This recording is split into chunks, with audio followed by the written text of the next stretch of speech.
1. Chapter 1. The Most Precious Thing. All our science, measured against reality, is primitive and childlike, and yet it is the most precious thing we have. Albert Einstein, 1879 to 1955. As I got off the plane, he was waiting for me, holding up a scrap of cardboard with my name scribbled on it. I was on my way to a conference of scientists and TV broadcasters devoted to the seemingly hopeless prospect of improving the presentation of science on commercial television. The organizers had kindly sent a driver. "Do you mind if I ask you a question?" he said, as we waited for my bag. No, I didn't mind. "Isn't it confusing to have the same name as that scientist guy?" It took me a moment to understand. Was he pulling my leg? Finally, it dawned on me. "I am that scientist guy," I answered. He paused, and then smiled. "Sorry, that's my problem. I thought it was yours, too." He put out his hand. "My name is William F. Buckley." Well, he wasn't exactly William F. Buckley, but he did bear the name of a contentious and well-known TV interviewer, for which he doubtless took a lot of good-natured ribbing. As we settled into the car for the long drive, the windshield wipers rhythmically thwacking, he told me he was glad I was that scientist guy. He had so many questions to ask about science. Would I mind? No, I didn't mind. And so we got to talking. But not, as it turned out, about science. He wanted to talk about frozen extraterrestrials languishing in an Air Force base near San Antonio. Channeling, a way to hear what's on the minds of dead people. Not much, it turns out. Crystals, the prophecies of Nostradamus. Astrology, the Shroud of Turin. He introduced each portentous subject with buoyant enthusiasm. Each time I had to disappoint him. "The evidence is crummy," I kept saying. "There's a much simpler explanation." He was, in a way, widely read. He knew the various speculative nuances on, let's say, the sunken continents of Atlantis and Lemuria. He had at his fingertips what underwater expeditions were supposedly just setting out to find the tumbled columns and broken minarets of a once great civilization whose remains were now visited only by deep-sea luminescent fish and giant kraken. Except, while the ocean keeps many secrets, I knew that there isn't a trace of oceanographic or geophysical support for Atlantis and Lemuria. As far as science can tell, they never existed. By now, a little reluctantly, I told him so. As we drove through the rain, I could see him getting glummer and glummer. I was dismissing not just some errant doctrine, but a precious facet of his inner life. And yet there's so much in real science that's equally exciting, more mysterious, a greater intellectual challenge, as well as being a lot closer to the truth. Did he know about the molecular building blocks of life sitting out there in the cold, tenuous gas between the stars? Had he heard of the footprints of our ancestors found in 4-million-year-old volcanic ash? What about the raising of the Himalayas when India went crashing into Asia? Or how viruses, built like hypodermic syringes, slip their DNA past the host organism's defenses and subvert the reproductive machinery of cells? Or the radio search for extraterrestrial intelligence? Or the newly discovered ancient civilization of Ebla that advertised the virtues of Ebla beer? No, he hadn't heard. Nor did he know, even vaguely, about quantum indeterminacy. And he recognized DNA only as 3 frequently linked capital letters. Mr. Buckley, well-spoken, intelligent, curious, had heard virtually nothing of modern science. He had a natural appetite for the wonders of the universe. He wanted to know about science. It's just that all the science had gotten filtered out before it reached him. Our cultural motifs, our educational system, our communications media had failed this man. What the society permitted to trickle through was mainly pretense and confusion. It had never taught him how to distinguish real science from the cheap imitation. He knew nothing about how science works. There are hundreds of books about Atlantis, the mythical continent that is said to have existed something like 10,000 years ago in the Atlantic Ocean. Or somewhere. A recent book locates it in Antarctica. The story goes back to Plato, who reported it as hearsay coming down to him from remote ages. Recent books authoritatively describe the high level of Atlantean technology, morals, and spirituality, and the great tragedy of an entire populated continent sinking beneath the waves. There is a new age Atlantis, the legendary civilization of advanced sciences, chiefly devoted to the science of crystals.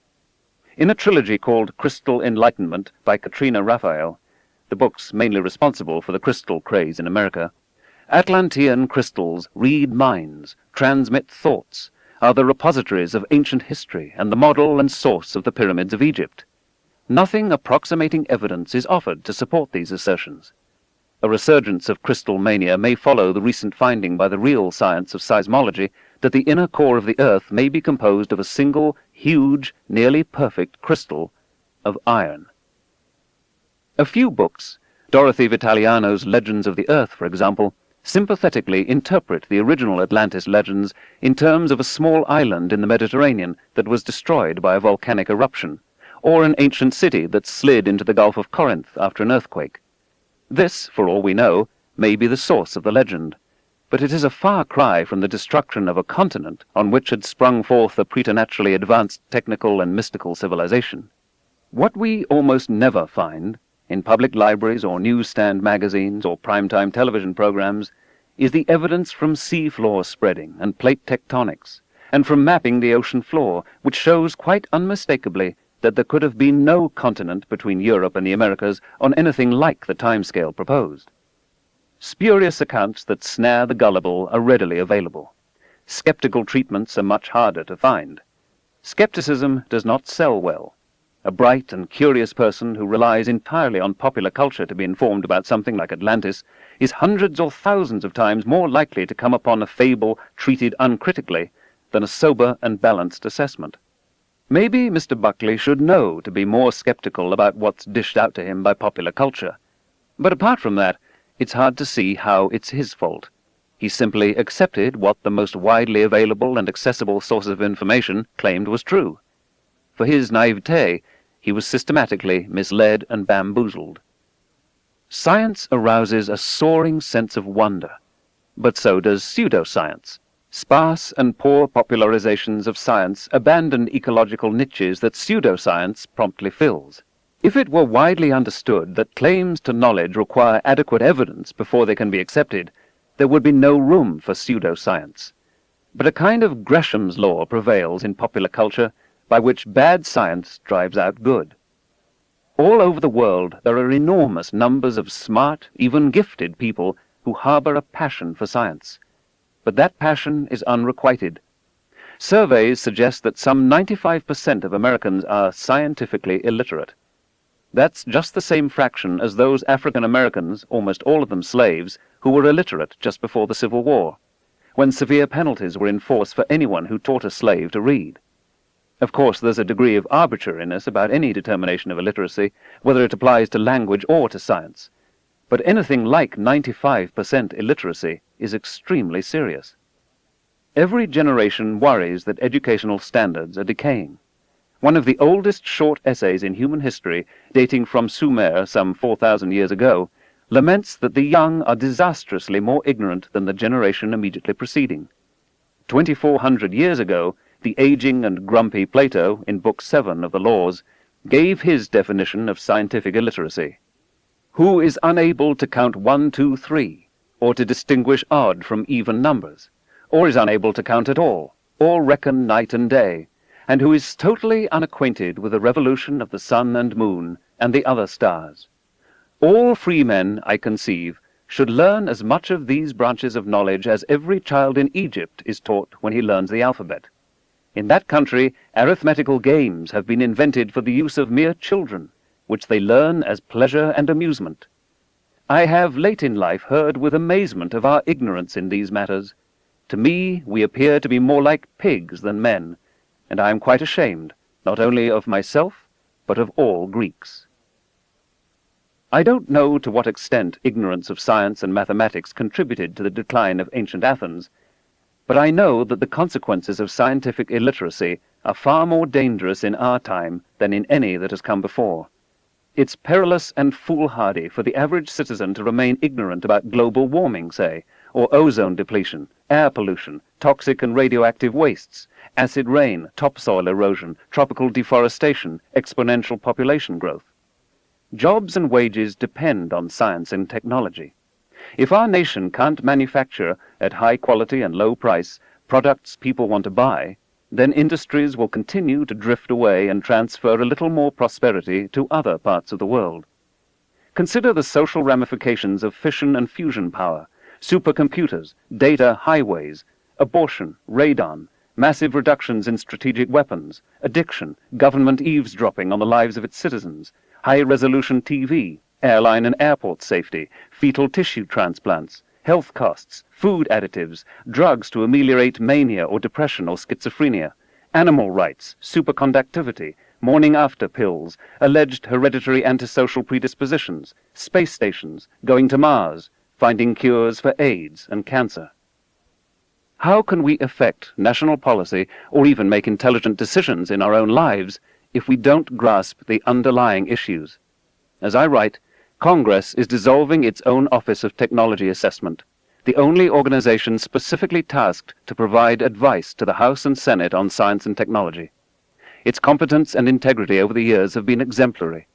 Of the 535 members of the U.S. Congress, rarely in the 20th century have as many as 1% had any significant background in science. The last scientifically literate president may have been Thomas Jefferson, although claims can be made for Theodore Roosevelt, Herbert Hoover, and Jimmy Carter. Britain had such a prime minister in Margaret Thatcher.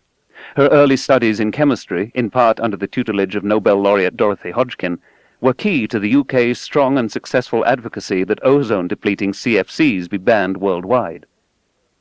So how do Americans decide these scientific and technological matters? How do they instruct their representatives? Who, in fact, makes these decisions, and on what basis? Hippocrates of Kos is the father of medicine. He is still remembered 2,500 years later for the Hippocratic Oath, a modified form of which is still here and there taken by medical students upon their graduation. But he is chiefly celebrated because of his efforts to bring medicine out of the pall of superstition and into the light of science. In a typical passage, Hippocrates wrote, "Men think epilepsy divine, merely because they do not understand it. But if they called everything divine which they do not understand, why, there would be no end of divine things." Instead of acknowledging that in many areas we are ignorant, we have tended to say things like the universe is permeated with the ineffable. A god of the gaps is assigned responsibility for what we do not yet understand. As knowledge of medicine improved since the 4th century BC, there was more and more that we understood, and less that had to be attributed to divine intervention, either in the causes or in the treatment of disease. Deaths in childbirth and infant mortality have decreased, lifetimes have lengthened, and medicine has improved the quality of life for billions of us all over the planet. In the diagnosis of disease, Hippocrates introduced elements of the scientific method. He urged careful and meticulous observation. Leave nothing to chance. Overlook nothing. Combine contradictory observations. Allow yourself enough time. Before the invention of the thermometer, he charted the temperature curves of many diseases. He recommended that physicians be able to tell, from present symptoms alone, the probable past and future course of each illness. He stressed honesty. He was willing to admit the limitations of the physician's knowledge. He betrayed no embarrassment in confiding to posterity that more than half his patients were killed by the diseases he was treating. His options, of course, were limited. The drugs available to him were chiefly laxatives, emetics, and narcotics. Surgery was performed, and cauterization. Considerable further advances were made in classical times through the fall of Rome. While medicine in the Islamic world flourished, what followed in Europe was truly a dark age. Much knowledge of anatomy and surgery was lost. Reliance on prayer and miraculous healing abounded. Secular physicians became extinct. Chants, potions, horoscopes, and amulets were widely used. Dissections of cadavers were restricted or outlawed, so those who practiced medicine were prevented from acquiring first-hand knowledge of the human body. Medical research came to a standstill. It was very like what the historian Edward Gibbon described for the entire Eastern Empire, whose capital was Constantinople. In the revolution of 10 centuries, Not a single discovery was made to exalt the dignity or promote the happiness of mankind. Not a single idea had been added to the speculative systems of antiquity, and a succession of patient disciples became in their turn the dogmatic teachers of the next servile generation. Even at its best, pre-modern medical practice did not save many. Queen Anne was the last Stuart monarch of Great Britain. In the last 17 years of the 17th century, she was pregnant 18 times. Only 5 children were born alive. Only one of them survived infancy. He died before reaching adulthood, and before her coronation in 1702. There seems to be no evidence of some genetic disorder. She had the best medical care money could buy.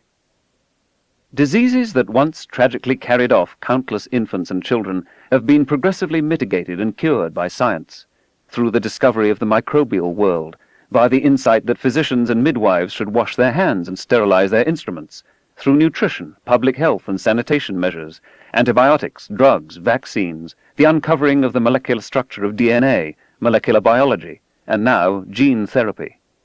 In the developed world, at least, parents today have an enormously better chance of seeing their children live to adulthood than did the heir to the throne of one of the most powerful nations on earth in the late 17th century. Smallpox has been wiped out worldwide. The area of our planet infested with malaria-carrying mosquitoes has dramatically shrunk. The number of years a child diagnosed with leukemia can expect to live has been increasing progressively, year by year. Science permits the Earth to feed about 100 times more humans and under conditions much less grim than it could a few thousand years ago. We can pray over the cholera victim, or we can give her 500 milligrams of tetracycline every 12 hours. There is still a religion, Christian Science, that denies the germ theory of disease. If prayer fails, the faithful would rather see their children die than give them antibiotics. We can try nearly futile psychoanalytic talk therapy on the schizophrenic patient, or we can give him 300 to 500 milligrams a day of clozapine. The scientific treatments are hundreds or thousands of times more effective than the alternatives. And even when the alternatives seem to work, we don't actually know that they played any role. Spontaneous remissions, even of cholera and schizophrenia, can occur without prayer and without psychoanalysis. Abandoning science means abandoning much more than air conditioning, CD players, hair dryers, and fast cars. In hunter-gatherer, pre-agricultural times, the human life expectancy was about 20 to 30 years. That's also what it was in Western Europe in late Roman and in medieval times. It didn't rise to 40 years until around the year 1870. It reached 50 in 1915, 60 in 1930, 70 in 1955, and is today approaching 80. A little more for women, a little less for men. The rest of the world is retracing the European increment in longevity.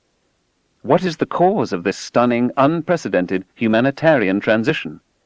The germ theory of disease, public health measures, medicines and medical technology. Longevity is perhaps the best single measure of the physical quality of life. If you're dead, there's little you can do to be happy. This is a precious offering from science to humanity, nothing less than the gift of life. But microorganisms mutate. New diseases spread like wildfire.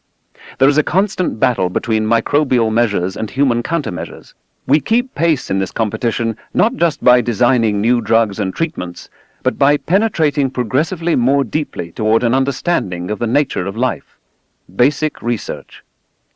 If the world is to escape the direst consequences of global population growth and 10 or 12 billion people on the planet in the late 21st century, we must invent safe but more efficient means of growing food, with accompanying seed stocks, irrigation, fertilizers, pesticides, transportation and refrigeration systems. It will also take widely available and acceptable contraception, significant steps toward political equality of women, and improvements in the standards of living of the poorest people. How can all this be accomplished without science and technology? I know that science and technology are not just cornucopias pouring gifts out into the world. Scientists not only conceived nuclear weapons, they also took political leaders by the lapels, arguing that their nation, whichever it happened to be, had to have one first. Then they manufactured over 60,000 of them. During the Cold War, scientists in the United States, the Soviet Union, China, and other nations were willing to expose their own fellow citizens to radiation, in most cases without their knowledge, to prepare for nuclear war. Physicians in Tuskegee, Alabama, misled a group of veterans into thinking they were receiving medical treatment for their syphilis, when they were the untreated controls. The atrocious cruelties of Nazi doctors are well known. Our technology has produced thalidomide, CFCs, Agent Orange, nerve gas, pollution of air and water, species extinctions, and industries so powerful they can ruin the climate of the planet. Roughly half the scientists on Earth work at least part-time for the military. While a few scientists are still perceived as outsiders, courageously criticizing the ills of society and providing early warnings of potential technological catastrophes, many are seen as compliant opportunists, or as the willing source of corporate profits and weapons of mass destruction, never mind the long-term consequences. The technological perils that science serves up, its implicit challenge to received wisdom, and its perceived difficulty are all reasons for some people to mistrust and avoid it. There's a reason people are nervous about science and technology. And so the image of the mad scientist haunts our world, down to the white-coated loonies of Saturday morning children's TV and the plethora of Faustian bargains in popular culture, from the eponymous Dr. Faustus himself to Dr. Frankenstein, Dr. Strangelove, and Jurassic Park. But we can't simply conclude that science puts too much power into the hands of morally feeble technologists or corrupt, power-crazed politicians, and so decide to get rid of it.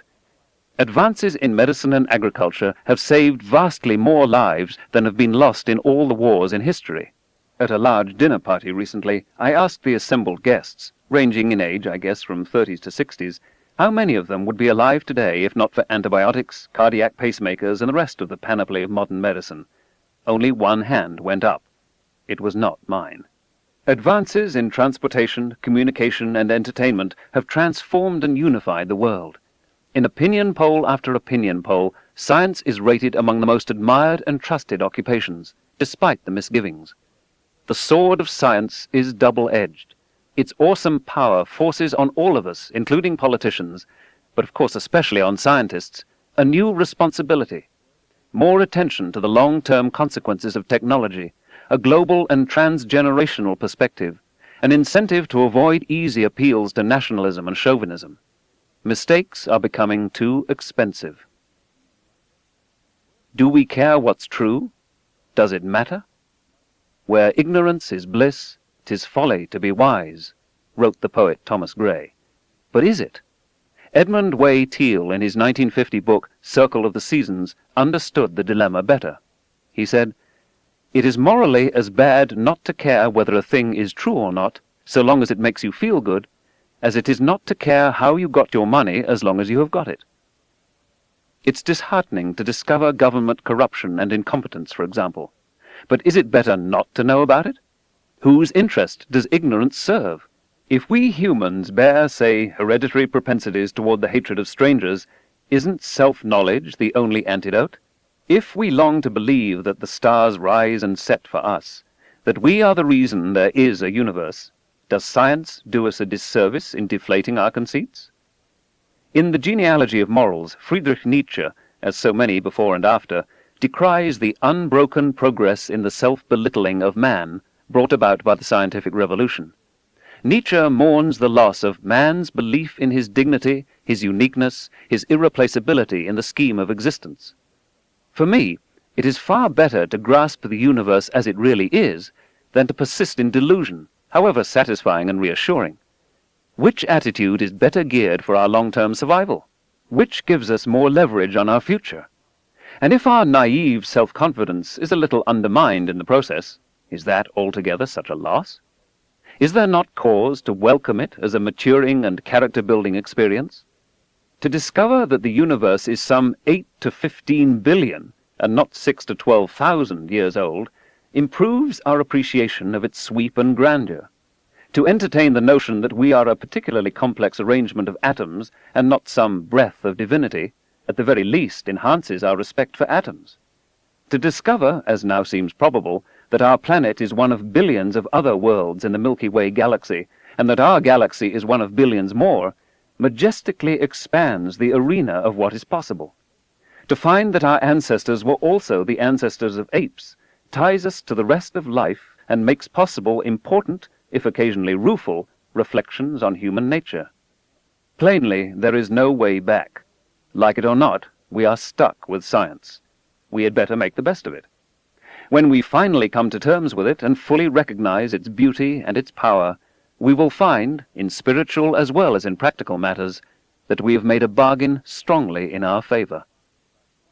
But superstition and pseudoscience keep getting in the way, distracting all the Buckleys among us, providing easy answers, dodging skeptical scrutiny, casually pressing our awe buttons and cheapening the experience, making us routine and comfortable practitioners as well as victims of credulity. Yes, the world would be a more interesting place if there were UFOs lurking in the deep waters off Bermuda and eating ships and planes, or if dead people could take control of our hands and write us messages. It would be fascinating if adolescents were able to make telephone handsets rocket off their cradles just by thinking at them, or if our dreams could, more often than can be explained by chance and our knowledge of the world, accurately foretell the future.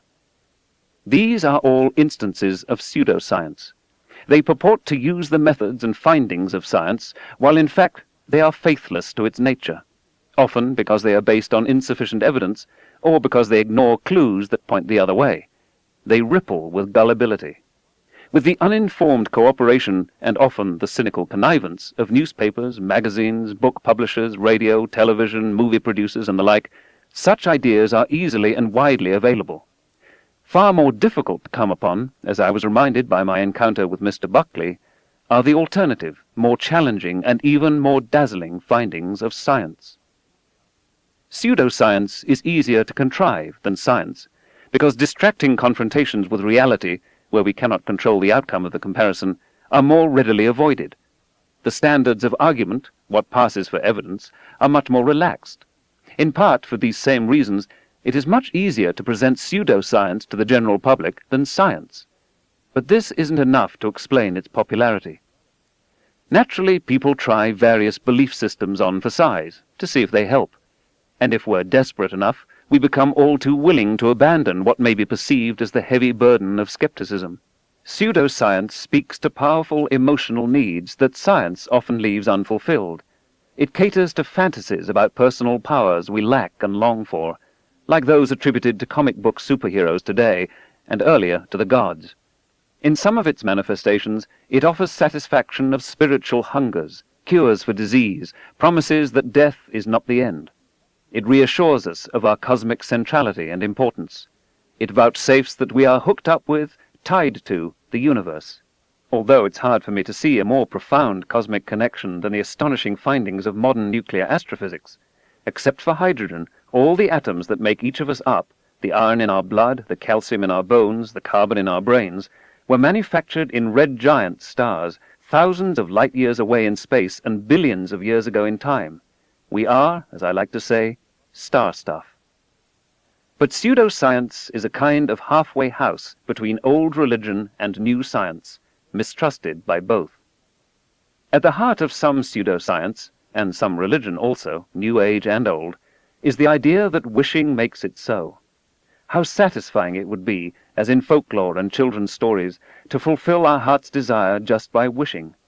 How seductive this notion is, especially when compared with the hard work and good luck usually required to achieve our hopes. The enchanted fish or the genie from the lamp will grant us 3 wishes, anything we want except more wishes. Who has not pondered, just to be on the safe side, just in case we ever come upon and accidentally rub an old squat brass oil lamp, what to ask for? I remember from childhood comic strips and books a top-hatted, mustachioed magician who brandished an ebony walking stick. His name was Zatara. He could make anything happen, anything at all. How did he do it? Easy. He uttered his commands backwards.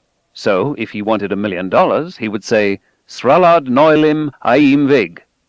That's all there was to it. It was something like prayer, but much surer of results. I spent a lot of time at age 8 experimenting in this vein, commanding stones to levitate. Sire Nots. It never worked. I blamed my pronunciation.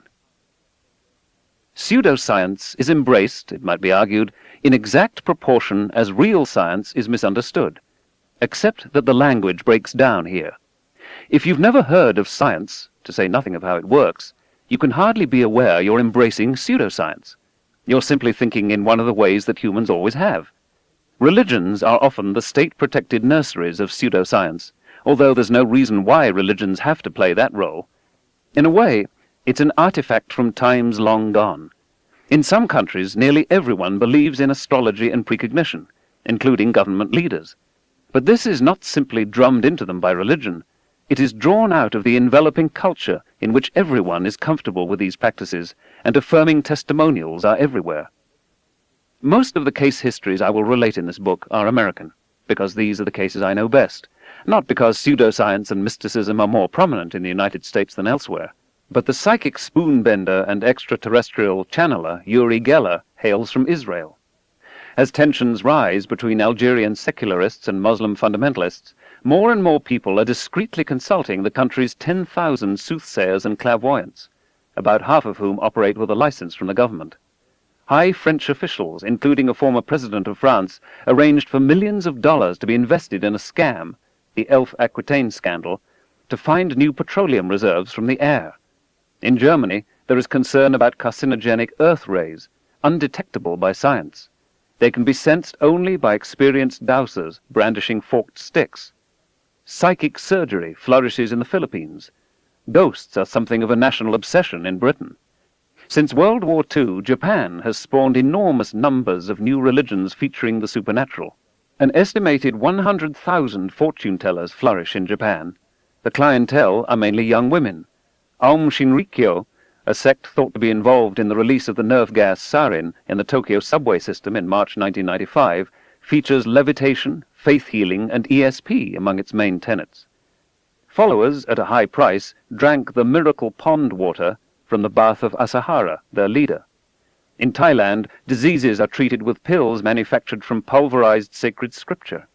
Witches are today being burned in South Africa. Australian peacekeeping forces in Haiti rescue a woman tied to a tree. She is accused of flying from rooftop to rooftop and sucking the blood of children. Astrology is rife in India, geomancy widespread in China.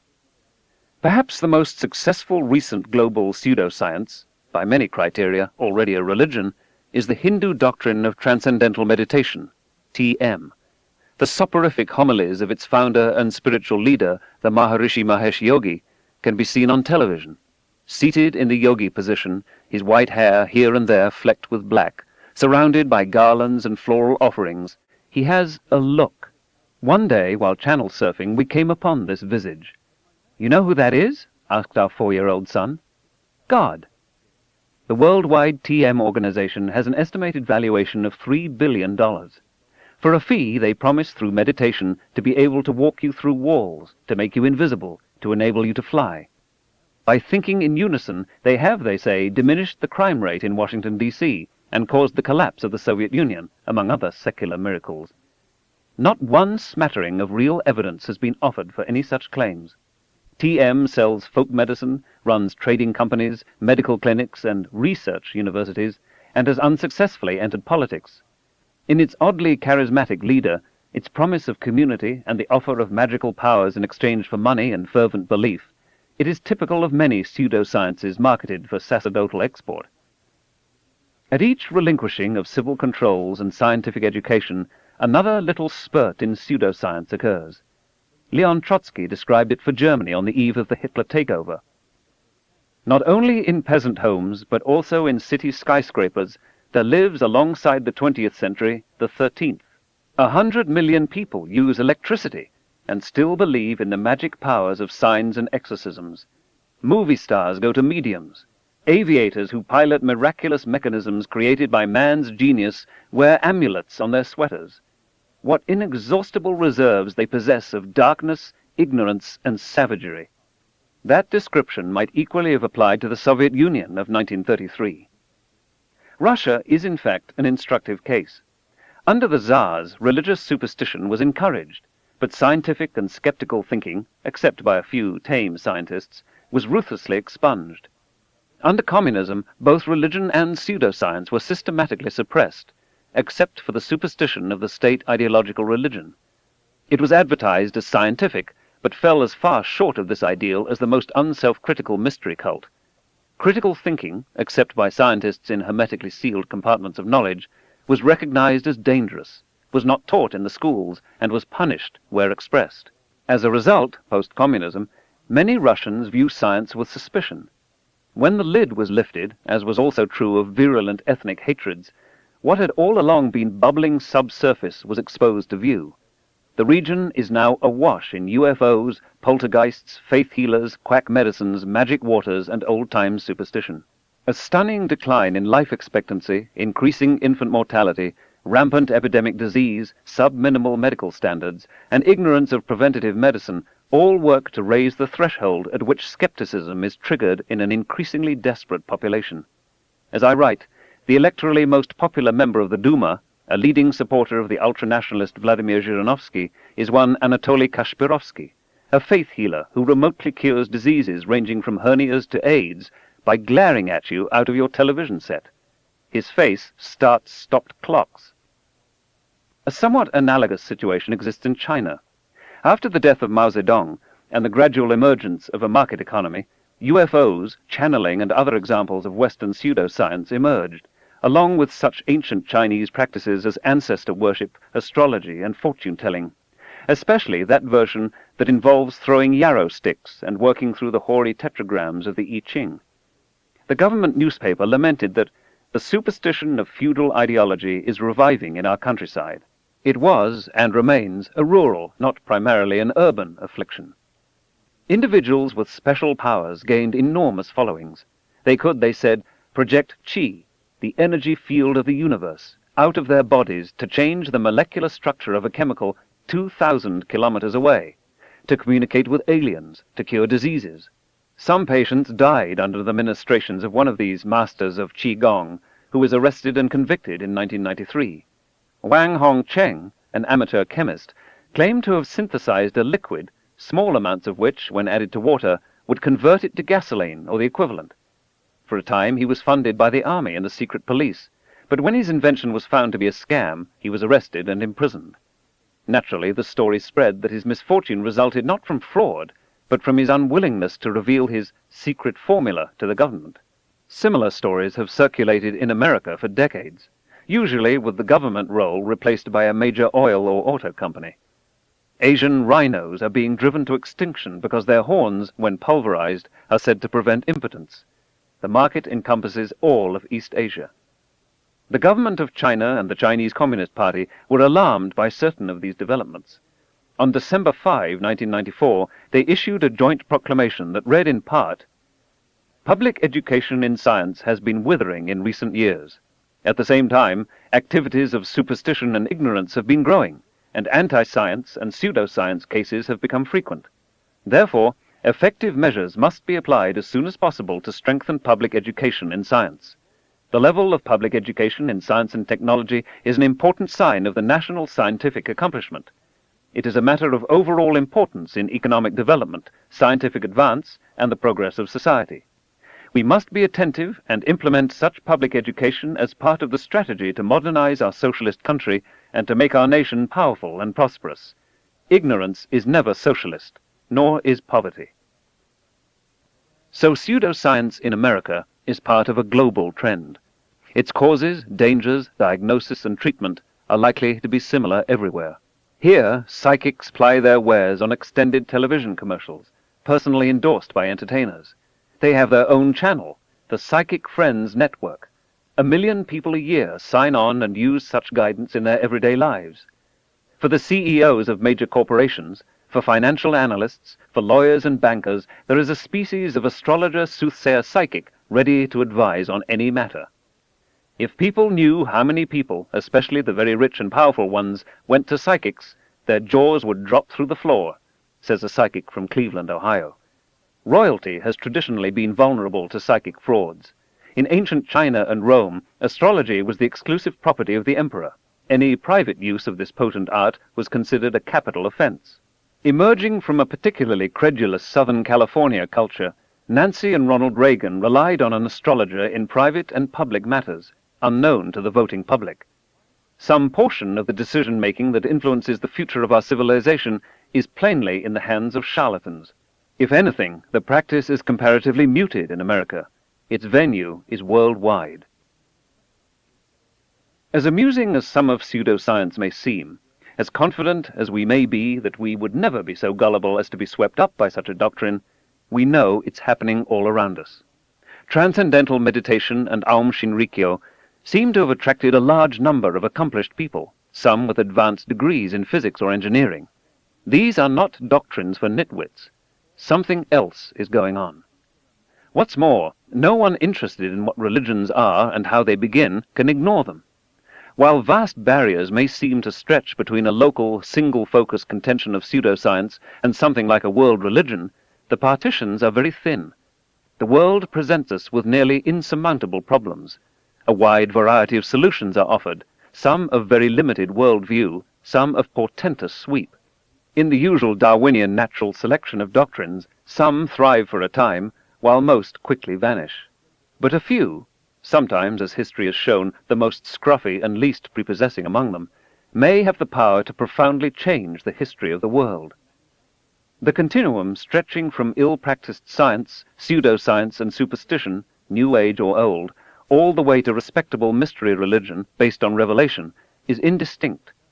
I try not to use the word cult in this book in its usual meaning of a religion the speaker dislikes, but try to reach for the headstone of knowledge. Do they really know what they claim to know? Everyone, it turns out, has relevant expertise. In certain passages of this book, I will be critical of the excesses of theology, because at the extremes it is difficult to distinguish pseudoscience from rigid doctrinaire religion. Nevertheless, I want to acknowledge at the outset the prodigious diversity and complexity of religious thought and practice over the millennia, the growth of liberal religion and ecumenical fellowship during the last century, and the fact that, as in the Protestant Reformation, the rise of Reformed Judaism, Vatican II, and the so-called higher criticism of the Bible, religion has fought, with varying degrees of success, its own excesses.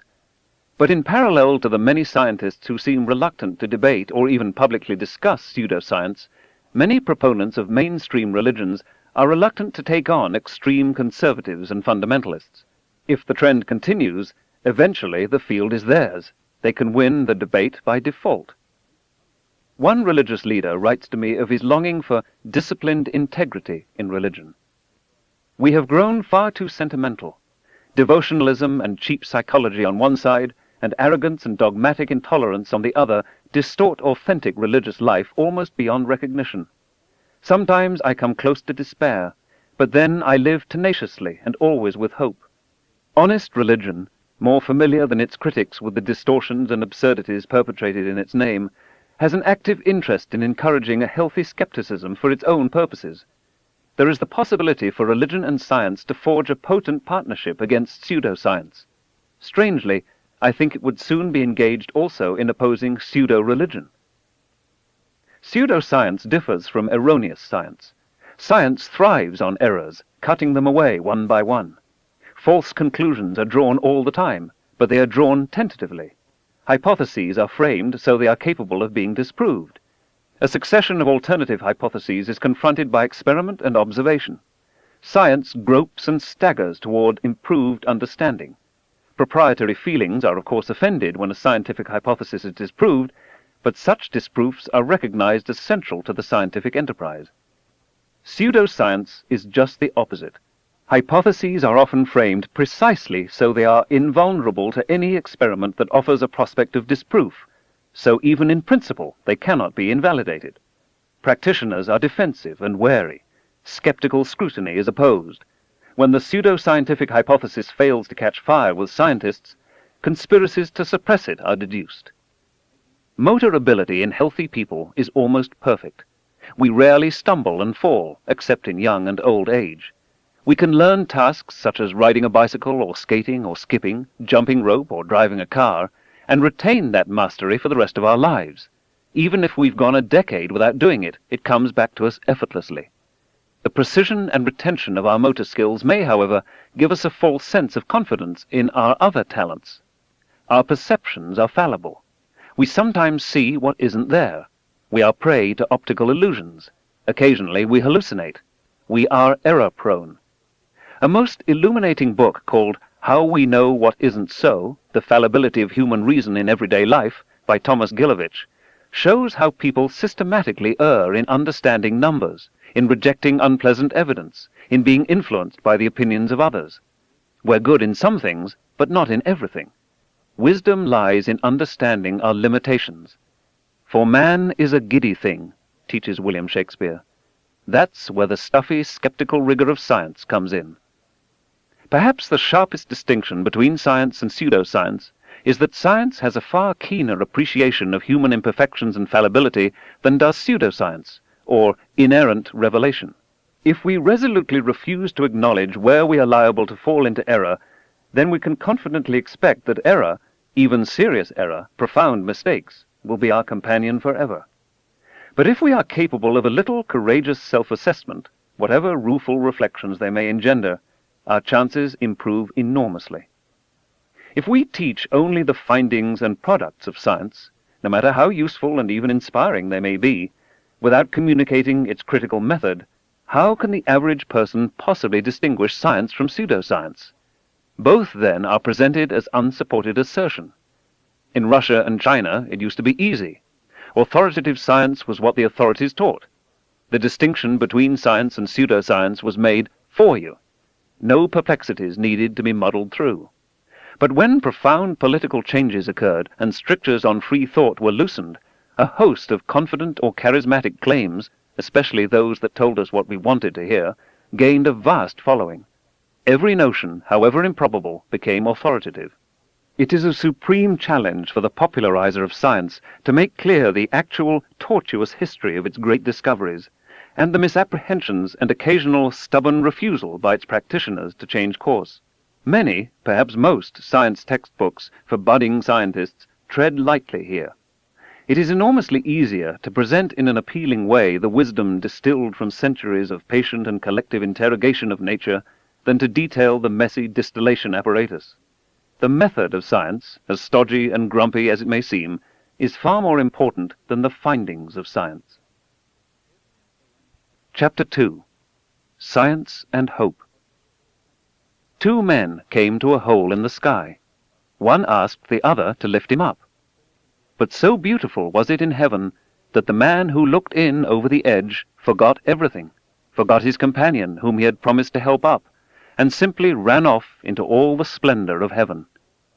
From an Igloolik Inuit prose poem, early 20th century, told by Inuktitut to Knud Rasmussen, the Greenlandic Arctic explorer. I was a child in a time of hope. I wanted to be a scientist from my earliest school days. The crystallizing moment came when I first caught on that the stars are mighty suns, when it first dawned on me how staggeringly far away they must be to appear as mere points of light in the sky. I'm not sure I even knew the meaning of the word science then, but I wanted somehow to immerse myself in all that grandeur. I was gripped by the splendor of the universe, transfixed by the prospect of understanding how things really work, of helping to uncover deep mysteries, of exploring new worlds, maybe even literally. It has been my good fortune to have had that dream in part fulfilled. For me, the romance of science remains as appealing and new as it was on that day more than half a century ago when I was shown the wonders of the 1939 World's Fair. Popularizing science, trying to make its methods and findings accessible to non-scientists, then follows naturally and immediately. Not explaining science seems to me perverse. When you're in love, you want to tell the world. This book is a personal statement, reflecting my lifelong love affair with science. But there's another reason. Science is more than a body of knowledge. It is a way of thinking. I have a foreboding of an America in my children's or grandchildren's time when the United States is a service and information economy, when nearly all the key manufacturing industries have slipped away to other countries, when awesome technological powers are in the hands of a very few, and no one representing the public interest can even grasp the issues, when the people have lost the ability to set their own agendas or knowledgeably question those in authority, when, clutching our crystals and nervously consulting our horoscopes, our critical faculties in decline, unable to distinguish between what feels good and what's true, we slide, almost without noticing, back into superstition and darkness. The dumbing down of America is most evident in the slow decay of substantive content in the enormously influential media, the 30-second sound bites, now down to 10 seconds or less, lowest common denominator programming, credulous presentations on pseudoscience and superstition, but especially a kind of celebration of ignorance. As I write, the #1 video cassette rental in America is the movie Dumb and Dumber. Beavis and Butthead remain popular and influential with young TV viewers. The plain lesson is that study and learning, not just of science but of anything, are avoidable, even undesirable. We've arranged a global civilization in which most crucial elements, transportation, communications, and all other industries, agriculture, medicine, education, entertainment, protecting the environment, and even the key democratic institution of voting, profoundly depend on science and technology. We have also arranged things so that almost no one understands science and technology. This is a prescription for disaster. We might get away with it for a while, but sooner or later this combustible mixture of ignorance and power is going to blow up in our faces. A Candle in the Dark is the title of a courageous, largely biblically based book by Thomas Adey, published in London in 1656, attacking the witch hunts then in progress as a scam to delude the people. Any illness or storm, anything out of the ordinary, was popularly attributed to witchcraft. Witches must exist, Adey quoted the witchmongers as arguing, else how should these things be or come to pass? For much of our history, we were so fearful of the outside world, with its unpredictable dangers, that we gladly embraced anything that promised to soften or explain away the terror. Science is an attempt, largely successful, to understand the world, to get a grip on things, to get hold of ourselves, to steer a safe course. Microbiology and meteorology now explain what only a few centuries ago was considered sufficient cause to burn women to death. Adey also warned of the danger that the nations will perish for lack of knowledge. Avoidable human misery is more often caused not so much by stupidity as by ignorance, particularly our ignorance about ourselves. I worry that, especially as the millennium edges nearer, pseudoscience and superstition will seem year by year more tempting, the siren song of unreason more sonorous and attractive. Where have we heard it before? Whenever our ethnic or national prejudices are aroused, in times of scarcity, during challenges to national self-esteem or nerve, when we agonize about our diminished cosmic place and purpose, or when fanaticism is bubbling up around us, then habits of thought familiar from ages past reach for the controls. The candle flame gutters, its little pool of light trembles, darkness gathers, the demons begin to stir. There is much that science doesn't understand, many mysteries still to be resolved. In a universe tens of billions of light years across and some 10 or 15 billion years old, this may be the case forever. We are constantly stumbling on surprises. Yet some New Age and religious writers assert that scientists believe that what they find is all there is. Scientists may reject mystic revelations for which there is no evidence except somebody's say-so, but they hardly believe their knowledge of nature to be complete. Science is far from a perfect instrument of knowledge.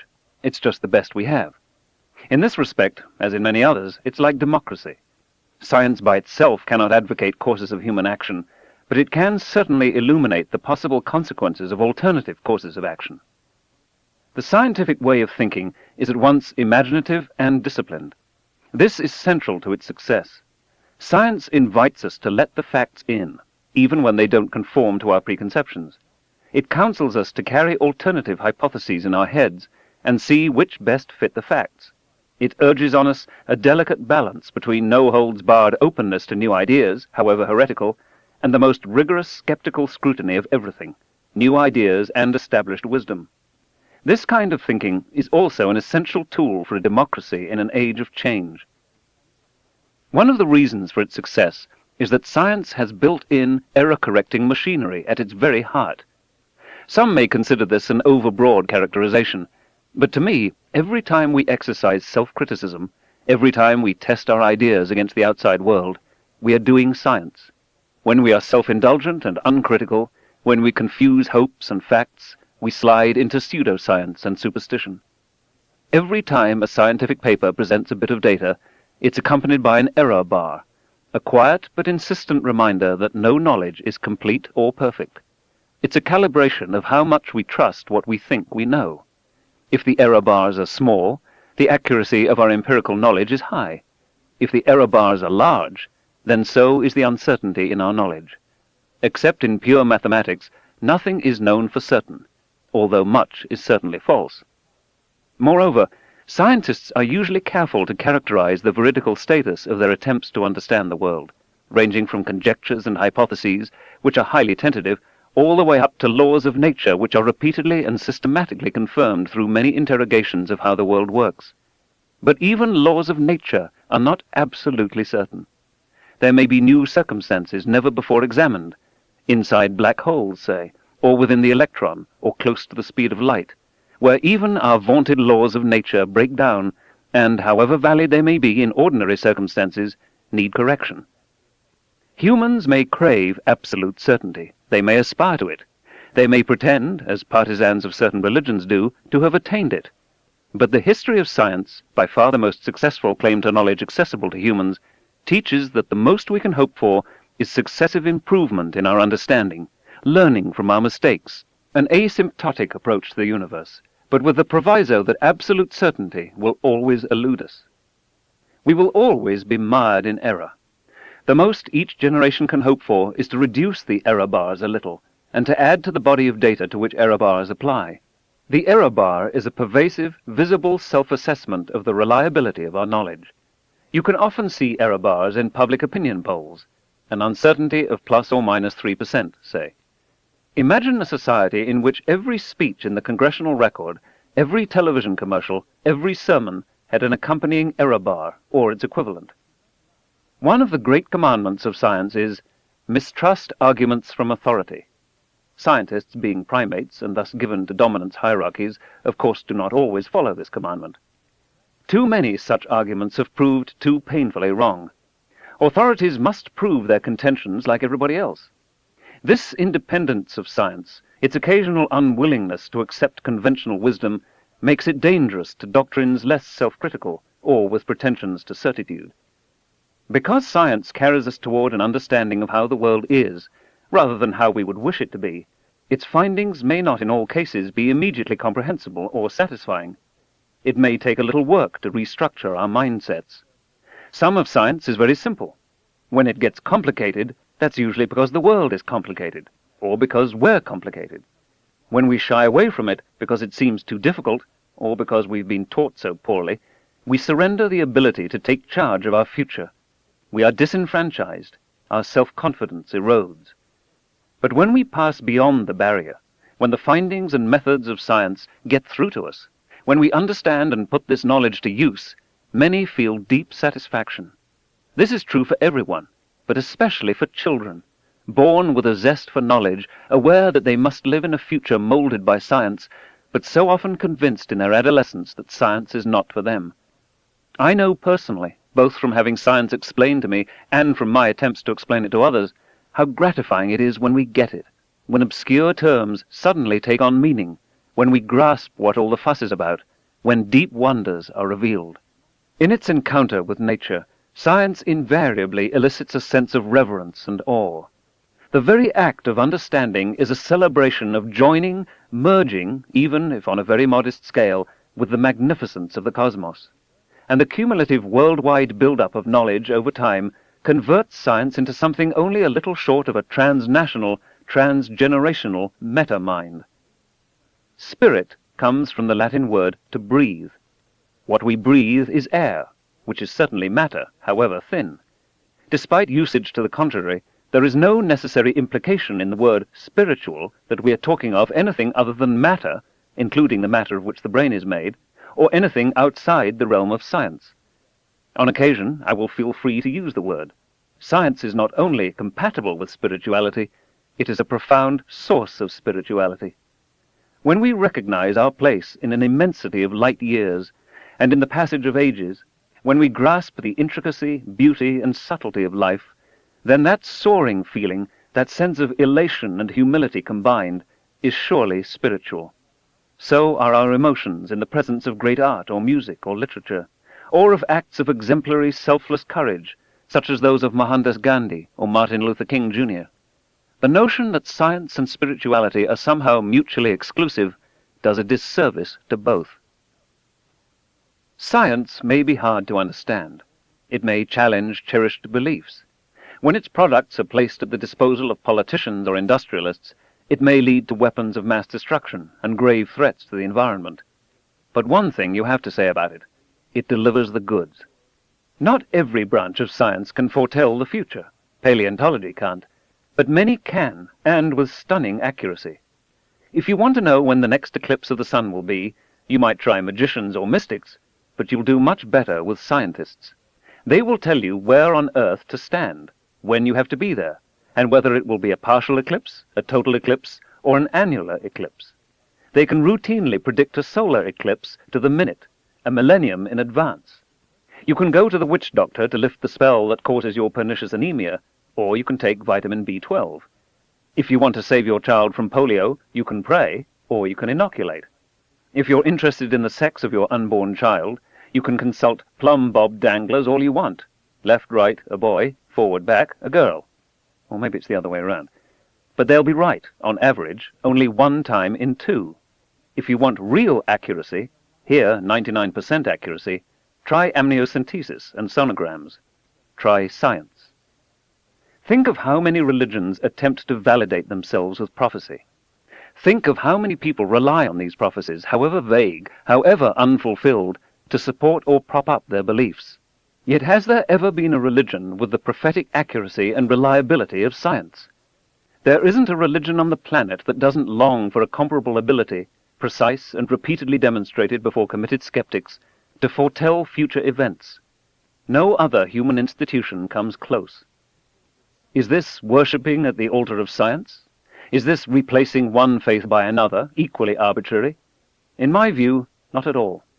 The directly observed success of science is the reason I advocate its use. If something else worked better, I would advocate the something else. Does science insulate itself from philosophical criticism? Does it define itself as having a monopoly on the truth? Think again of that eclipse 1,000 years in the future. Compare as many doctrines as you can think of. Note what predictions they make of the future, which ones are vague, which ones are precise, and which doctrines, every one of them subject to human fallibility, have error-correcting mechanisms built in. Take account of the fact that not one of them is perfect. Then simply pick the one that in a fair comparison works, as opposed to feels, best. If different doctrines are superior in quite separate and independent fields, we are of course free to choose several, but not if they contradict one another. Far from being idolatry, this is the means by which we can distinguish the false idols from the real thing. Again, the reason science works so well is partly that built-in error-correcting machinery. There are no forbidden questions in science, no matters too sensitive or delicate to be probed, no sacred truths. That openness to new ideas, combined with the most rigorous skeptical scrutiny of all ideas, sifts the wheat from the chaff. It makes no difference how smart, august, or beloved you are. You must prove your case in the face of determined, expert criticism. Diversity and debate are valued. Opinions are encouraged to contend, substantively and in depth. The process of science may sound messy and disorderly. In a way, it is.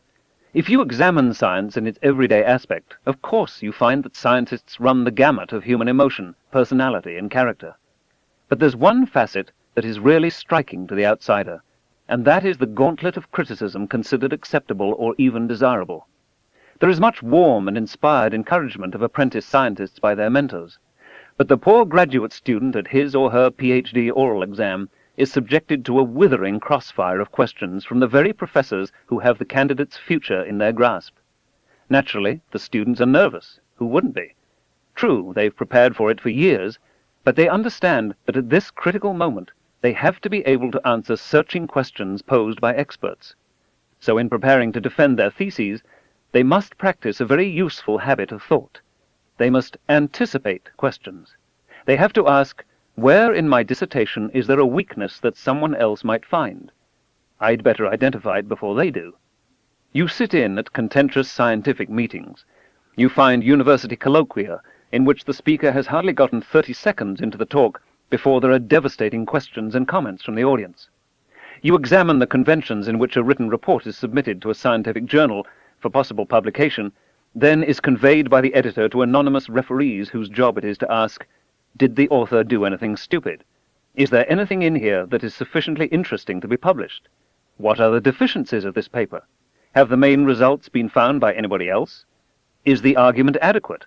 Or should the paper be resubmitted after the author has actually demonstrated what is here only speculated on? And it's anonymous. The author doesn't know who the critics are. This is the everyday expectation in the scientific community. Why do we put up with it? Do we like to be criticized?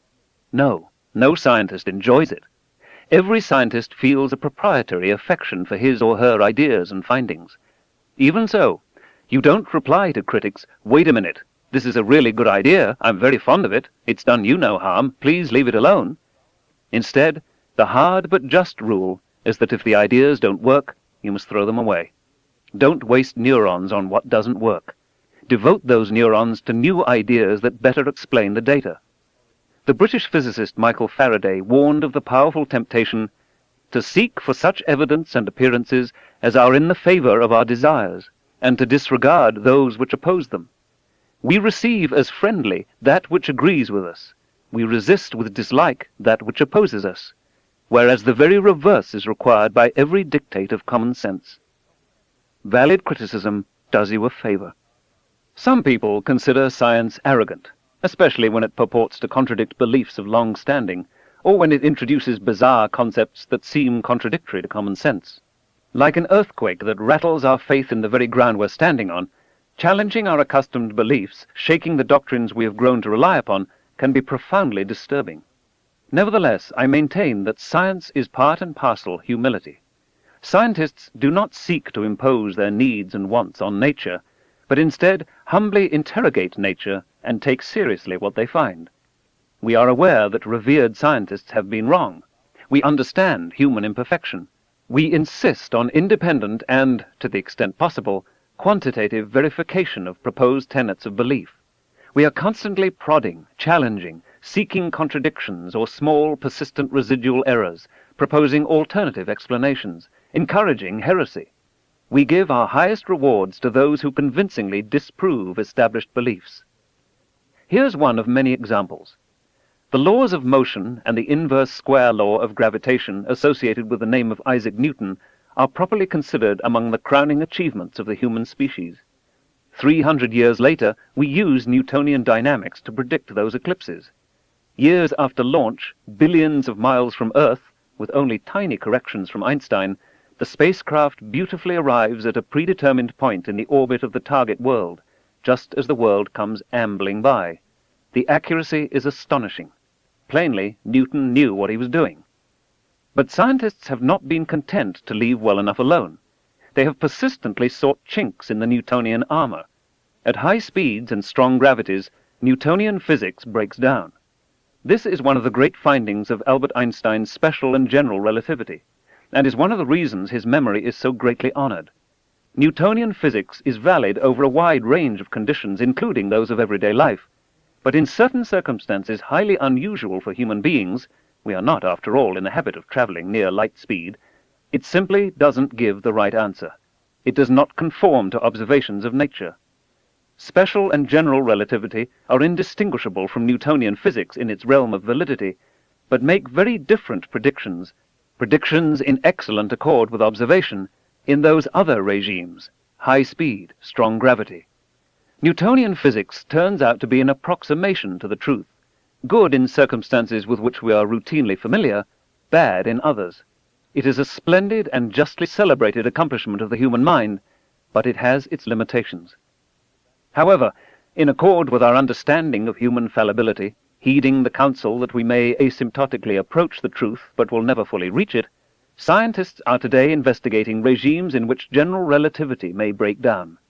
For example, general relativity predicts a startling phenomenon called gravitational waves. They have never been detected directly, but if they do not exist, there is something fundamentally wrong with general relativity. Pulsars are rapidly rotating neutron stars whose flicker rates can now be measured to 15 decimal places. Two very dense pulsars in orbit around each other are predicted to radiate copious quantities of gravitational waves, which will in time slightly alter the orbits and rotation periods of the two stars. Joseph Taylor and Russell Hulse of Princeton University have used this method to test the predictions of general relativity in a wholly novel way. For all they knew, the results would be inconsistent with general relativity, and they would have overturned one of the chief pillars of modern physics. Not only were they willing to challenge general relativity, they were widely encouraged to do so.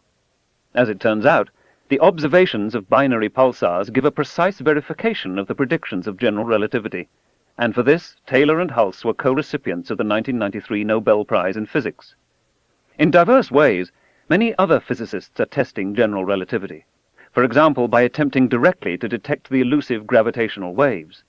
They hope to strain the theory to the breaking point and discover whether a regime of nature exists in which Einstein's great advance in understanding in turn begins to fray. These efforts will continue as long as there are scientists. General relativity is certainly an inadequate description of nature at the quantum level, but even if that were not the case, even if general relativity were everywhere and forever valid, what better way of convincing ourselves of its validity than a concerted effort to discover its failings and limitations? This is one of the reasons that the organized religions do not inspire me with confidence.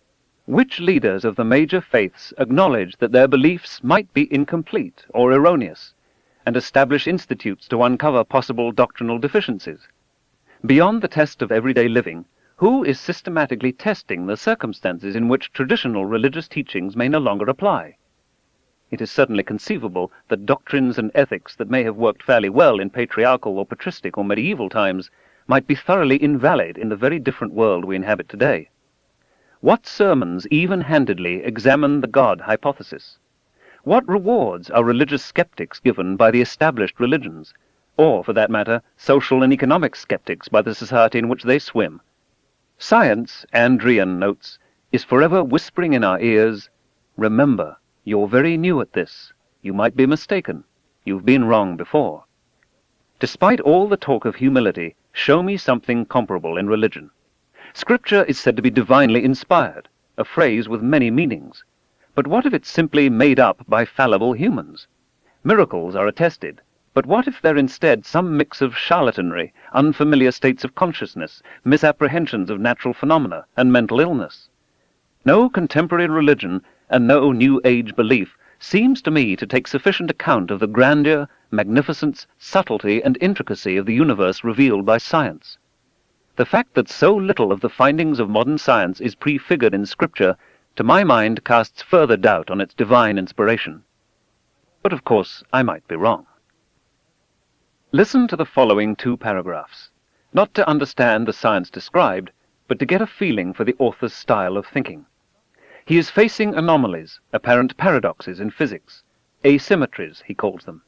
What can we learn from them? It is known that Maxwell's electrodynamics, as usually understood at the present time, when applied to moving bodies, leads to asymmetries which do not appear to be inherent in the phenomena. Take, for example, the reciprocal electrodynamic action of a magnet and a conductor. The observable phenomenon here depends only on the relative motion of the conductor and the magnet, whereas the customary view draws a sharp distinction between the two cases in which either the one or the other of these bodies is in motion. For if the magnet is in motion and the conductor at rest, there arises in the neighborhood of the magnet an electric field with a certain definite energy, producing a current at the places where parts of the conductor are situated. But if the magnet is stationary and the conductor in motion, no electric field arises in the neighborhood of the magnet. In the conductor, however, we find an electromotive force, to which in itself there is no corresponding energy, but which gives rise, assuming equality of relative motion in the two cases discussed, to electric currents of the same path and intensity as those produced by the electric forces in the former case. Examples of this sort, together with the unsuccessful attempts to discover any motion of the Earth relative to the ether, suggest that the phenomena of electrodynamics, as well as of mechanics, possess no properties corresponding to the idea of absolute rest. They suggest rather that, as has already been shown to the first order of small quantities, the same laws of electrodynamics and optics will be valid for all frames of reference for which the equations of mechanics hold good. What is the author trying to tell us here? I'll try to explain the background later in this book. For now, we can perhaps recognize that the language is spare, technical, cautious, clear, and not a jot more complicated than it need be. You would not offhand guess from how it's phrased, or from its unostentatious title, On the Electrodynamics of Moving Bodies, that this article represents the crucial arrival of the theory of special relativity into the world, the gateway to the triumphant announcement of the equivalence of mass and energy, the deflation of the conceit that our small world occupies some privileged reference frame in the universe, and in several different ways an epochal event in human history. The opening words of Albert Einstein's 1905 paper are characteristic of the scientific report. It is refreshingly unself-serving, circumspect, understated. Contrast its restrained tone with, say, the products of modern advertising, political speeches, authoritative theological pronouncements, or, for that matter, the blurb on the cover of this book cassette. Notice how Einstein's paper begins by trying to make sense of experimental results. Wherever possible, scientists experiment. Which experiments suggest themselves often depends on which theories currently prevail. Scientists are intent on testing those theories to the breaking point. They do not trust what is intuitively obvious. That the Earth is flat was once obvious. That heavy bodies fall faster than light ones was once obvious. That blood-sucking leeches cure most diseases was once obvious. That some people are naturally and by divine decree slaves was once obvious. That there is such a place as the center of the universe, and that the Earth sits in that exalted spot, was once obvious. That there is an absolute standard of rest was once obvious. The truth may be puzzling or counterintuitive. It may contradict deeply held beliefs. Experiment is how we get a handle on it. At a dinner many decades ago, the physicist Robert W. Wood was asked to respond to the toast to physics and metaphysics. By metaphysics, people then meant something like philosophy, or truths you could recognize just by thinking about them. They could also have included pseudoscience. Wood answered along these lines. The physicist has an idea. The more he thinks it through, the more sense it seems to make. He consults the scientific literature. The more he reads, the more promising the idea becomes. Thus prepared, he goes to the laboratory and devises an experiment to test it. The experiment is painstaking. Many possibilities are checked. The accuracy of measurement is refined, the error bars reduced. He lets the chips fall where they may. He is devoted only to what the experiment teaches. At the end of all this work, through careful experimentation, the idea is found to be worthless. So the physicist discards it, frees his mind from the clutter of error, and moves on to something else. The difference between physics and metaphysics, Wood concluded as he raised his glass high, is not that the practitioners of one are smarter than the practitioners of the other. The difference is that the metaphysicist has no laboratory. For me, there are four main reasons for a concerted effort to convey science in radio, TV, movies, newspapers, books, computer programs, theme parks, and classrooms to every citizen. In all uses of science, it is insufficient, indeed it is dangerous, to produce only a small, highly competent, well-rewarded priesthood of professionals. Instead, some fundamental understanding of the findings and methods of science must be available on the broadest scale. 1. Despite plentiful opportunities for misuse, science can be the golden road out of poverty and backwardness for emerging nations. It makes national economies and the global civilization run. Many nations understand this. It is why so many graduate students in science and engineering at American universities, still the best in the world, are from other countries. The corollary, one that the United States sometimes fails to grasp, is that abandoning science is the road back into poverty and backwardness. 2. Science alerts us to the perils introduced by our world-altering technologies, especially to the global environment on which our lives depend. Science provides an essential early warning system. 3. Science teaches us about the deepest issues of origins, natures, and fates, of our species, of life, of our planet, of the universe. For the first time in human history, we are able to secure a real understanding of some of these matters. Every culture on Earth has addressed such issues and valued their importance. All of us feel goosebumps when we approach these grand questions. In the long run, the greatest gift of science may be in teaching us, in ways no other human endeavor has been able, something about our cosmic context, about where, when, and who we are. 4. The values of science and the values of democracy are concordant, in many cases indistinguishable. Science and democracy began, in their civilized incarnations, in the same time and place, Greece in the 7th and 6th centuries BC. Science confers power on anyone who takes the trouble to learn it, although too many have been systematically prevented from doing so. Science thrives on, indeed requires, the free exchange of ideas. Its values are antithetical to secrecy. Science holds to no special vantage points or privileged positions. Both science and democracy encourage unconventional opinions and vigorous debate. Both demand adequate reason, coherent argument, rigorous standards of evidence and honesty. Science is a way to call the bluff of those who only pretend to knowledge. It is a bulwark against mysticism, against superstition, against religion misapplied to where it has no business being. If we're true to its values, it can tell us when we're being lied to. It provides a mid-course correction to our mistakes. The more widespread its language, rules, and methods, the better chance we have of preserving what Thomas Jefferson and his colleagues had in mind. But democracy can also be subverted more thoroughly through the products of science than any pre-industrial demagogue ever dreamed. Finding the occasional straw of truth awash in a great ocean of confusion and bamboozle requires vigilance, dedication, and courage. But if we don't practice these tough habits of thought, we cannot hope to solve the truly serious problems that face us, and we risk becoming a nation of suckers, a world of suckers, up for grabs by the next charlatan who saunters along.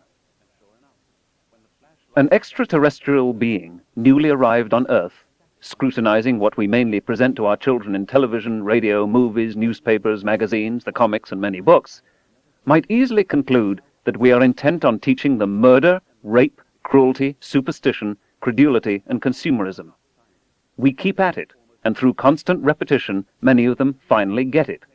What kind of society could we create if instead we drummed into them science and a sense of hope? Chapter 3. The Man in the Moon and the Face on Mars. The moon leaps in the great river's current. Floating on the wind, what do I resemble? Du Fu, Traveling at Night, China, Tang Dynasty, 765. Each field of science has its own complement of pseudoscience. Geophysicists have flat Earths, hollow Earths, Earths with wildly bobbing axes to contend with, rapidly rising and sinking continents, plus earthquake prophets. Botanists have plants whose passionate emotional lives can be monitored with lie detectors. Anthropologists have surviving ape-men. Zoologists have extant dinosaurs, and evolutionary biologists have biblical literalists snapping at their flanks. Archaeologists have ancient astronauts, forged runes, and spurious statuary.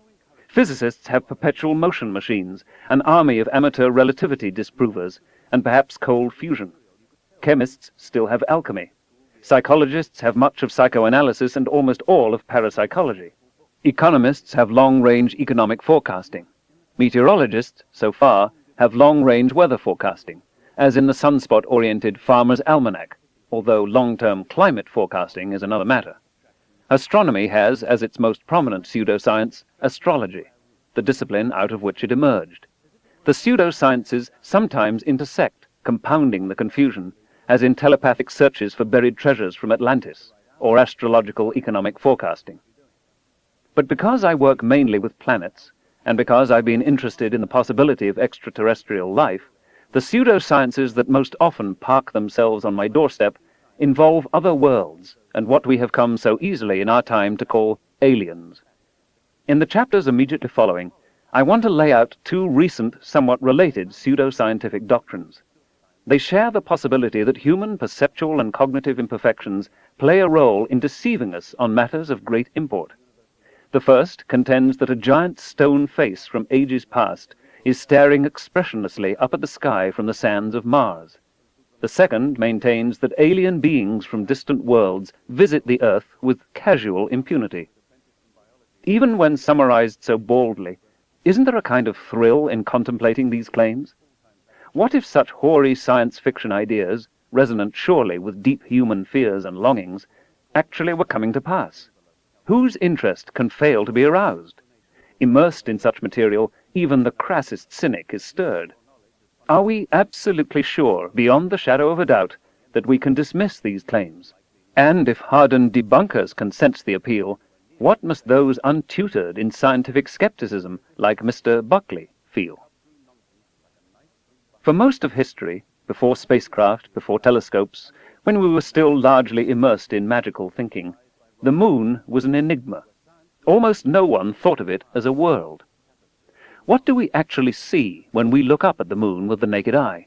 We make out a configuration of irregular, bright and dark markings, not a close representation of any familiar object. But almost irresistibly, our eyes connect the markings, emphasizing some, ignoring others. We seek a pattern, and we find one. In world myth and folklore, many images are seen. A woman weaving, stands of laurel trees, an elephant jumping off a cliff, a girl with a basket on her back, a rabbit, the lunar intestines spilled out on its surface after evisceration by an irritable flightless bird, a woman pounding tapa cloth, a four-eyed jaguar. People of one culture have trouble understanding how such bizarre things could be seen by the people of another. The most common image is the man in the moon. Of course, it doesn't really look like a man. Its features are lopsided, warped, drooping. There's a beefsteak or something over the left eye. And what expression does that mouth convey? An O of surprise? A hint of sadness, even lamentation? Doleful recognition of the travails of life on earth? Certainly the face is too round. The ears are missing. I guess he's bald on top. Nevertheless, every time I look at it, I see a human face. World folklore depicts the moon as something prosaic. In the pre-Apollo generation, children were told that the moon was made of green, that is, smelly, cheese, and for some reason this was thought not marvelous, but hilarious. In children's books and editorial cartoons, the man in the moon is often drawn simply as a face set in a circle, not too different from the bland, happy face of a pair of dots in an upturned arc. Benignly, he looks down on the nocturnal frolics of animals and children, of the knife and the spoon. Consider again the two categories of terrain we recognize when we examine the moon with the naked eye: the brighter forehead, cheeks and chin, and the darker eyes and mouth. Through a telescope, the bright features are revealed to be ancient cratered highlands, dating back, we now know, from the radioactive dating of samples returned by the Apollo astronauts, to almost 4.5 billion years ago. The dark features are somewhat younger flows of basaltic lava called maria, singular mare, both from the Latin word for ocean, although the moon, we now know, is dry as a bone. The maria welled up in the first few 100 million years of lunar history, partly induced by the high-speed impact of enormous asteroids and comets. The right eye is mare imbrium. The beefsteak drooping over the left eye is the combination of mare serenitatis and mare tranquillitatis, where Apollo 11 landed, and the off-center open mouth is mare humorum. No craters can be made out by ordinary unaided human vision. The man in the moon is in fact a record of ancient catastrophes, most of which took place before humans, before mammals, before vertebrates, before multicelled organisms, and probably even before life arose on Earth. It is a characteristic conceit of our species to put a human face on random cosmic violence. Humans, like other primates, are a gregarious lot. We enjoy one another's company. We're mammals, and parental care of the young is essential for the continuance of the hereditary lines. The parent smiles at the child smiles back, and a bond is forged or strengthened. As soon as the infant can see, it recognizes faces, and we now know that this skill is hardwired in our brains. Those infants who a million years ago were unable to recognize a face smiled back less, were less likely to win the hearts of their parents, and less likely to prosper. These days, nearly every infant is quick to identify a human face and to respond with a goony grin. As an inadvertent side effect, the pattern recognition machinery in our brains is so efficient in extracting a face from a clutter of other detail that we sometimes see faces where there are none. We assemble disconnected patches of light and dark, and unconsciously try to see a face. The Man in the Moon is one result. Michelangelo Antonioni's film Blow Up describes another. There are many other examples. Sometimes it's a geological formation, such as the Old Man of the Mountain at Franconia Notch, New Hampshire. We recognize that, rather than some supernatural agency or an otherwise undiscovered ancient civilization in New Hampshire, this is the product of erosion and collapse of a rock face.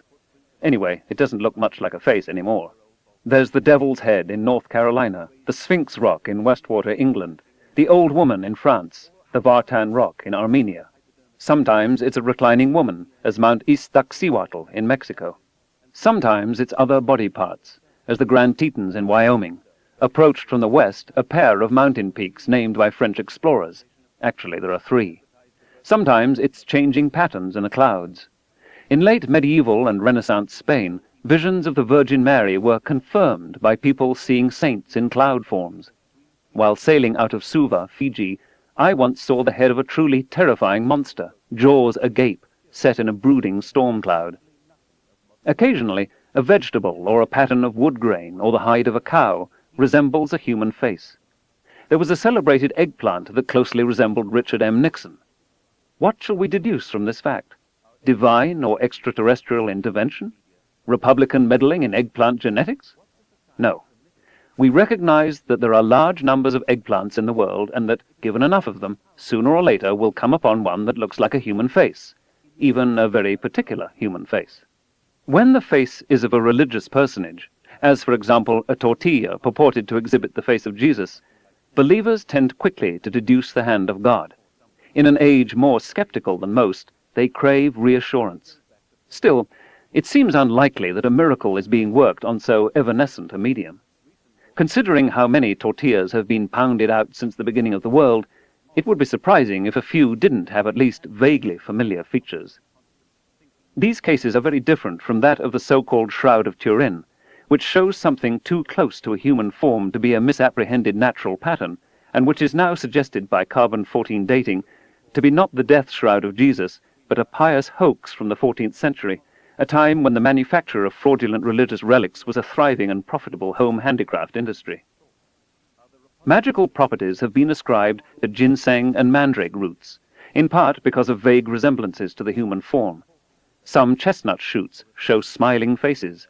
Some corals look like hands.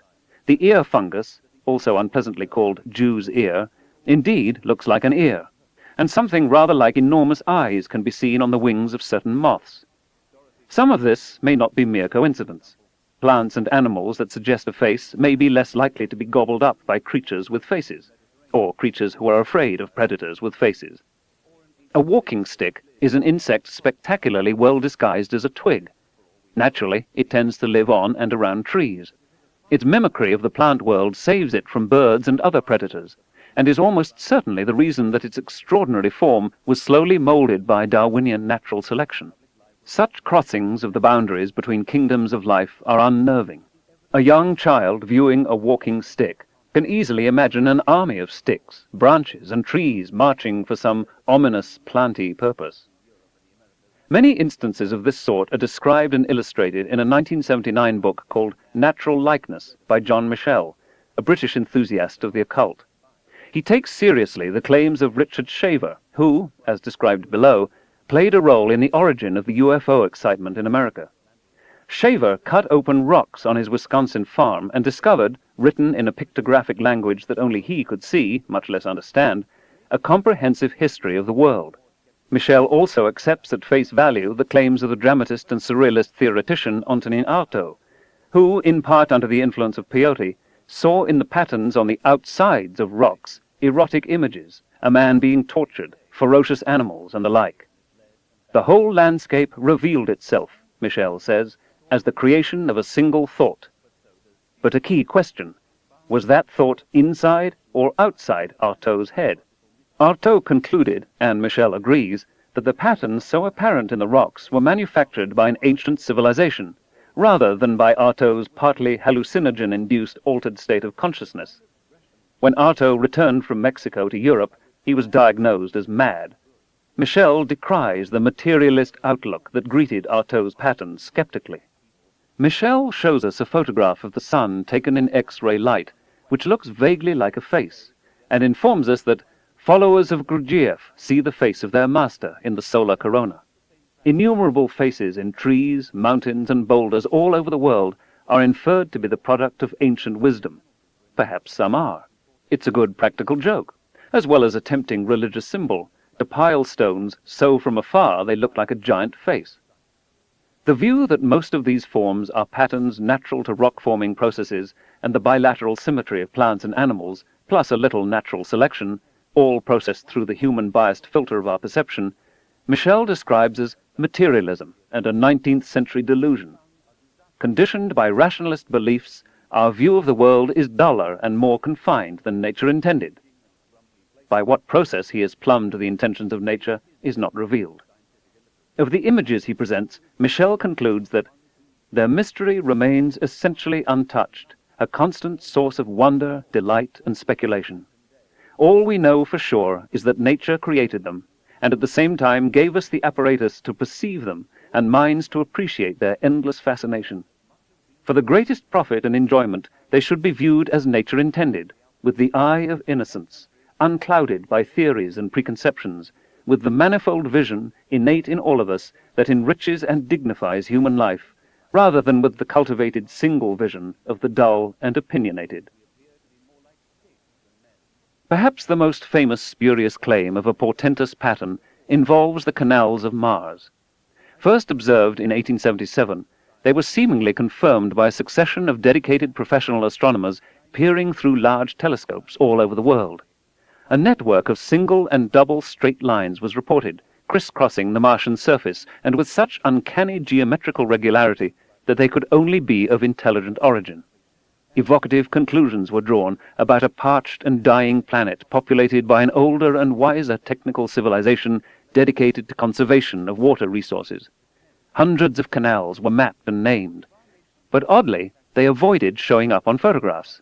The human eye, it was suggested, could remember the brief instance of perfect atmospheric transparency, while the undiscriminating photographic plate averaged the few clear with the many blurry moments. Some astronomers saw the canals, many did not. Perhaps certain observers were more skilled at seeing canals, or perhaps the whole business was some kind of perceptual delusion. Much of the idea of Mars as an abode of life, as well as the prevalence of Martians in popular fiction, derives from the canals.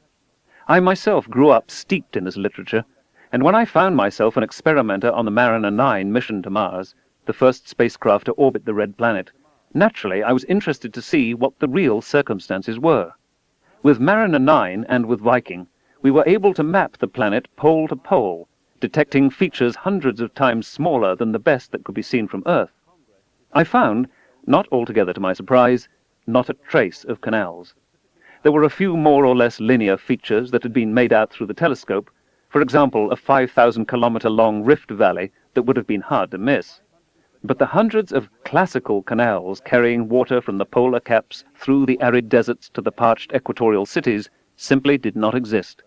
They were an illusion, some malfunction of the human hand-eye-brain combination at the limit of resolution when we peer through an unsteady and turbulent atmosphere. Even a succession of professional scientists, including famous astronomers who had made other discoveries that are confirmed and now justly celebrated, can make serious, even profound errors in pattern recognition, especially where the implications of what we think we are seeing seem to be profound. We may not exercise adequate self-discipline and self-criticism. The Martian canal myth constitutes an important cautionary tale. For the canals, spacecraft missions provided the means of correcting our misapprehensions. But it is also true that some of the most haunting claims of unexpected patterns emerge from spacecraft exploration. In the early 1960s, I urged that we be attentive to the possibility of finding the artifacts of ancient civilizations, either those indigenous to a given world or those constructed by visitors from elsewhere. I didn't imagine that this would be easy or probable, and I certainly did not suggest that, on so important a matter, anything short of ironclad evidence would be worth considering. Beginning with John Glenn's evocative report of fireflies surrounding his space capsule, every time an astronaut reported seeing something not immediately understood, there were those who deduced aliens.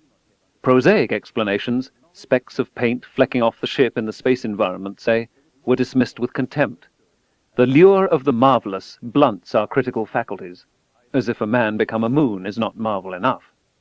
Around the time of the Apollo lunar landings, many non-experts, owners of small telescopes, flying saucer zealots, writers for aerospace magazines, pored over the returned photographs seeking anomalies that NASA scientists and astronauts had overlooked. Soon there were reports of gigantic Latin letters and Arabic numerals inscribed on the lunar surface, pyramids, highways, crosses, glowing UFOs. Bridges were reported on the moon, radio antennas, the tracks of enormous crawling vehicles, and the devastation left by machines able to slice craters in two. Every one of these claims, though, turns out to be a natural lunar geological formation misjudged by amateur analysts, internal reflections in the optics of the astronauts' Hasselblad cameras, and the like. Some enthusiasts discerned the long shadows of ballistic missiles, Soviet missiles, it was ominously confided, aimed at America. The rockets, also described as spires, turned out to be low hills casting long shadows when the sun is near the lunar horizon. A little trigonometry dispels the mirage. These experiences also provide fair warning. For a complex terrain sculpted by unfamiliar processes, amateurs, and sometimes even professionals, examining photographs, especially near the limit of resolution, may get into trouble. Their hopes and fears, the excitement of possible discoveries of great import, may overwhelm the usual skeptical and cautious approach of science. If we examine available surface images of Venus, occasionally a peculiar landform swims into view, as, for example, a rough portrait of Joseph Stalin discovered by American geologists analyzing Soviet orbital radar imagery. No one maintains, I gather, that unreconstructed Stalinists had doctored the magnetic tapes, or that the former Soviets were engaged in engineering activities of unprecedented and hitherto unrevealed scale on the surface of Venus, where every spacecraft to land has been fried in an hour or two. The odds are overwhelming that this feature, whatever it is due to geology. The same is true of what seems to be a portrait of the cartoon character Bugs Bunny on the Uranian moon Ariel. A Hubble Space Telescope image of Titan in the near-infrared shows clouds roughly configured to make a world-sized smiling face. Every planetary scientist has a favorite example. The astronomy of the Milky Way also is replete with imagined likenesses. For example, the Horsehead, Eskimo, Owl, Homunculus, Tarantula, and North American nebulae, all irregular clouds of gas and dust, illuminated by bright stars, and each on a scale that dwarfs our solar system. When astronomers mapped the distribution of galaxies out to a few 100 million light-years, they found themselves outlining a crude human form which has been called the stick man. The configuration is understood as something like enormous adjacent soap bubbles, the galaxies formed on the surface of adjacent bubbles, and almost no galaxies in the interiors. This makes it quite likely that they will mark out a pattern with bilateral symmetry, something like the stick man. Mars is much more clement than Venus, although the Viking landers provided no compelling evidence for life. Its terrain is extremely heterogeneous and diverse. With 100,000 or so close-up photographs available, it is not surprising that claims have been made over the years about something unusual on Mars. There is, for example, a cheerful, happy face sitting inside a Martian impact crater 8 kilometers, 5 miles, across, with a set of radial splash marks outside, making it look like the conventional representation of a smiling sun. But no one claims that this has been engineered by an advanced and excessively genial Martian civilization, perhaps to attract our attention. We recognize that, with objects of all sizes falling out of the sky, with the surface rebounding, slumping, and reconfiguring itself after each impact, and with ancient water and mud flows and modern wind-borne sand sculpting the surface, a wide variety of landforms must be generated. If we scrutinize 100,000 pictures, it's not surprising that occasionally we'll come upon something like a face. With our brains programmed for this from infancy, it would be amazing if we couldn't find one here and there. A few small mountains on Mars resemble pyramids. In the Elysium High Plateau, there is a cluster of them, the biggest a few kilometers across at the base, all oriented in the same direction. There is something a little eerie about these pyramids in the desert, so reminiscent of the Giza Plateau in Egypt, and I would love to examine them more closely. Is it reasonable, though, to deduce Martian pharaohs? Similar features are also known on Earth in miniature, especially in Antarctica. Some of them would come up to your knees. If we knew nothing else about them, would it be fair to conclude that they've been manufactured by scale model Egyptians living in the Antarctic wasteland? The hypothesis loosely fits the observations, but much else we know about the polar environment and the physiology of humans speaks against it. They are, in fact, generated by wind erosion, the splatter of fine particles picked up by strong winds blowing mainly in the same direction, and, over the years, sculpting what once were irregular hummocks into nicely symmetrical pyramids. They're called Dreikanthers, from a German word meaning three sides. This is order generated out of chaos by natural processes, something we see over and over again throughout the universe, in rotating spiral galaxies, for instance. Each time it happens, we're tempted to infer the direct intervention of a maker. On Mars, there is evidence of winds much fiercer than any ever experienced on Earth, ranging up to half the speed of sound. Planet-wide dust storms are common, carrying fine grains of sand, a steady pitter-patter of particles moving much faster than in the fiercest gales of Earth should, over ages of geological time, work profound changes in rock faces and landforms. It would not be too surprising if a few features, even very large ones, were sculpted by aeolian processes into the pyramidal forms we see. There is a place on Mars called Cydonia, where a great stone face, a kilometer across, stares unblinkingly up at the sky. It is an unfriendly face, but one that seems recognizably human. In some representations, it could have been sculpted by Praxiteles. It lies in a landscape where many low hills have been molded into odd forms, perhaps by some mixture of ancient mud flows and subsequent wind erosion. From the number of impact craters, the surrounding terrain looks to be at least hundreds of millions of years old. Intermittently, the face has attracted attention, both in the United States and in the former Soviet Union. The headline in the November 20, 1984 Weekly World News, a supermarket tabloid not celebrated for its integrity, read, "Soviet scientists' amazing claim, ruined temples found on Mars. Space probe discovers remains of 50,000-year-old civilization." The revelations are attributed to an anonymous Soviet source, and breathlessly describe discoveries made by a non-existent Soviet space vehicle. But the story of the face is almost entirely an American one. It was found by one of the Viking orbiters in 1976. There was an unfortunate dismissal of the feature by a project official as a trick of light and shadow, which prompted a later accusation that NASA was covering up the discovery of the millennium. A few engineers, computer specialists, and others, some of them contract employees of NASA, worked on their own time to digitally enhance the image. Perhaps they hoped for stunning revelations. That's permissible in science, even encouraged, as long as your standards of evidence are high. Some of them were fairly cautious and deserve to be commended for advancing the subject. Others were less restrained, deducing not only that the face was a genuine monumental sculpture of a human being, but claiming to find a city nearby with temples and fortifications.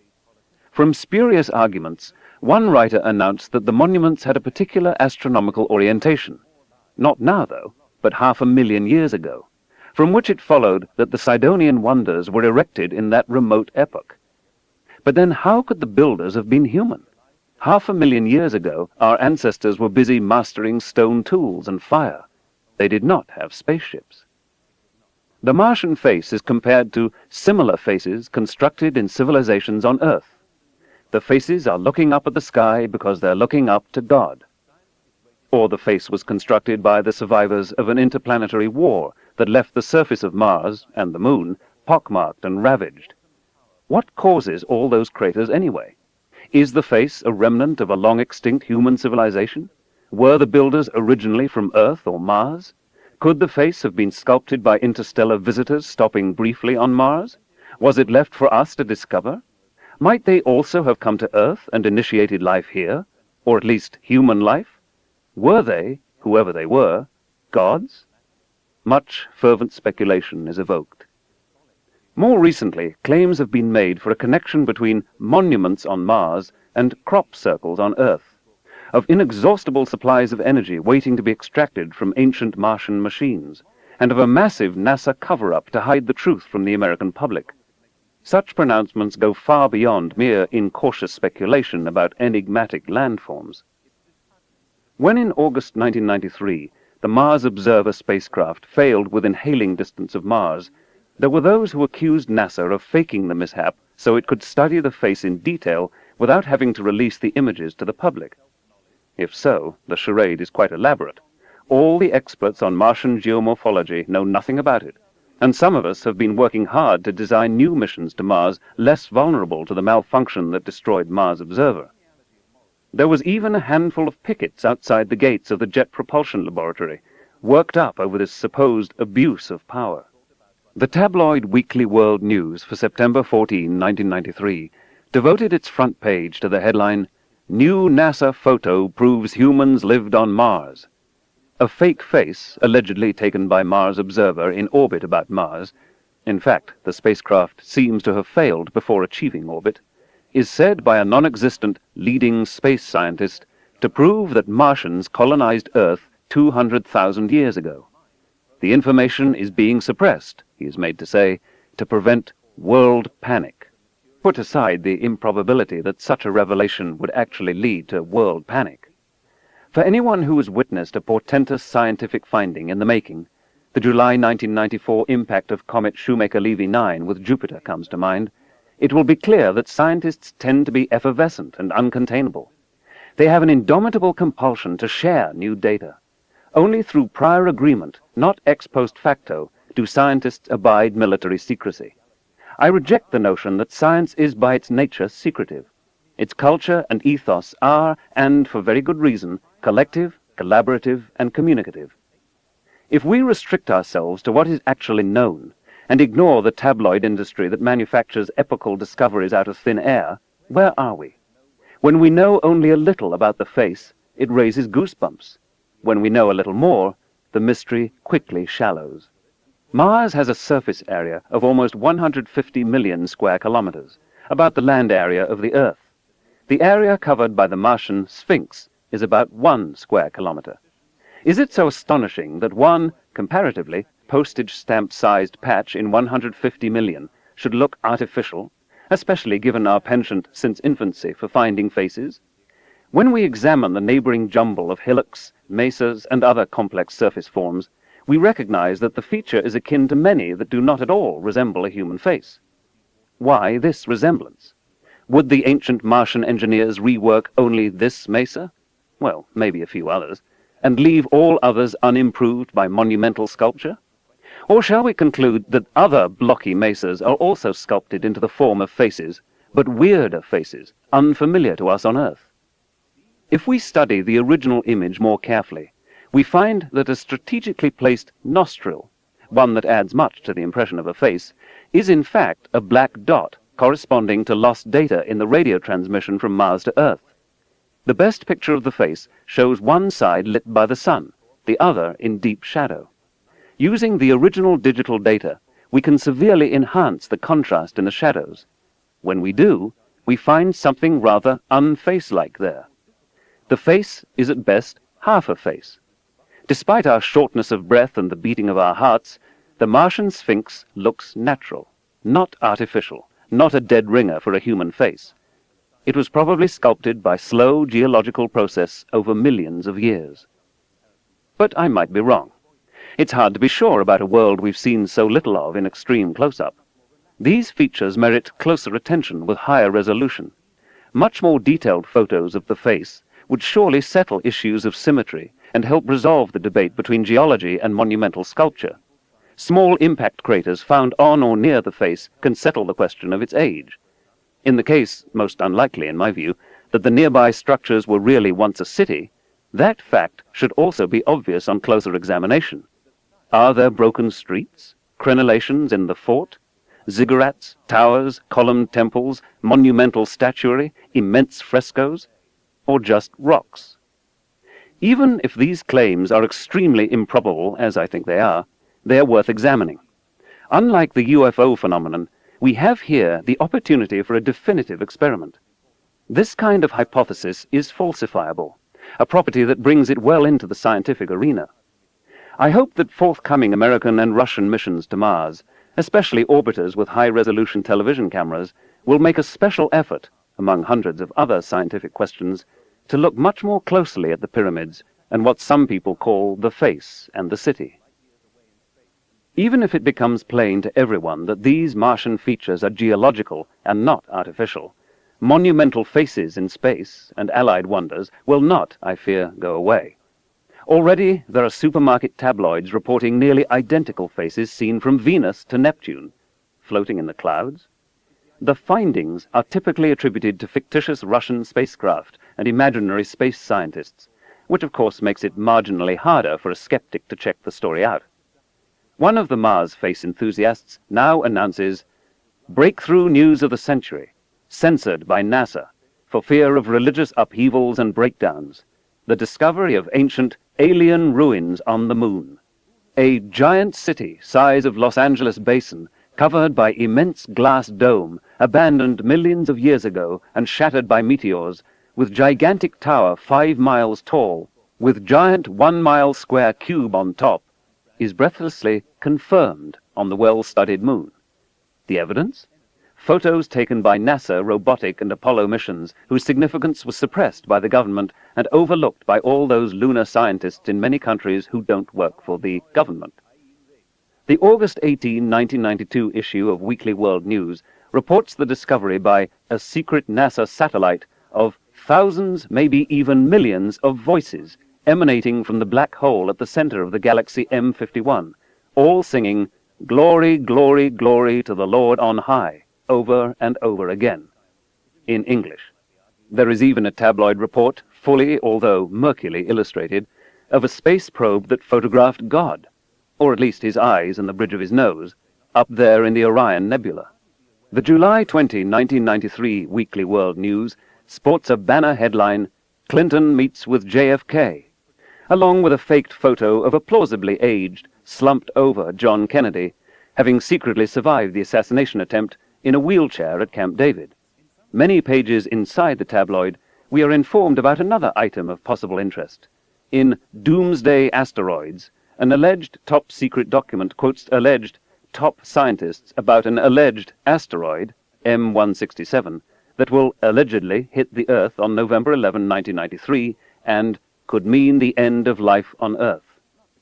President Clinton is described as being kept constantly informed of the asteroid's position and speed. Perhaps it was one of the items he discussed in his meeting with President Kennedy. Somehow, the fact that the Earth escaped this catastrophe did not merit even a retrospective paragraph after November 11, 1993, uneventfully passed. At least the headline writer's judgment not to burden the front page with the news of the end of the world was vindicated. Some see this as just a kind of fun. However, we live in a time when a real long-term statistical threat of an impact of an asteroid with the Earth has been identified. This real science is, of course, the inspiration, if that's the word, of the Weekly World News story. Government agencies are studying what to do about it.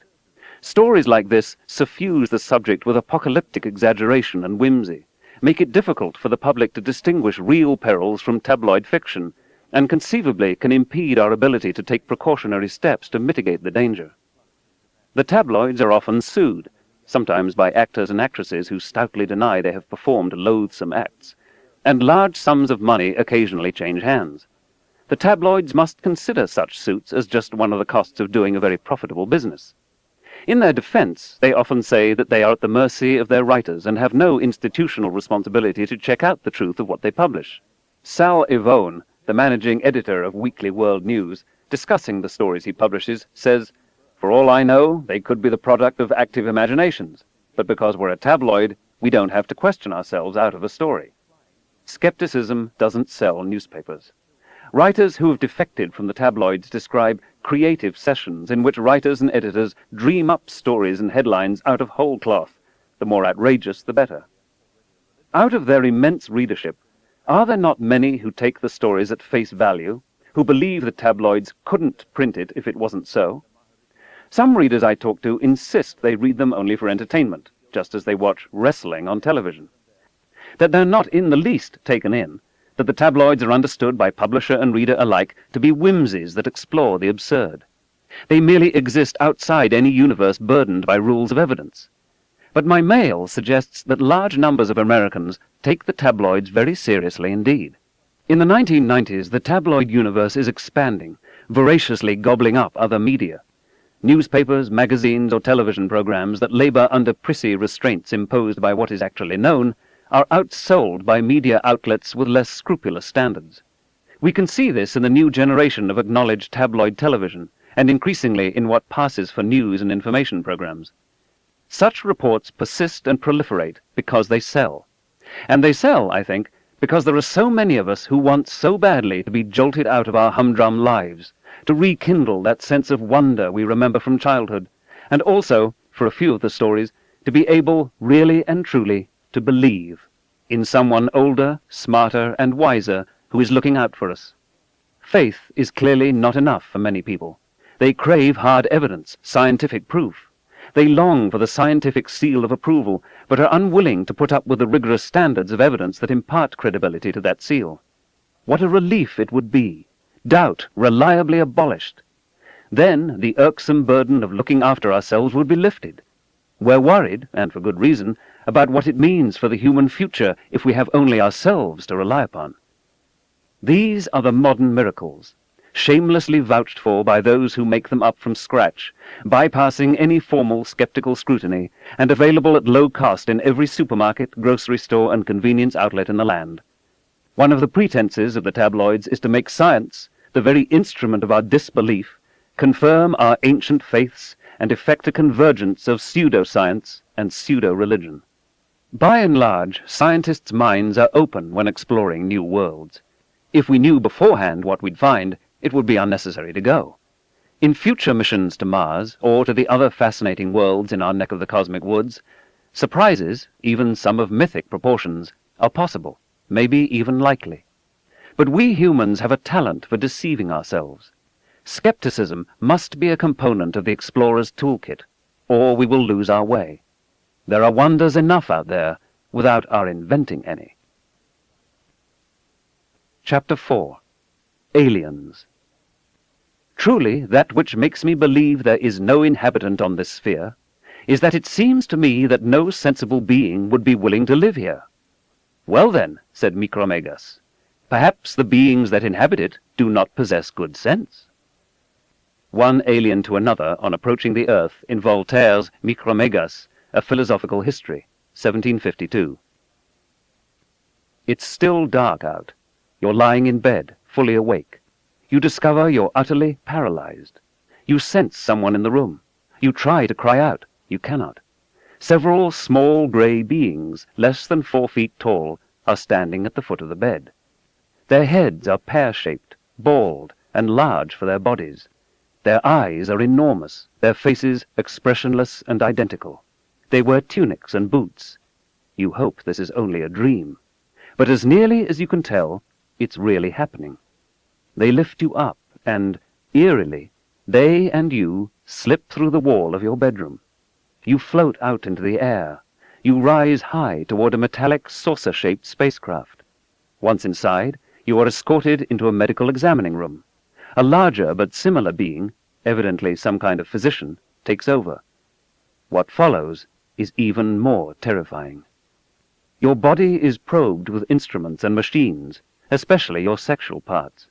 If you're a man, they may take sperm samples. If you're a woman, they may remove ova or fetuses, or implant semen. They may force you to have sex. Afterwards, you may be ushered into a different room where hybrid babies or fetuses, partly human and partly like these creatures, stare back at you. You may be given an admonition about human misbehavior, especially in despoiling the environment or in allowing the AIDS pandemic. Tableaus of future devastation are offered. Finally, these cheerless grey emissaries escort you out of the spacecraft and ooze you back through the walls into your bed. By the time you're able to move and talk, they're gone. You may not remember the incident right away. Instead, you might simply find some period of time unaccountably missing and puzzle over it. Because all this seems so weird, you're a little concerned about your sanity. Naturally, you're reluctant to talk about it. At the same time, the experience is so disturbing that it's hard to keep it bottled up. It all pours out when you hear of similar accounts, or when you're under hypnosis with a sympathetic therapist, or even when you see a picture of an alien in one of the many popular magazines, books, and TV specials on UFOs. Some people say they can recall such experiences from early childhood. Their own children, they think, are now being abducted by aliens. It runs in families. It's a eugenics program, they say, to improve the human breeding stock. Maybe aliens have always done this. Maybe, some say, that's where humans came from in the first place. As revealed by repeated polls over the years, most Americans believe that we're being visited by extraterrestrial beings in UFOs. In a 1992 Roper poll of nearly 6,000 American adults, especially commissioned by those who accept the alien abduction story at face value, 18% reported sometimes waking up paralyzed, aware of one or more strange beings in the room. About 13% report odd episodes of missing time, and 10% claim to have flown through the air without mechanical assistance. From nothing more than these results, the poll's sponsors conclude that 2% of all Americans have been abducted, many repeatedly, by beings from other worlds. The question of whether respondents had been abducted by aliens was never actually put to them. If we believed the conclusion drawn by those who bankrolled and interpreted the results of this poll, and if aliens are not partial to Americans, then the number for the whole planet would be more than 100 million people. This means an abduction every few seconds over the past few decades. It's surprising more of the neighbors haven't noticed. What's going on here? When you talk with self-described abductees, most seem very sincere, although caught in the grip of powerful emotions. Some psychiatrists who've examined them say they find no more evidence of psychopathology in them than in the rest of us. Why should anyone claim to have been abducted by alien creatures if it never happened? Could all these people be mistaken, or lying, or hallucinating the same or a similar story? Or is it arrogant and contemptuous even to question the good sense of so many? On the other hand, could there really be a massive alien invasion? Repugnant medical procedures performed on millions of innocent men, women, and children? Humans apparently used as breeding stock over many decades? And all this not generally known and dealt with by responsible media, physicians, scientists, and the government sworn to protect the lives and well-being of their citizens? Or, as many have suggested, is there a massive government conspiracy to keep the citizens from the truth? Why should beings so advanced in physics and engineering, crossing vast interstellar distances, walking like ghosts through walls, be so backward when it comes to biology? Why, if the aliens are trying to do their business in secret, wouldn't they perfectly expunge all memories of the abductions? Too hard for them to do? Why are the examining instruments macroscopic and so reminiscent of what can be found at the neighborhood medical clinic? Why go to all the trouble of repeated sexual encounters between aliens and humans? Why not steal a few egg and sperm cells, read the full genetic code, and then manufacture as many copies as you like with whatever genetic variations happen to suit your fancy? Even we humans, who as yet cannot quickly cross interstellar space or slither through walls, are able to clone cells. How could humans be the result of an alien breeding program if we share 99.6% of our active genes with the chimpanzees? We're more closely related to chimps than rats are to mice. The preoccupation with reproduction in these accounts raises a warning flag, especially considering the uneasy balance between sexual impulse and societal repression that has always characterized the human condition, and the fact that we live in a time fraught with numerous ghastly accounts, both true and false, of childhood sexual abuse. Contrary to many media reports, the Roper pollsters and those who wrote the official report never asked whether their subjects had been abducted by aliens. They deduced it. Those who've ever awakened with strange presences around them, who've ever unaccountably seemed to fly through the air and so on, have therefore been abducted. The pollsters didn't even check to see if sensing presences, flying, etc., were part of the same or separate incidents. Their conclusion, that millions of Americans have been so abducted, is spurious, based on careless experimental design. Still, at least hundreds of people, perhaps thousands, claiming they have been abducted, have sought out sympathetic therapists or joined abductee support groups. Others may have similar complaints, but fearing ridicule or the stigma of mental illness, have refrained from speaking up or getting help. Some abductees are also said to be reluctant to talk for fear of hostility and rejection by hardline skeptics, although many willingly appear on radio and TV talk shows. Their diffidence supposedly extends even to audiences that already believe in alien abductions. But maybe there's another reason. Might the subjects themselves be unsure, at least at first, at least before many retellings of their story, whether it was an external event they are remembering or a state of mind? "One unerring mark of the love of truth," wrote John Locke in 1690, "is not entertaining any proposition with greater assurance than the proofs it is built upon will warrant." On the matter of UFOs, how strong are the proofs? The phrase flying saucer was coined when I was entering high school. The newspapers were full of stories about ships from beyond in the skies of Earth. It seemed pretty believable to me. There were lots of other stars, at least some of which probably had planetary systems like ours. Many stars were as old or older than the Sun, so there was plenty of time for intelligent life to evolve. Caltech's Jet Propulsion Laboratory had just flown a 2-stage rocket high above the Earth. Clearly we were on our way to the Moon and the planets. Why shouldn't other, older, wiser beings be able to travel from their star to ours? Why not? This was only a few years after the bombing of Hiroshima and Nagasaki. Maybe the UFO occupants were worried about us and sought to help us. Or maybe they wanted to make sure that we and our nuclear weapons didn't come and bother them. Many people seemed to see flying saucers: sober pillars of the community, police officers, commercial airline pilots, military personnel. And apart from some harumphs and giggles, I couldn't find any counter-arguments. How could all these eyewitnesses be mistaken? What's more, the saucers had been picked up on radar, and pictures had been taken of them. You could see the photos in newspapers and glossy magazines. There were even reports about crashed flying saucers and little alien bodies with perfect teeth stiffly languishing in Air Force freezers in the Southwest. The prevailing climate was summarized in Life magazine a few years later in these words: "These objects cannot be explained by present science as natural phenomena, but solely as artificial devices created and operated by a high intelligence. Nothing known or projected on Earth could account for the performance of these devices." And yet not a single adult I knew was preoccupied with UFOs. I couldn't figure out why not. Instead, they were worried about communist China, nuclear weapons, McCarthyism, and the rent. I wondered if they had their priorities straight.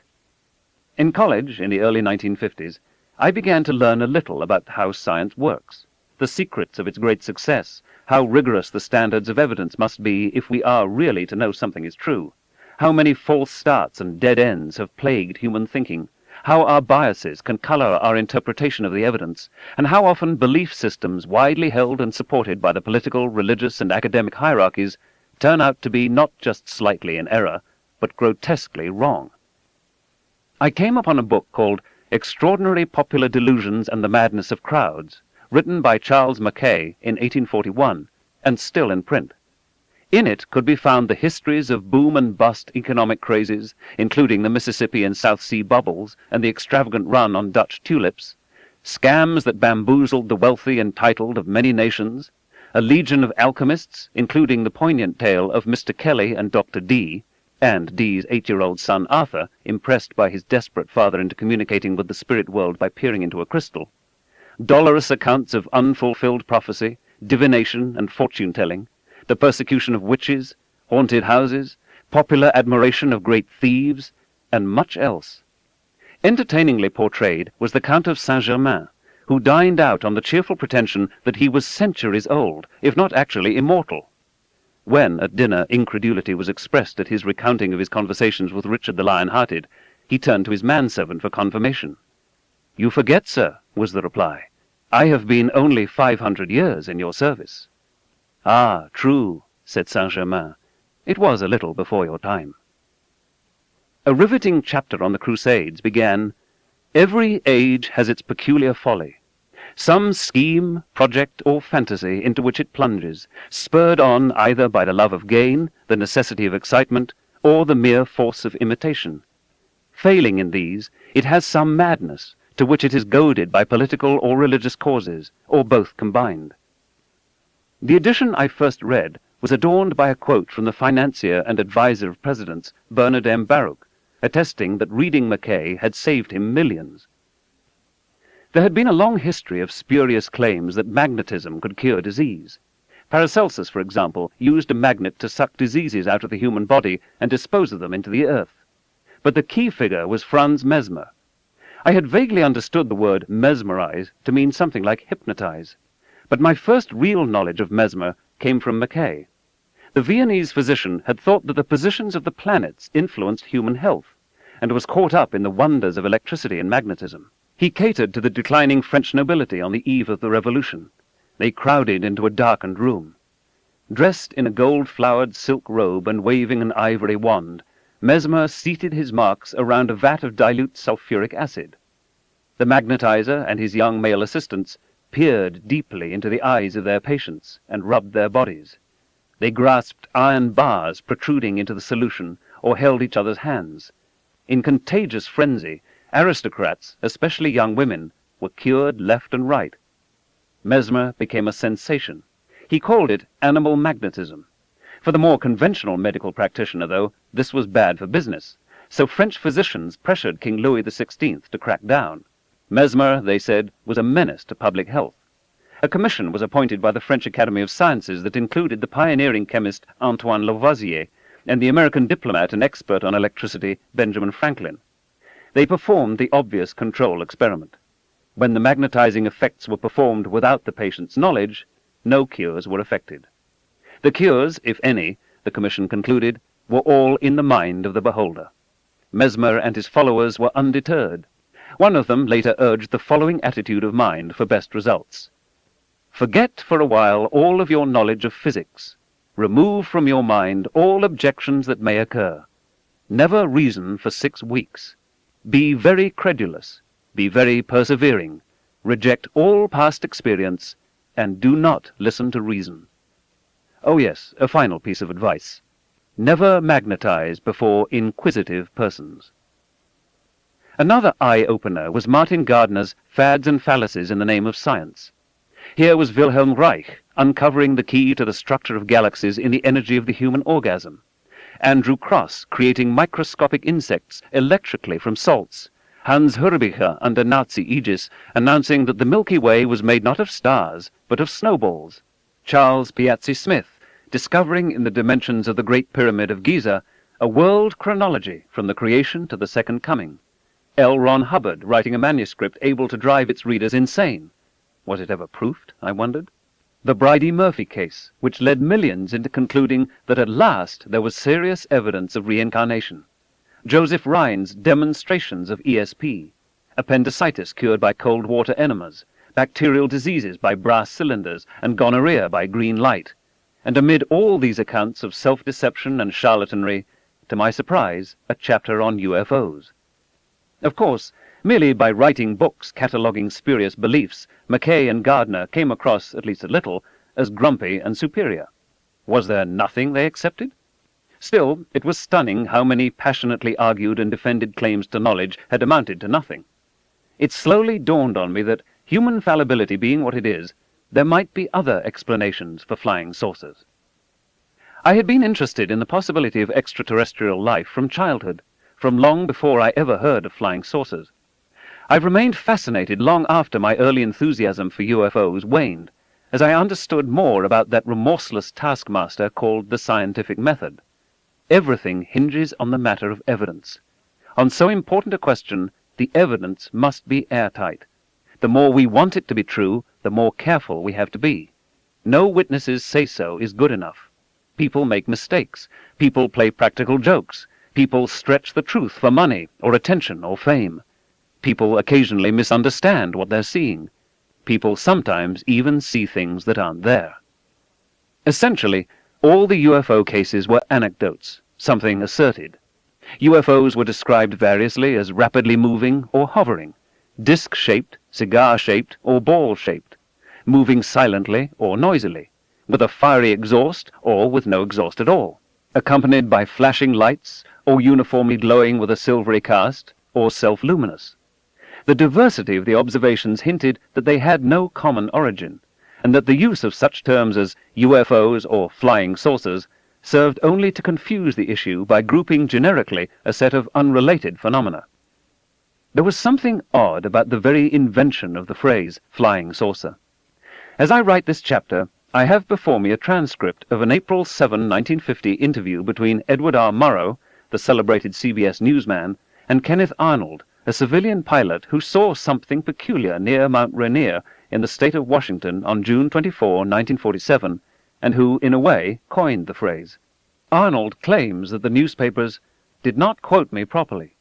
When I told the press, they misquoted me, and in the excitement of it all, one newspaper and another one got it so ensnarled up that nobody knew just exactly what they were talking about. These objects more or less fluttered like they were, I'd say, boats on very rough water. And when I described how they flew, I said that they flew like they take a saucer and throw it across the water. Most of the newspapers misunderstood and misquoted that, too. They said that I said that they were saucer-like. I said that they flew in a saucer-like fashion. Arnold thought he saw a train of 9 objects, one of which produced a terrific blue flash. He concluded they were a new kind of winged aircraft. Morrow summed up, "That was an historic misquote. While Mr. Arnold's original explanation has been forgotten, the term flying saucer has become a household word." Kenneth Arnold's flying saucers looked and behaved quite differently from what in only a few years would be rigidly particularized in the public understanding of the term, something like a very large and highly maneuverable frisbee. Most people honestly reported what they saw, but what they saw were natural, if unfamiliar, phenomena.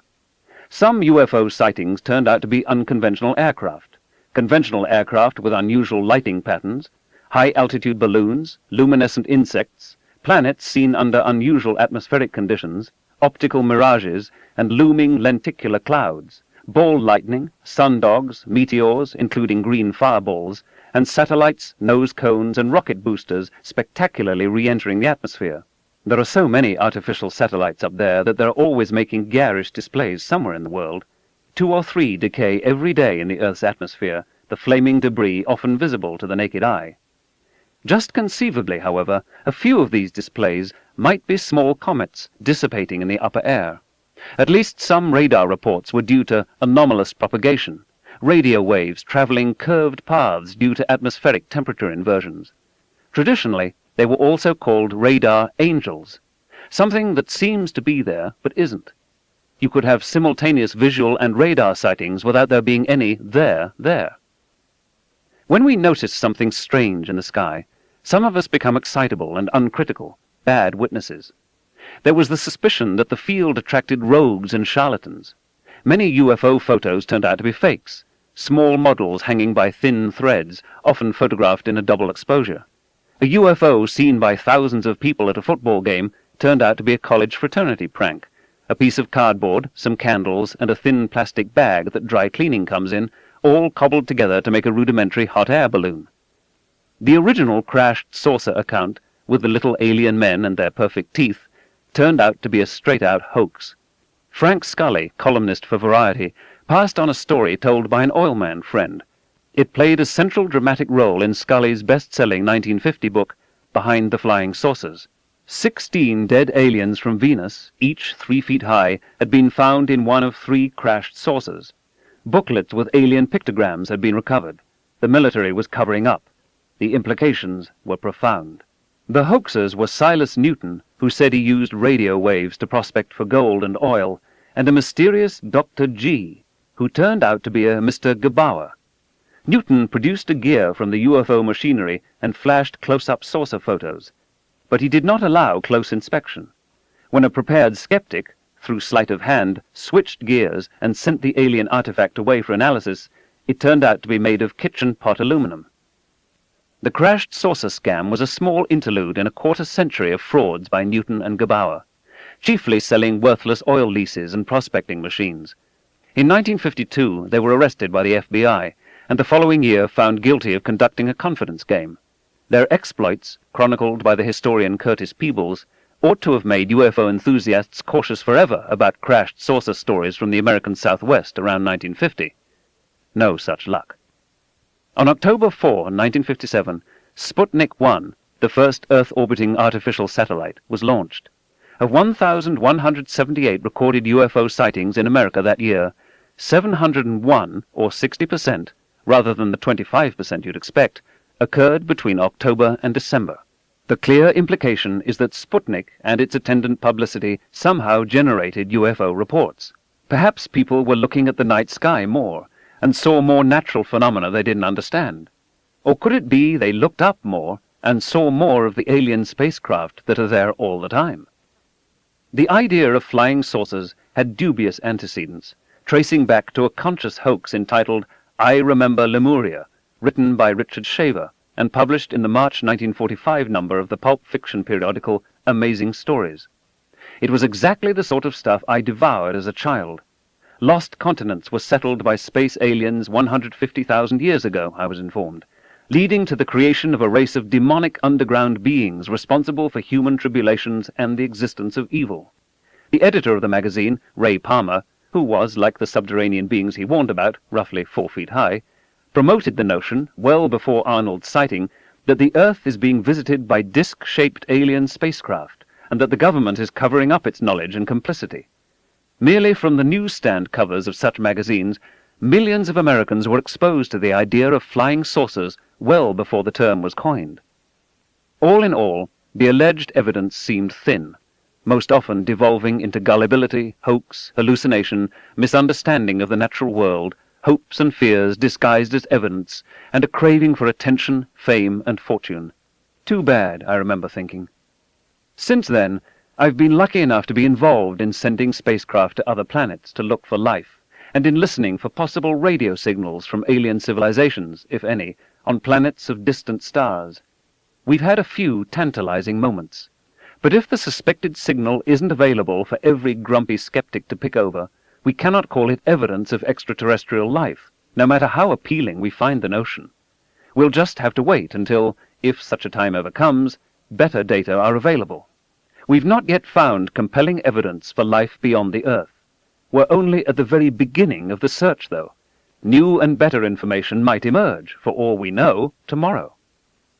I don't think anyone could be more interested than I am in whether we're being visited. It would save me so much time and effort to be able to study extraterrestrial life directly and nearby, rather than at best indirectly and at a great distance.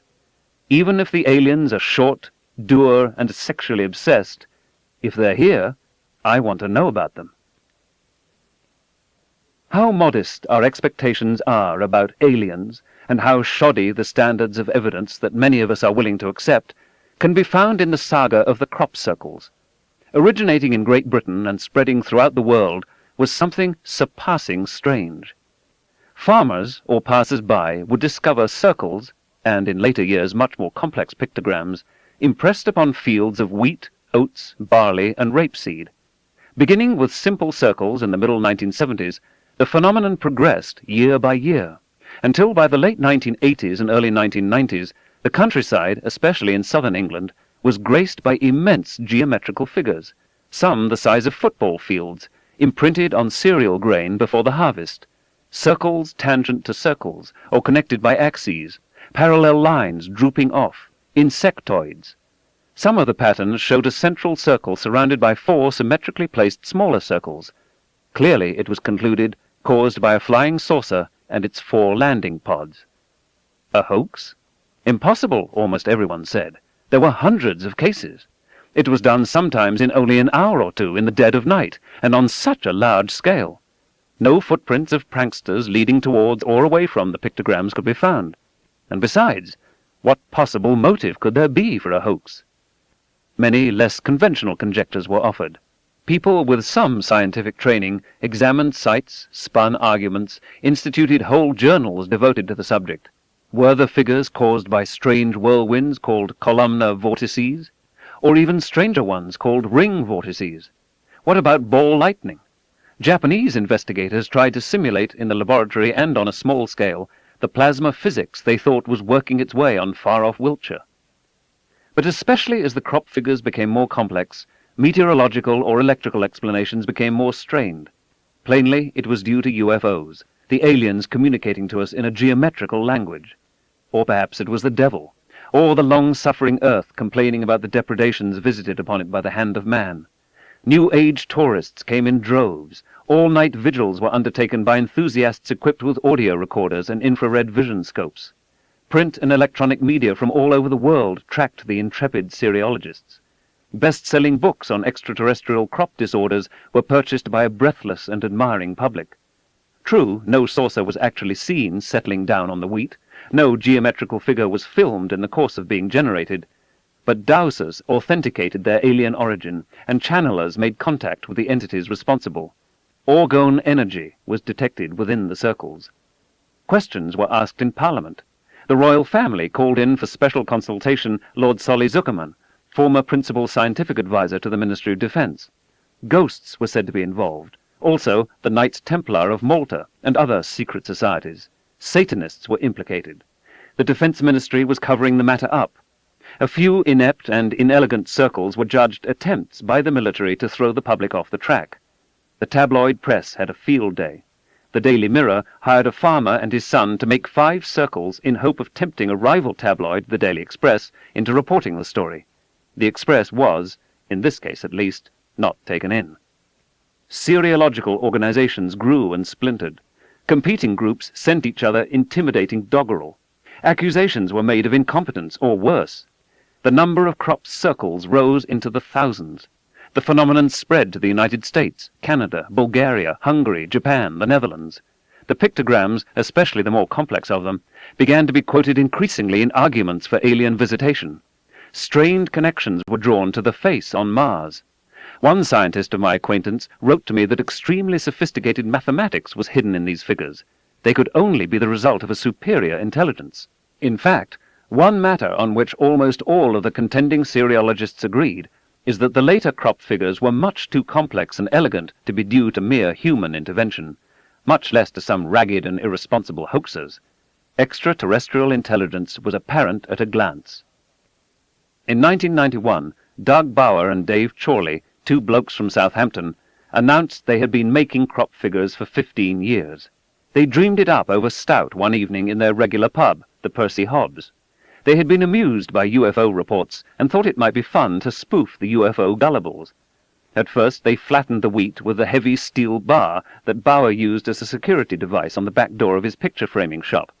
Later on they used planks and ropes. Their first efforts took only a few minutes, but being inveterate pranksters as well as serious artists, the challenge began to grow on them. Gradually they designed and executed more and more demanding figures. At first no one seemed to notice. There were no media reports.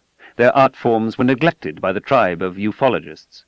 They were on the verge of abandoning crop circles to move on to some other, more emotionally rewarding hoax.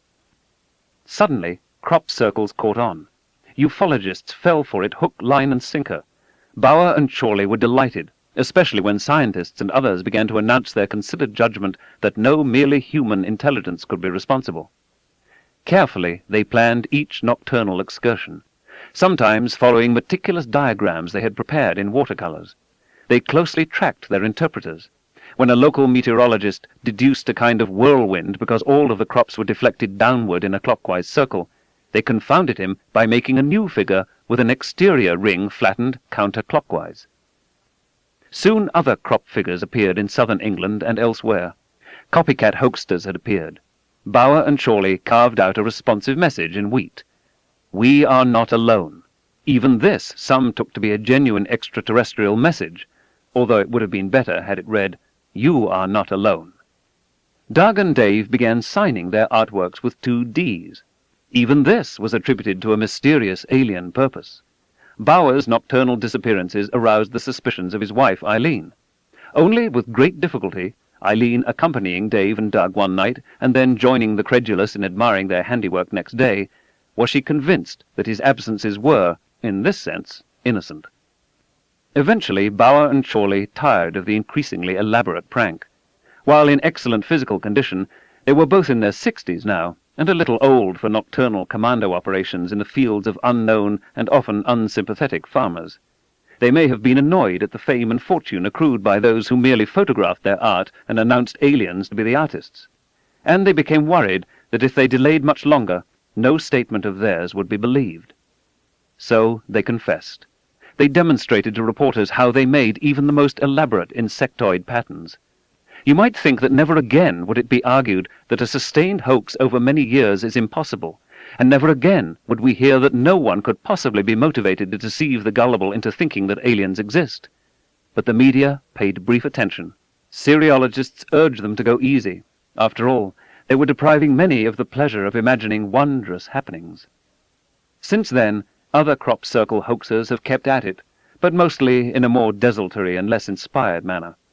As always, the confession of the hoax is greatly overshadowed by the sustained initial excitement. Many have heard of the pictograms in cereal grains and their alleged UFO connection, but draw a blank when the names of Bauer and Chorley, or the very idea that the whole business may be a hoax, are raised. An informative exposé by the journalist Jim Schnabel, Round in Circles, Penguin Books 1994, from which much of my account is taken, is in print. Schnabel joined the cereologists early, and in the end made a few successful pictograms himself. He prefers a garden roller to a wooden plank, and found that simply stomping grain with one's feet does an acceptable job.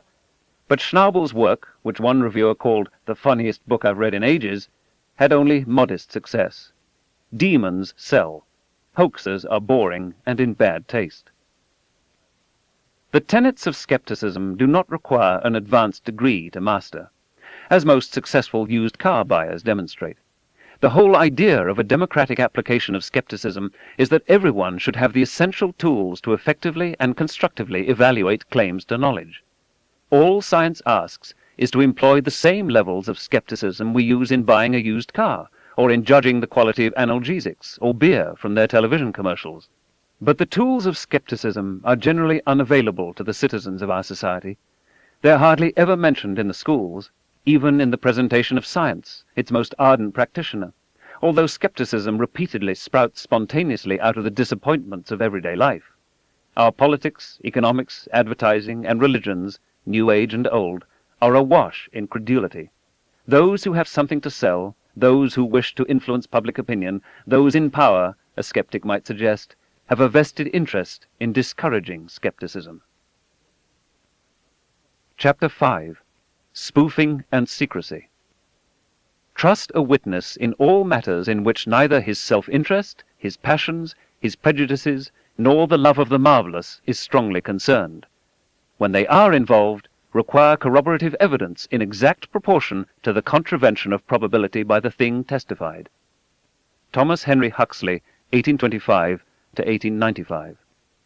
When the mother of celebrity abductee Travis Walton was informed that a UFO had zapped her son with a bolt of lightning and then carried him off into space, she replied incuriously, "Well, that's the way these things happen." Is it? To agree that UFOs are in our skies is not committing to very much. UFO is an abbreviation for unidentified flying object. It is a more inclusive term than flying saucer. That there are things seen which the ordinary observer or even an occasional expert does not understand is inevitable. But why, if we see something we don't recognize, should we conclude it's a ship from the stars? A wide variety of more prosaic possibilities present themselves. After misapprehended natural events and hoaxes and psychological aberrations are removed from the data set, is there any residue of very credible but extremely bizarre cases, especially ones supported by physical evidence? Is there a signal hiding in all that noise? In my view, no signal has been detected. There are reliably reported cases that are unexotic, and exotic cases that are unreliable. There are no cases, despite well over 1 million UFO reports since 1947, in which something so strange that it could only be an extraterrestrial spacecraft is reported so reliably that misapprehension, hoax, or hallucination can be reliably excluded.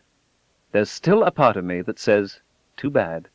We're regularly bombarded with extravagant UFO claims vended in bite-sized packages, but only rarely do we get to hear about their comeuppance. This isn't hard to understand. Which sells more newspapers and books? Which garners higher ratings? Which is more fun to believe? Which is more resonant with the torments of our time? Real crashed alien ships, or experienced con men preying on the gullible? Extraterrestrials of immense powers toying with the human species, or such claims deriving from human weakness and imperfection? Over the years, I've continued to spend time on the UFO problem. I receive many letters about it, frequently with detailed first-hand accounts. Sometimes momentous revelations are promised if only I will call the letter writer. After I give lectures, on almost any subject, I often am asked, "Do you believe in UFOs?" I'm always struck by how the question is phrased, the suggestion that this is a matter of belief and not of evidence. I'm almost never asked, How good is the evidence that UFOs are alien spaceships? I found that the going-in attitude of many people is highly predetermined. Some are convinced that eyewitness testimony is reliable, that people do not make things up, that hallucinations or hoaxes on such a scale are impossible, and that there must be a long-standing, high-level government conspiracy to keep the truth from the rest of us. Gullibility about UFOs thrives on widespread mistrust of government, arising naturally enough from all those circumstances where, in the tension between public well-being and national security, the government lies. As government deceit and conspiracies of silence have been exposed on so many other matters, it's hard to argue that a cover-up on this odd subject is impossible, that the government would never hide important information from its citizens. A common explanation on why there would be a cover-up is to prevent worldwide panic or erosion of confidence in the government. I was a member of the U.S. Air Force Scientific Advisory Board committee that investigated the Air Force's UFO study called Project Blue Book, but earlier and revealingly called Project Grudge. We found the ongoing effort to be lackadaisical and dismissive. In the middle 1960s, Project Blue Book was headquartered at Wright-Patterson Air Force Base in Ohio, where foreign technical intelligence, chiefly understanding what new weapons the Soviets had, was also based. They had state-of-the-art technology in file retrieval. You asked about a given UFO incident and, somewhat like sweaters and suits at the dry cleaners today, reams of files made their way past you until the engine stopped when the file you wanted arrived before you. But what was in those files wasn't worth much. For example, senior citizens reported lights hovering over their small New Hampshire town for more than an hour, and the case is explained as a wing of strategic bombers from a nearby Air Force base on a training exercise. Could the bombers take an hour to pass over the town? No. Did the bombers fly over at the time the UFOs were reported? No. Can you explain to us, Colonel, how strategic bombers can be described as hovering? No.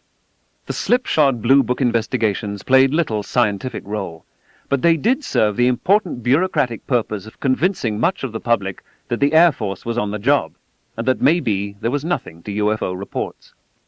Of course, this doesn't preclude the possibility that another, more serious, more scientific study of UFOs was going on somewhere else, headed, say, by a brigadier general rather than a lieutenant colonel. I think something like this is even likely, not because I believe we're being visited by aliens, but because hiding in the UFO phenomena must be data once considered of significant military interest. Certainly, if UFOs are as reported, very fast, very maneuverable craft, there is a military duty to find out how they work. If UFOs were built by the Soviet Union, it was the Air Force's responsibility to protect us. Considering the remarkable performance characteristics reported, the strategic implications of Soviet UFOs flagrantly overflying American military and nuclear facilities were worrisome. If, on the other hand, the UFOs were built by extraterrestrials, we might copy the technology, if we could get our hands on just one saucer, and secure a huge advantage in the Cold War. And even if the military believed that UFOs were manufactured neither by Soviets nor by extraterrestrials, there was a good reason to follow the reports closely. In the 1950s, balloons were being extensively used by the Air Force, not just as weather measurement platforms, as prominently advertised, and radar reflectors, as acknowledged, but also secretly as robotic espionage craft with high-resolution cameras and signal intelligence devices. While the balloons themselves were not very secret, the reconnaissance packages they carried were. High-altitude balloons can seem saucer-shaped when seen from the ground. If you misestimate how far away they are, you can easily imagine them going absurdly fast. Occasionally, propelled by a gust of wind, they make abrupt changes in direction, uncharacteristic of aircraft, and in seeming defiance of the conservation of momentum, if you don't realize that they're hollow and weigh almost nothing.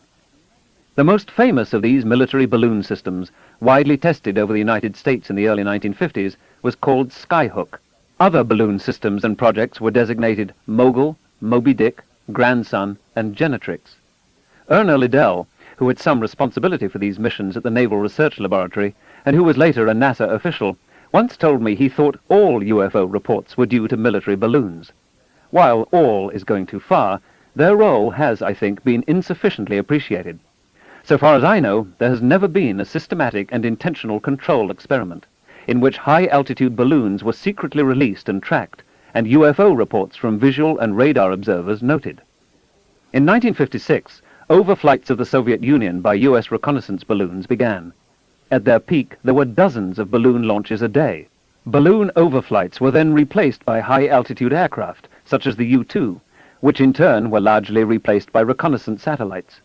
Many UFOs dating from this period were clearly scientific balloons, as are some since. High-altitude balloons are still being launched, including platforms carrying cosmic ray sensors, optical and infrared telescopes, radio receivers probing the cosmic background radiation, and other instruments above most of the Earth's atmosphere.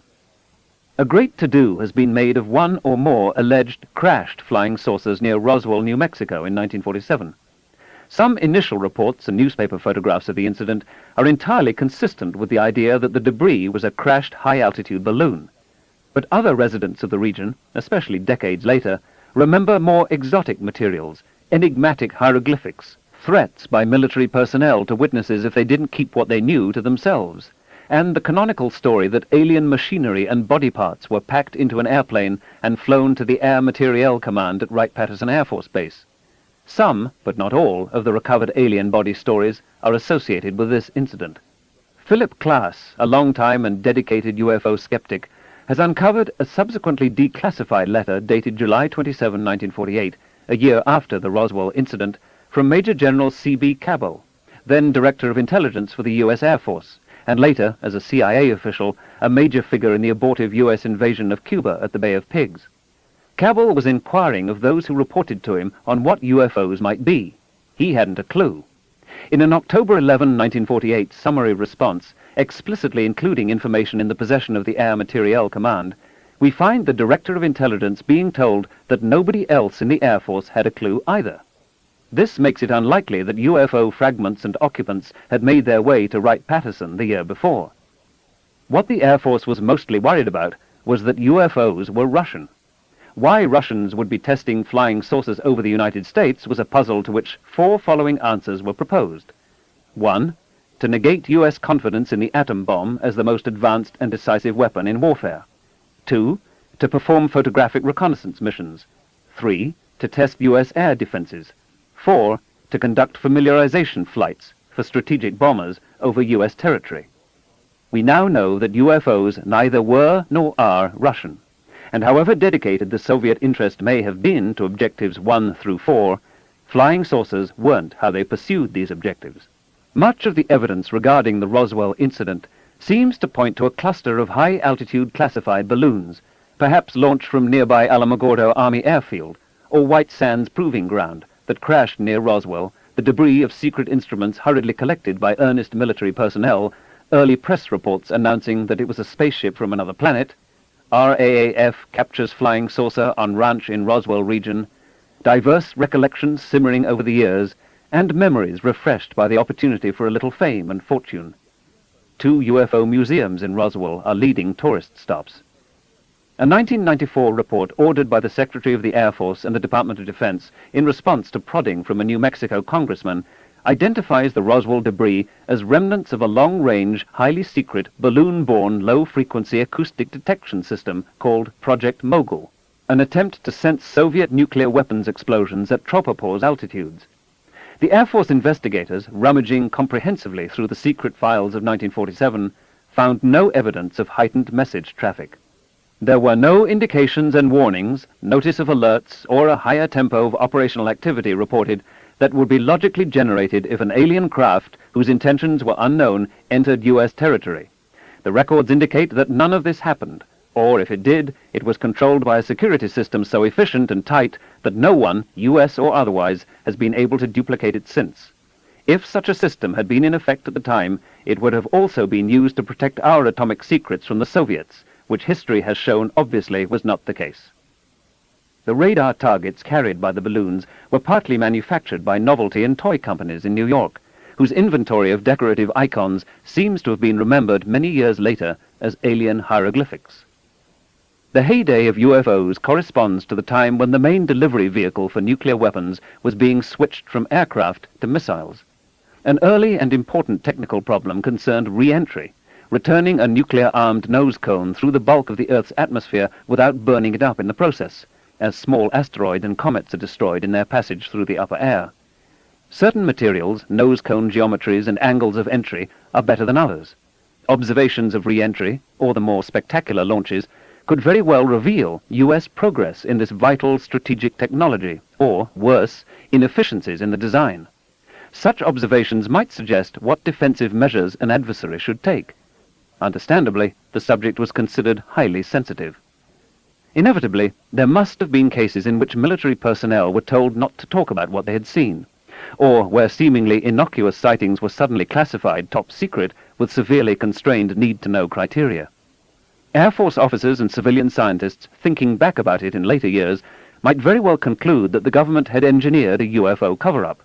If nose cones are judged UFOs, the charge is a fair one. Consider spoofing.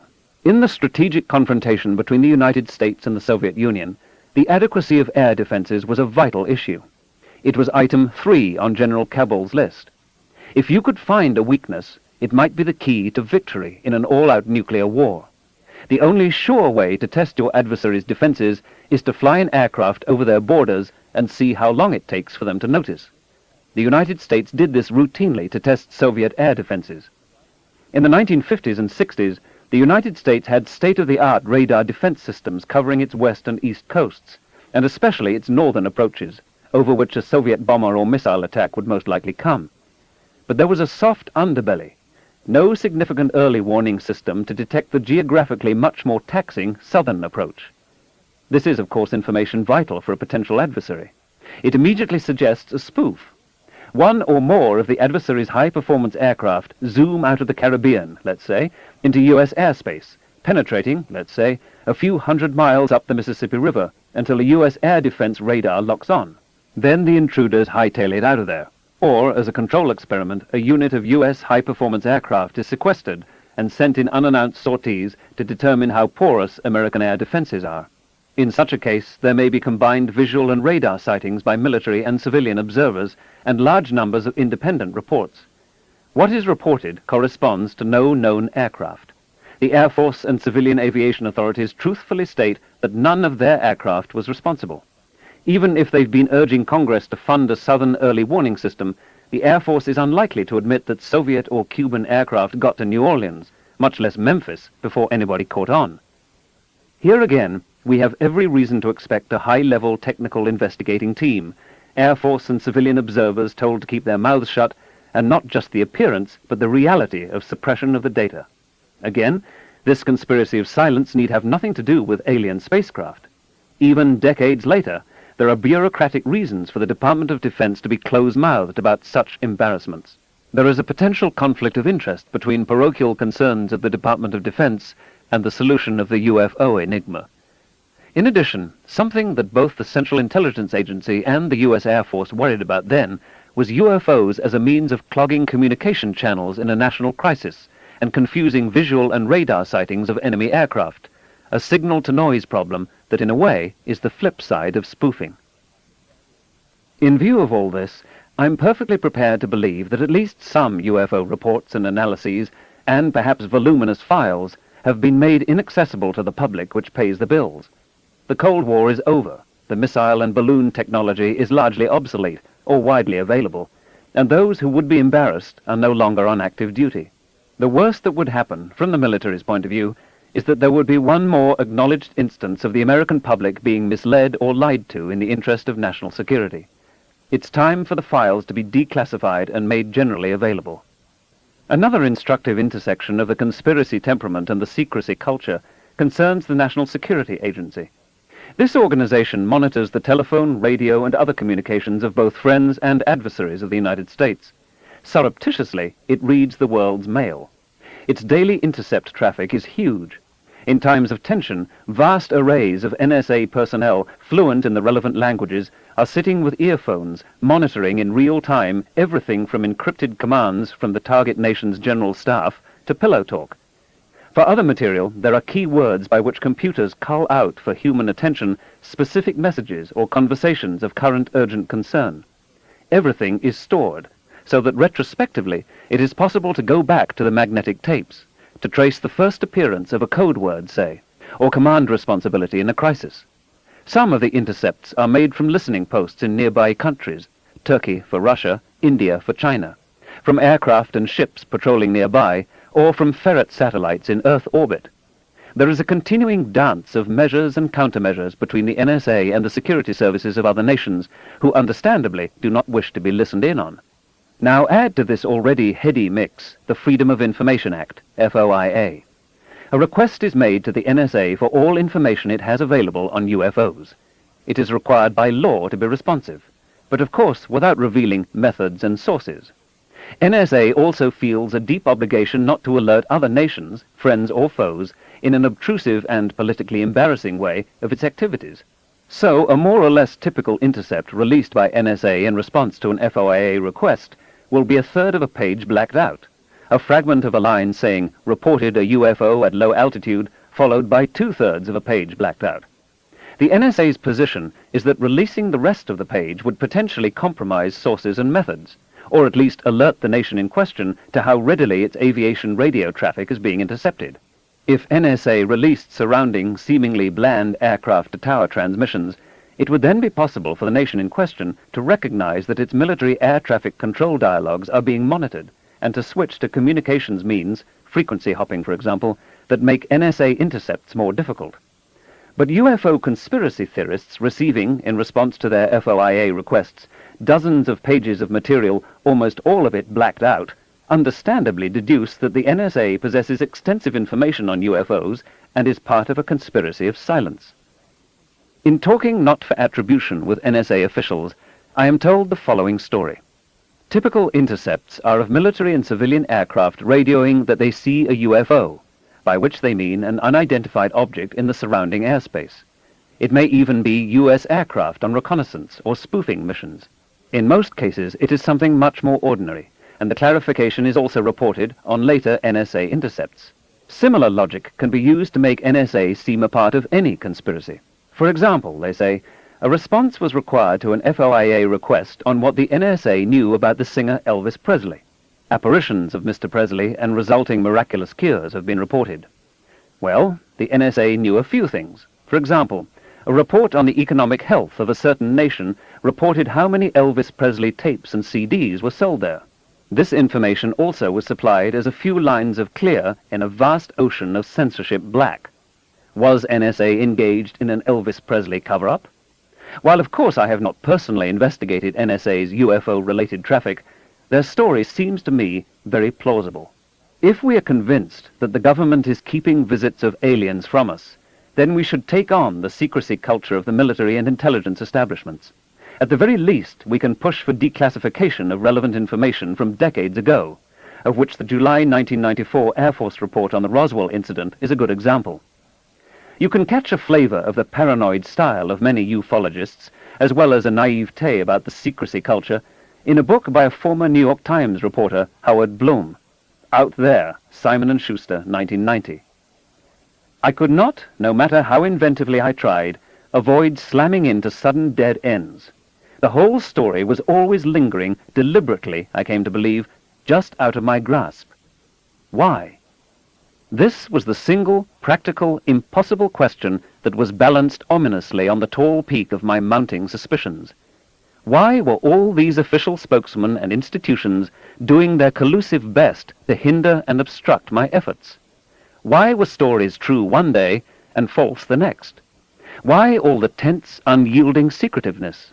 Why were military intelligence agents spreading disinformation, driving UFO believers mad?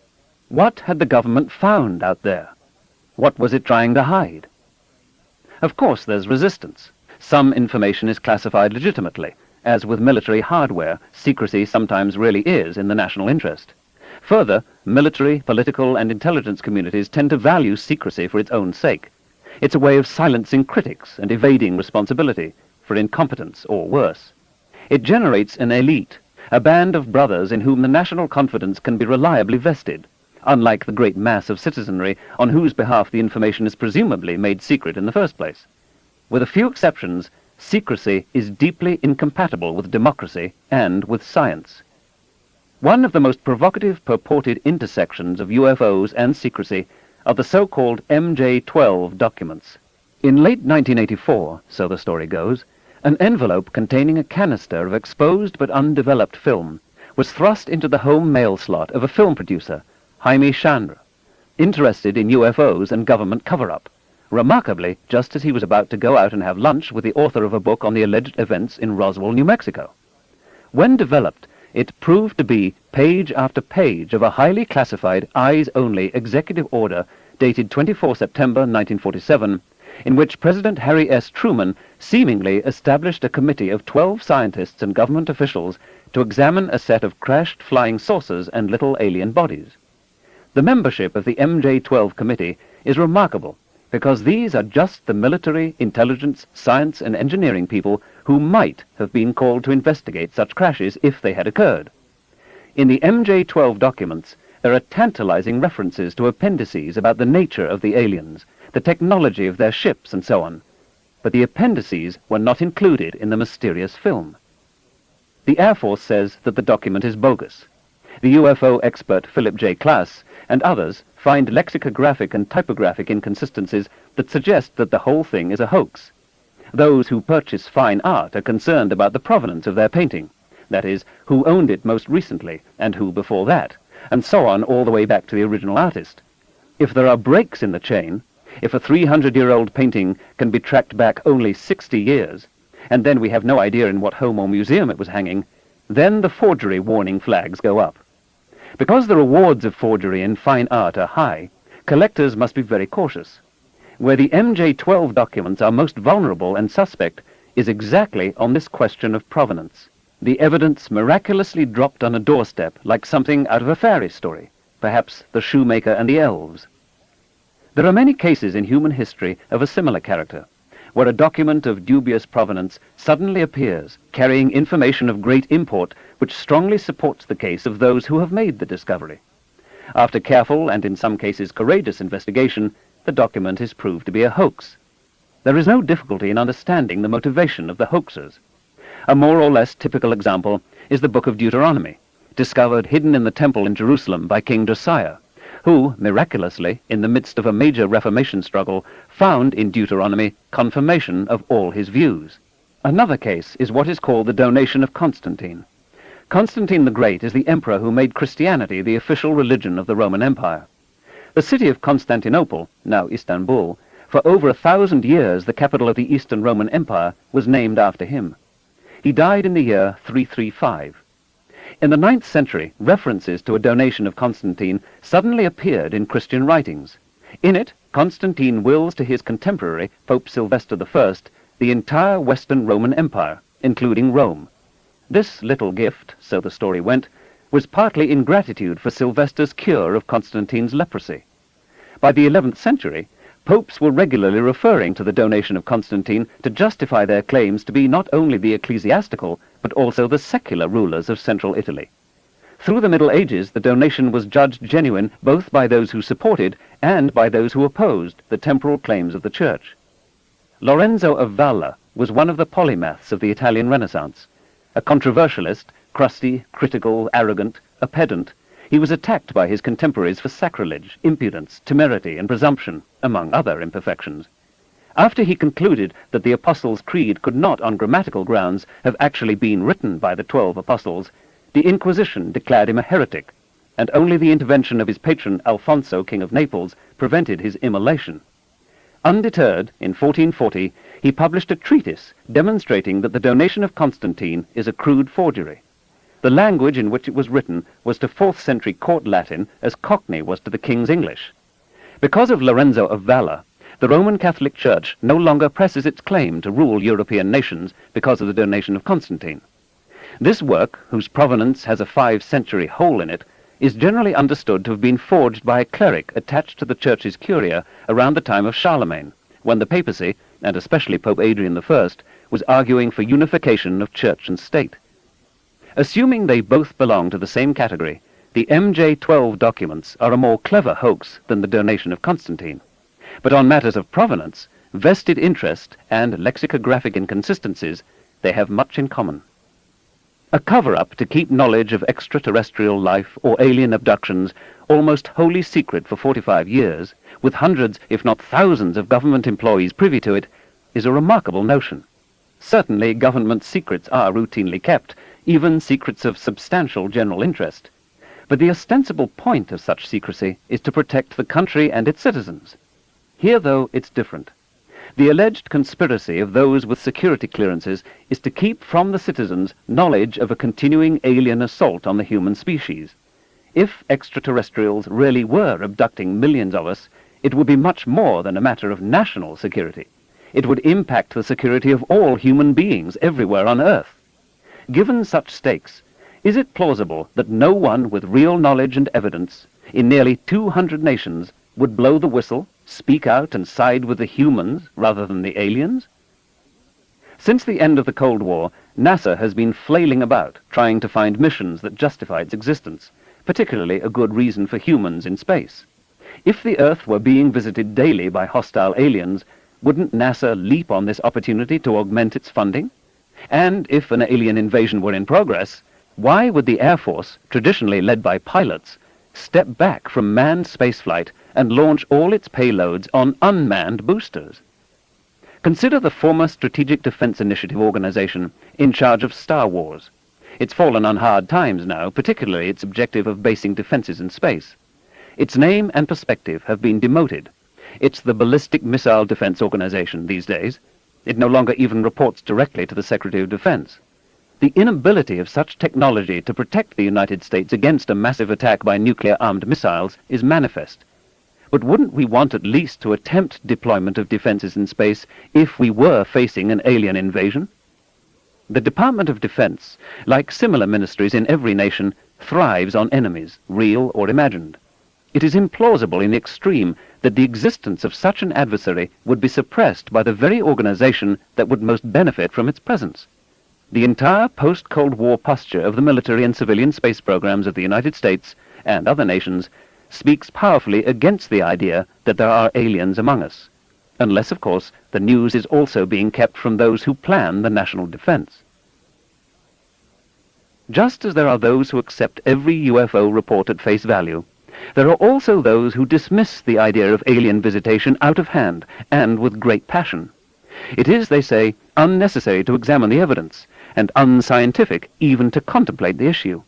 I once helped to organize a public debate at the annual meeting of the American Association for the Advancement of Science between proponent and opponent scientists of the proposition that some UFOs were spaceships, whereupon a distinguished physicist, whose judgment in many other matters I respected, threatened to sic the Vice President of the United States on me if I persisted in this madness. Nevertheless, the debate was held and published, the issues were a little better clarified, and I did not hear from Spiro T. Agnew. A 1969 study by the National Academy of Sciences, while recognizing that there are reports not easily explained, concluded that the least likely explanation of UFOs is the hypothesis of extraterrestrial visitations by intelligent beings. Think of how many other explanations there might be. Time travelers, demons from Witchland, tourists from another dimension, like Mr. Mizursteplik, or was it Mizurspitlik? I always forget. From the land of Zurf in the fifth dimension in the old Superman comic books. The souls of the dead, or a non-Cartesian phenomenon that doesn't obey the rules of science or even of logic. Each of these explanations has in fact been seriously proffered. Least likely is really saying something. This rhetorical excess is an index of how distasteful the whole subject has become to many scientists. It's telling that emotions can run so high on a matter about which we really know so little. This is especially true of the more recent flurry of alien abduction reports. After all, if true, either hypothesis, invasion by sexually manipulative extraterrestrials or an epidemic of hallucinations, teaches us something we certainly ought to know about. Maybe the reason for strong feelings is that both alternatives have such unpleasant implications. Aurora. The number of reports and their consistency suggest that there may be some basis for these sightings other than hallucinogenic drugs. Mystery Aircraft. Report Federation of American Scientists, August 20, 1992. Aurora is a high-altitude, extremely secret American reconnaissance aircraft, a successor to the U-2 and the SR-71 Blackbird. It either exists or it doesn't. By 1993, there were reports by observers near California's Edwards Air Force Base and Groom Lake, Nevada, and particularly a region of Groom Lake called Area 51, where experimental aircraft for the Department of Defense are tested, that seemed, by and large, mutually consistent. Confirming reports were filed from all over the world. Unlike its predecessors, the aircraft is said to be hypersonic, to travel much faster, perhaps 6 to 8 times faster than the speed of sound. It leaves an odd contrail described as donuts on a rope. Perhaps it is also a means of launching small secret satellites into orbit, developed, it is speculated, after the Challenger disaster indicated the shuttle's episodic unreliability for defense payloads. But the CIA swears up and down there's no such program, says U.S. Senator and former astronaut John Glenn. The principal designer of some of the most secret U.S. aircraft says the same thing. A Secretary of the Air Force has vehemently denied the existence of such an airplane or any program to build one, in the U.S. Air Force or anywhere else. Would he lie?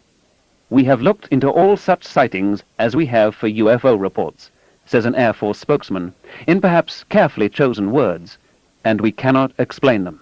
Meanwhile, in April 1995, the Air Force seized 4,000 more acres near Area 51. The area to which public access is denied is growing. Consider then the two possibilities, that Aurora exists and that it does not.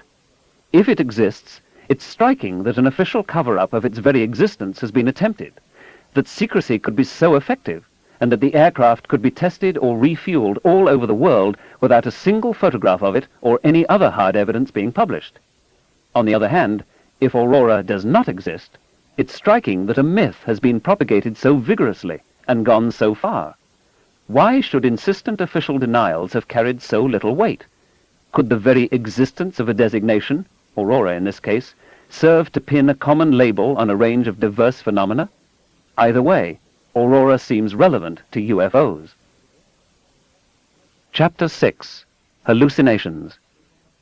As children tremble and fear everything in the blind darkness, so we in the light sometimes fear what is no more to be feared than the things children in the dark hold in terror.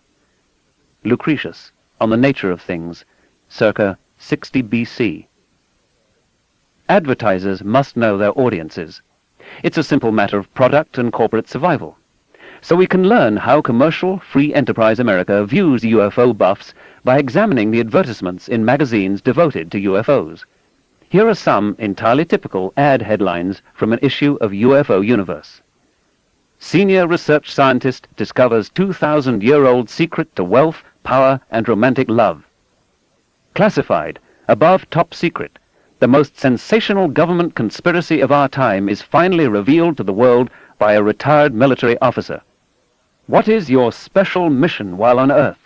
The cosmic awakening of light workers, walk-ins, and all starborn representatives has begun. This is what you have been waiting for. 24 superb, incredible, life-improving UFO seals of the spirits. I got a girl. Do you? Stop missing out. Get girls now. Subscribe today to the most amazing magazine in the universe. Bring miraculous good luck, love, and money into your life. These powers have worked for centuries. They can work for you. Amazing psychic research breakthrough. It takes only 5 minutes to prove that psychic magic powers really work. Have you the courage to be lucky, loved, and rich? Guaranteed good fortune will come your way. Get everything you want with the most powerful talismans in the world. Men in black, government agents, or aliens. Increase the power of gemstones, charms, seals, and symbols. Improve the effectiveness of everything you do. Magnify your mind power and abilities with the Mind Power Magnifier. The famous money magnet. Would you like more money? Testament of Lael, Sacred Scriptures of a Lost Civilization. A new book by Commander X from Inner Light. The controllers, the hidden rulers of Earth identified. We are the property of an alien intelligence. What is the common thread that binds these ads together? Not UFOs. Surely it's the expectation of unlimited audience gullibility. That's why they're placed in UFO magazines, because by and large the very act of buying such a magazine so categorizes the reader. Doubtless there are moderately skeptical and fully rational purchasers of these periodicals who are demeaned by such expectations of advertisers and editors.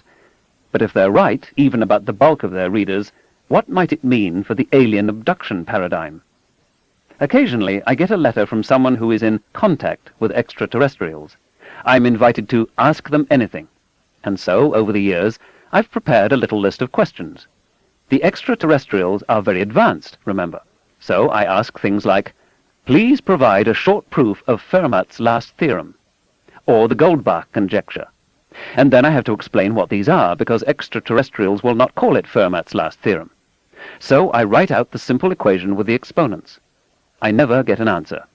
On the other hand, if I ask something like, should we be good? I almost always get an answer. Anything vague, especially involving conventional moral judgments, these aliens are extremely happy to respond to.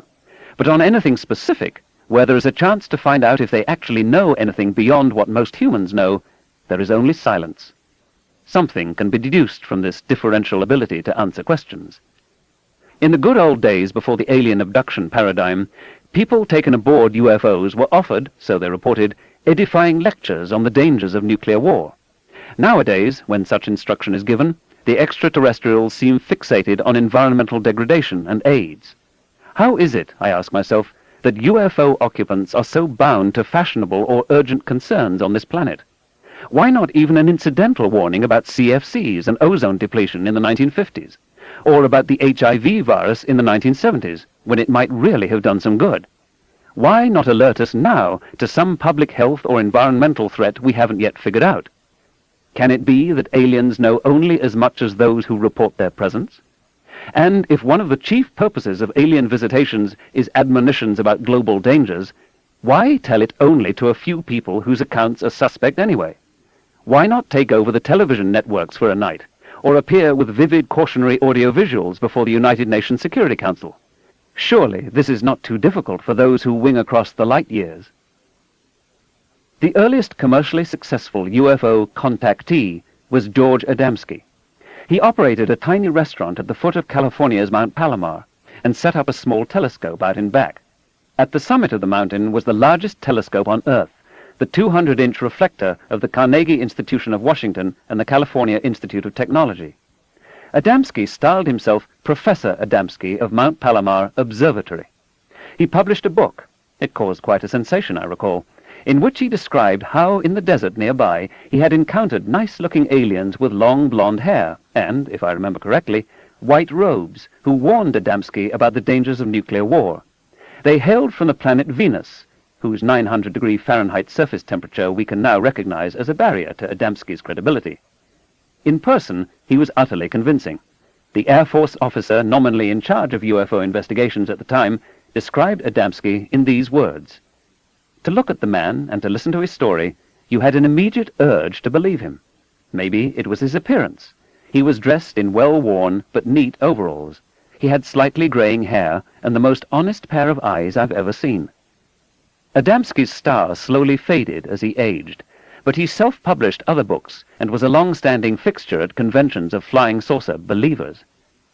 The first alien abduction story in the modern genre was that of Betty and Barney Hill, a New Hampshire couple, she a social worker and he a post office employee. During a late-night drive in 1961 through the White Mountains, Betty spotted a bright, initially star-like UFO that seemed to follow them. Because Barney feared it might harm them, they left the main highway for narrow mountain roads, arriving home 2 hours later than they'd expected. The experience prompted Betty to read a book that described UFOs as spaceships from other worlds. Their occupants were little men who sometimes abducted humans. Soon after, she experienced a terrifying, repetitive nightmare in which she and Barney were abducted and taken aboard the UFO. Barney overheard her describing this dream to friends, co-workers, and volunteer UFO investigators. It's curious that Betty didn't discuss it with her husband directly. By a week or so after the experience, they were describing a pancake-like UFO with uniformed figures seen through the craft's transparent windows. Several years later, Barney's psychiatrist referred him to a Boston hypnotherapist, Benjamin Simon, M.D. Betty came to be hypnotized as well. Under hypnosis, they separately filled in details of what had happened during the missing 2 hours. They watched the UFO land on the highway and were taken, partly immobilized, inside the craft, where short, gray, humanoid creatures with long noses a detail discordant with the current paradigm, subjected them to unconventional medical examinations, including a needle in her navel, before amniocentesis had been invented on Earth. There are those who now believe that eggs were taken from Betty's ovaries and sperm from Barney, although that isn't part of the original story. The captain showed Betty a map of interstellar space with the ship's routes marked.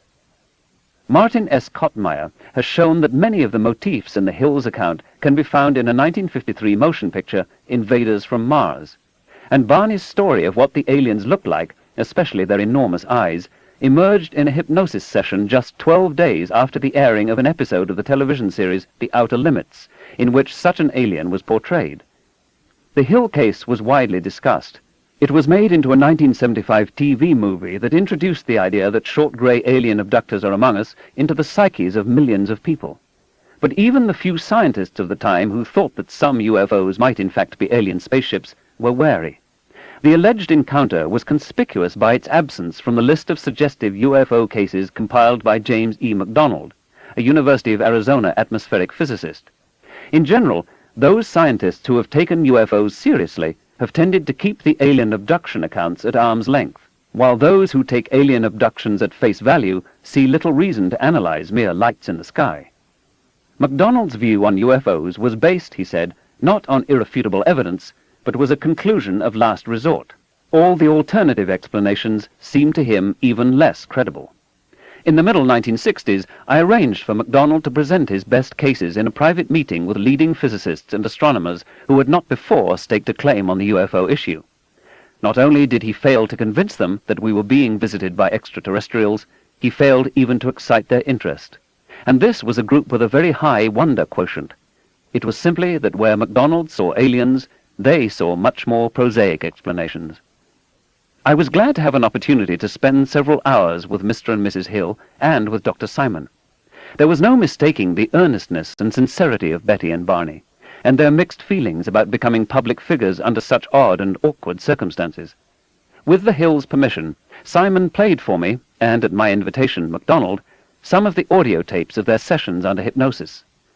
By far my most striking impression was the absolute terror in Barney's voice as he described, relived would be a better word, the encounter. Simon, while a leading proponent of the virtues of hypnosis in war and peace, had not been caught up in the public frenzy about UFOs. He shared handsomely in the royalties of John Fuller's bestseller Interrupted Journey about the Hills' experience. If Simon had pronounced their account authentic, the sales of the book might have gone through the roof, and his own financial reward been considerably augmented. But he didn't. He also instantly rejected the notion that they were lying, or, as suggested by another psychiatrist, that this was a folie à deux, a shared delusion in which, generally, the submissive partner goes along with the delusion of the dominant partner. So, what's left? The Hills, said their psychotherapist, had experienced a species of dream. Together. There may very well be more than one source of alien abduction accounts, just as there are for UFO sightings. Let's run through some of the possibilities. In 1894, the International Census of Waking Hallucinations was published in London. From that time to this, repeated surveys have shown that 10 to 25% of ordinary functioning people have experienced, at least once in their lifetimes, a vivid hallucination, hearing a voice usually, or seeing a form when there's no one there. More rarely, people sense a haunting aroma, or hear music, or receive a revelation that arrives independent of the senses. In some cases, these become transforming personal events or profound religious experiences. Hallucinations may be a neglected low door in the wall to a scientific understanding of the sacred. Probably a dozen times since their deaths, I've heard my mother or father, in a conversational tone of voice, call my name. Of course, they called to me often during my life with them, to do a chore, to be reminded of a responsibility, to come to dinner, to engage in conversation, to hear about an event of the day. I still miss them so much that it doesn't seem at all strange that my brain will occasionally retrieve a lucid recollection of their voices. Such hallucinations may occur to perfectly normal people under perfectly ordinary circumstances. Hallucinations can also be elicited by a campfire at night, or under emotional stress, or during epileptic seizures, or migraine headaches, or high fever, or by prolonged fasting, or sleeplessness. Dreams are associated with a state called REM sleep, the abbreviation standing for rapid eye movement. Under the closed eyelids, the eyes move, perhaps following the action in the dream, or perhaps randomly. The REM state is strongly correlated with sexual arousal. Experiments have been performed in which sleeping subjects are awakened whenever the REM state emerges, while members of a control group are awakened just as often each night, but not when they're dreaming. After some days, the control group is a little groggy, but the experimental group, the ones who are prevented from dreaming, is hallucinating in daytime. It's not that a few people with a particular abnormality can be made to hallucinate in this way. Anyone is capable of hallucinations. Hallucinations can also be elicited by sensory deprivation, for example in solitary confinement, or through hallucinogens such as LSD, psilocybin, mescaline, or hashish. Delirium tremens, the dreaded alcohol-induced DTs, is one well-known manifestation of a withdrawal syndrome from alcoholism. There are also molecules, such as the phenothiazines, thorazine for example, that make hallucinations go away. It is very likely that the normal human body generates substances, perhaps including the morphine-like small brain proteins called endorphins, that cause hallucinations, and others that suppress them. Such celebrated and unhysterical explorers as Admiral Richard Byrd, Captain Joshua Slocum, and Sir Ernest Shackleton all experienced vivid hallucinations when coping with unusual isolation and loneliness. Whatever their neurological and molecular antecedents, hallucinations feel real. They are sought out in many cultures and considered a sign of spiritual enlightenment. Among the Native Americans of the Western Plains, for example, or many indigenous Siberian cultures, a young man's future was foreshadowed by the nature of the hallucination he experienced after a successful vision quest. Its meaning was discussed with great seriousness among the elders and shamans of the tribe. There are countless instances in the world's religions where patriarchs, prophets, or saviors repair themselves to desert or mountain and, assisted by hunger and sensory deprivation, encounter gods or demons. Psychedelic-induced religious experiences were a hallmark of the Western youth culture of the 1960s. The experience, however brought about, is often described respectfully by words such as transcendent, numinous, sacred, and holy. Hallucinations are common. If you have one, it doesn't mean you're crazy.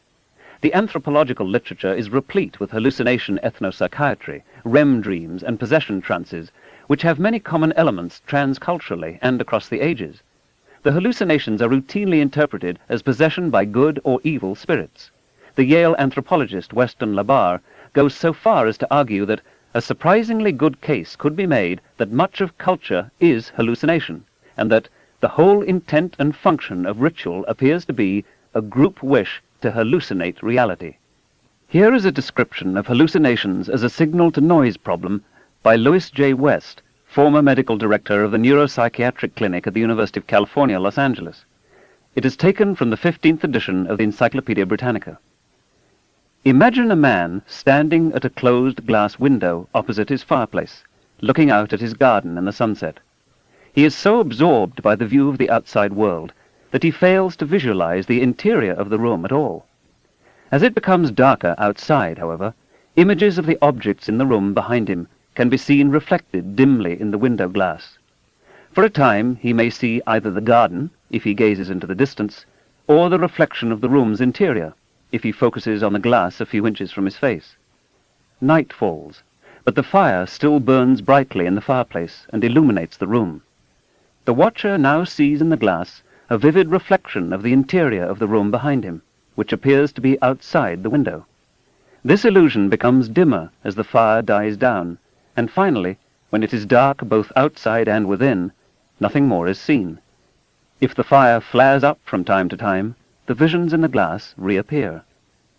In an analogous way, hallucinatory experiences, such as those of normal dreams, occur when the daylight, sensory input, is reduced, while the interior illumination, general level of brain arousal, remains bright, and images originating within the rooms of our brains may be perceived, hallucinated, as though they came from outside the windows of our senses. Another analogy might be that dreams, like the stars, are shining all the time. Though the stars are not often seen by day, since the sun shines too brightly, if, during the day, there is an eclipse of the sun, or if a viewer chooses to be watchful a while after sunset or a while before sunrise, or if he is awakened from time to time on a clear night to look at the sky, then the stars, like dreams, though often forgotten, may always be seen.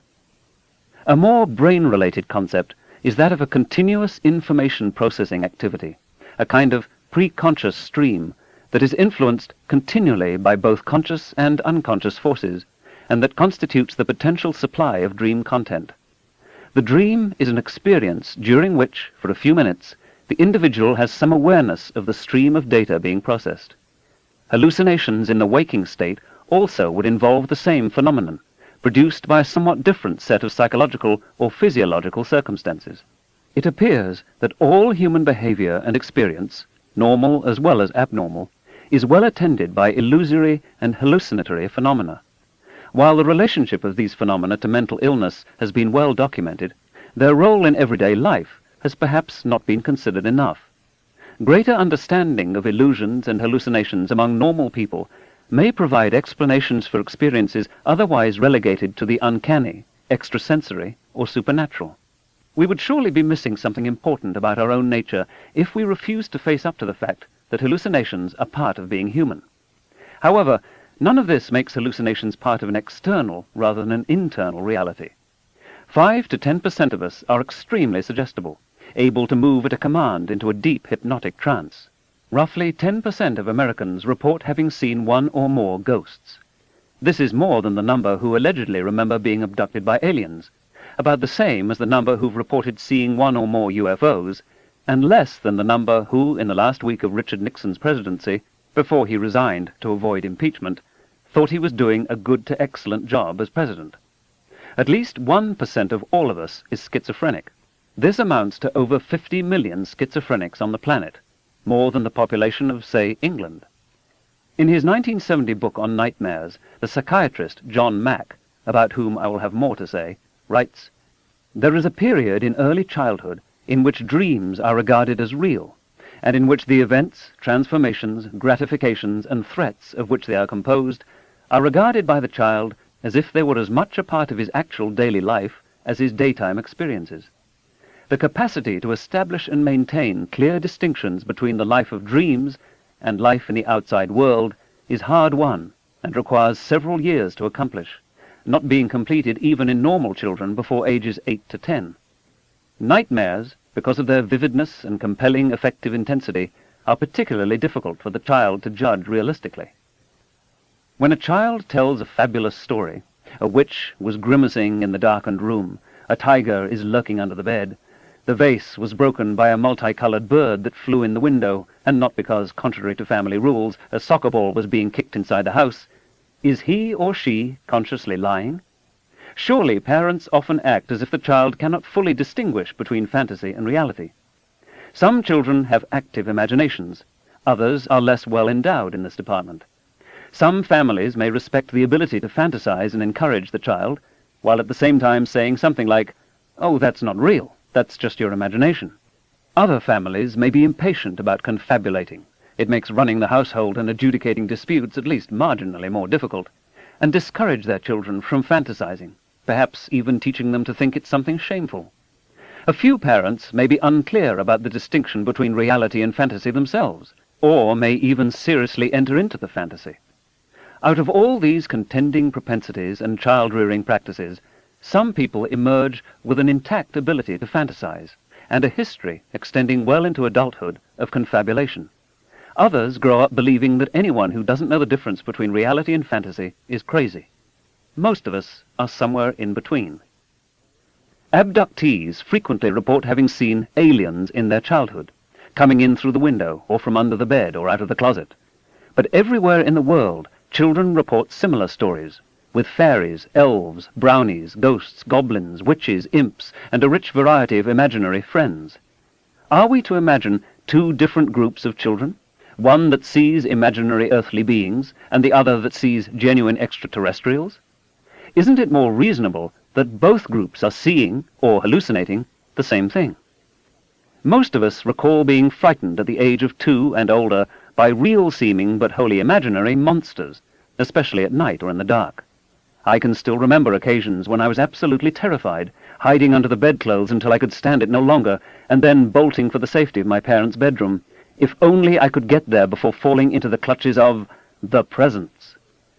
The American cartoonist Gary Larson, who draws in the horror genre, dedicates one of his books as follows: "When I was a boy, our house was filled with monsters. They lived in the closets, under the beds, in the attic, in the basement, and, when it was dark, just about everywhere. This book is dedicated to my father, who kept me safe from all of them." Maybe the abduction therapists should be doing more of that. Part of the reason that children are afraid of the dark may be that in our entire evolutionary history, up until just a moment ago, they never slept alone. Instead, they nestled safely, protected by an adult, usually Mom. In the enlightened West, we stick them alone in a dark room, say good night, and have difficulty understanding why they're sometimes upset. It makes good evolutionary sense for children to have fantasies of scary monsters. In a world stalked by lions and hyenas, such fantasies help prevent defenseless toddlers from wandering too far from their guardians. How can this safety machinery be effective for a vigorous, curious young animal unless it delivers industrial-strength terror? Those who are not afraid of monsters tend not to leave descendants. Eventually, I imagine, over the course of human evolution, almost all children become afraid of monsters. But if we're capable of conjuring up terrifying monsters in childhood, why shouldn't some of us, at least on occasion, be able to fantasize something similar, something truly horrifying, a shared delusion, as adults? It is telling that alien abductions occur mainly on falling asleep or when waking up, or on long automobile drives, where there is a well-known danger of falling into some auto-hypnotic reverie. Abduction therapists are puzzled when their patients describe crying out in terror while their spouses sleep leadenly beside them. But isn't this typical of dreams? Our shouts for help unheard? Might these stories have something to do with sleep and, as Benjamin Simon proposed for the Hills, a kind of dream?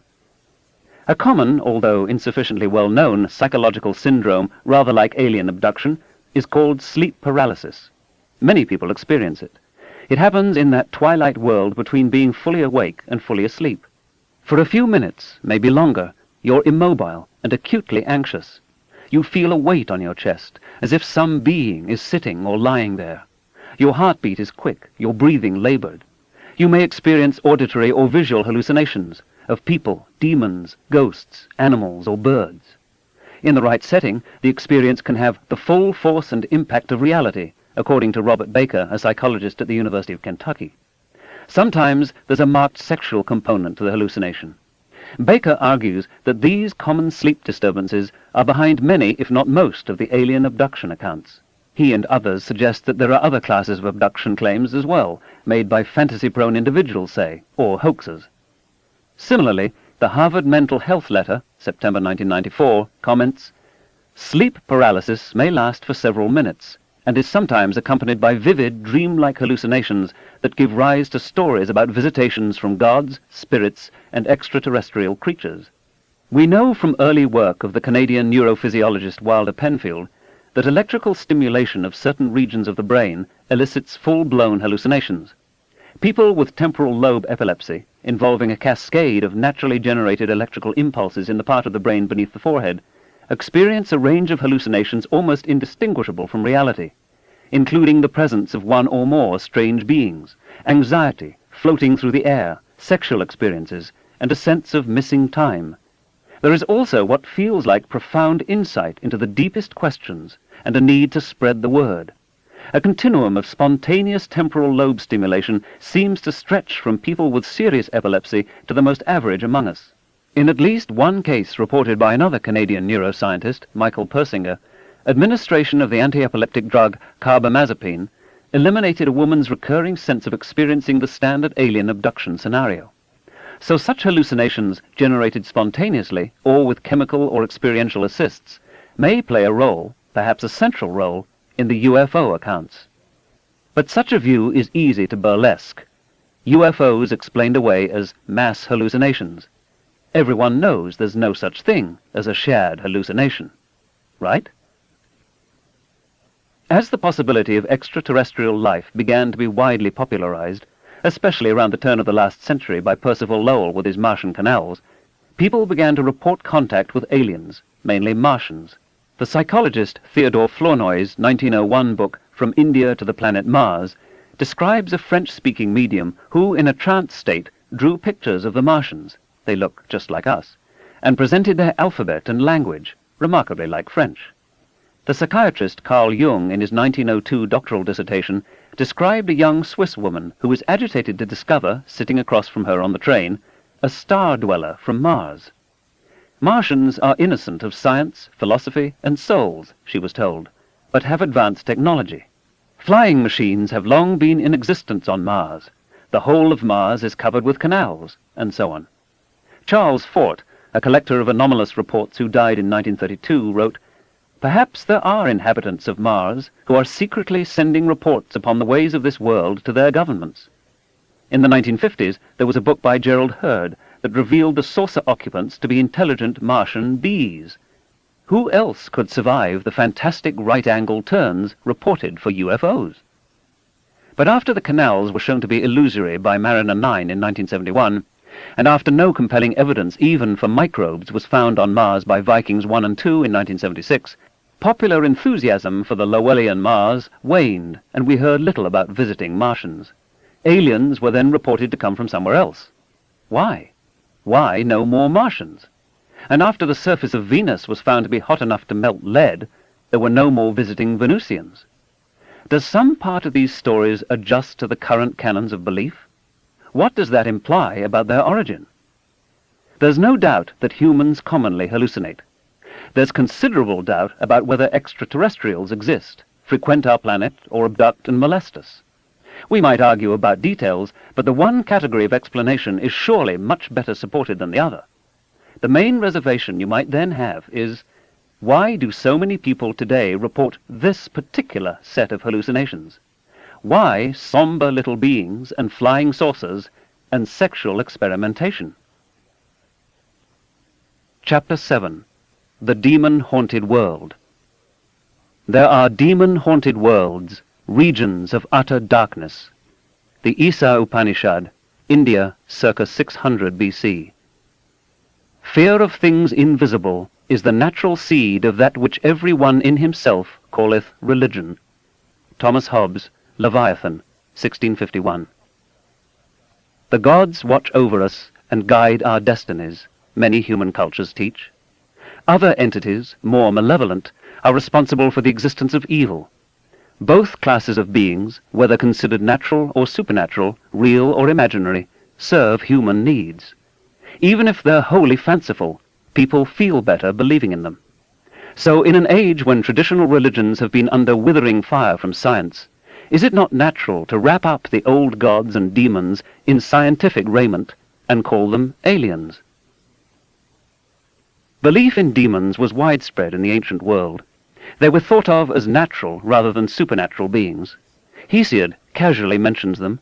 Socrates described his philosophical inspiration as the work of a personal, benign demon.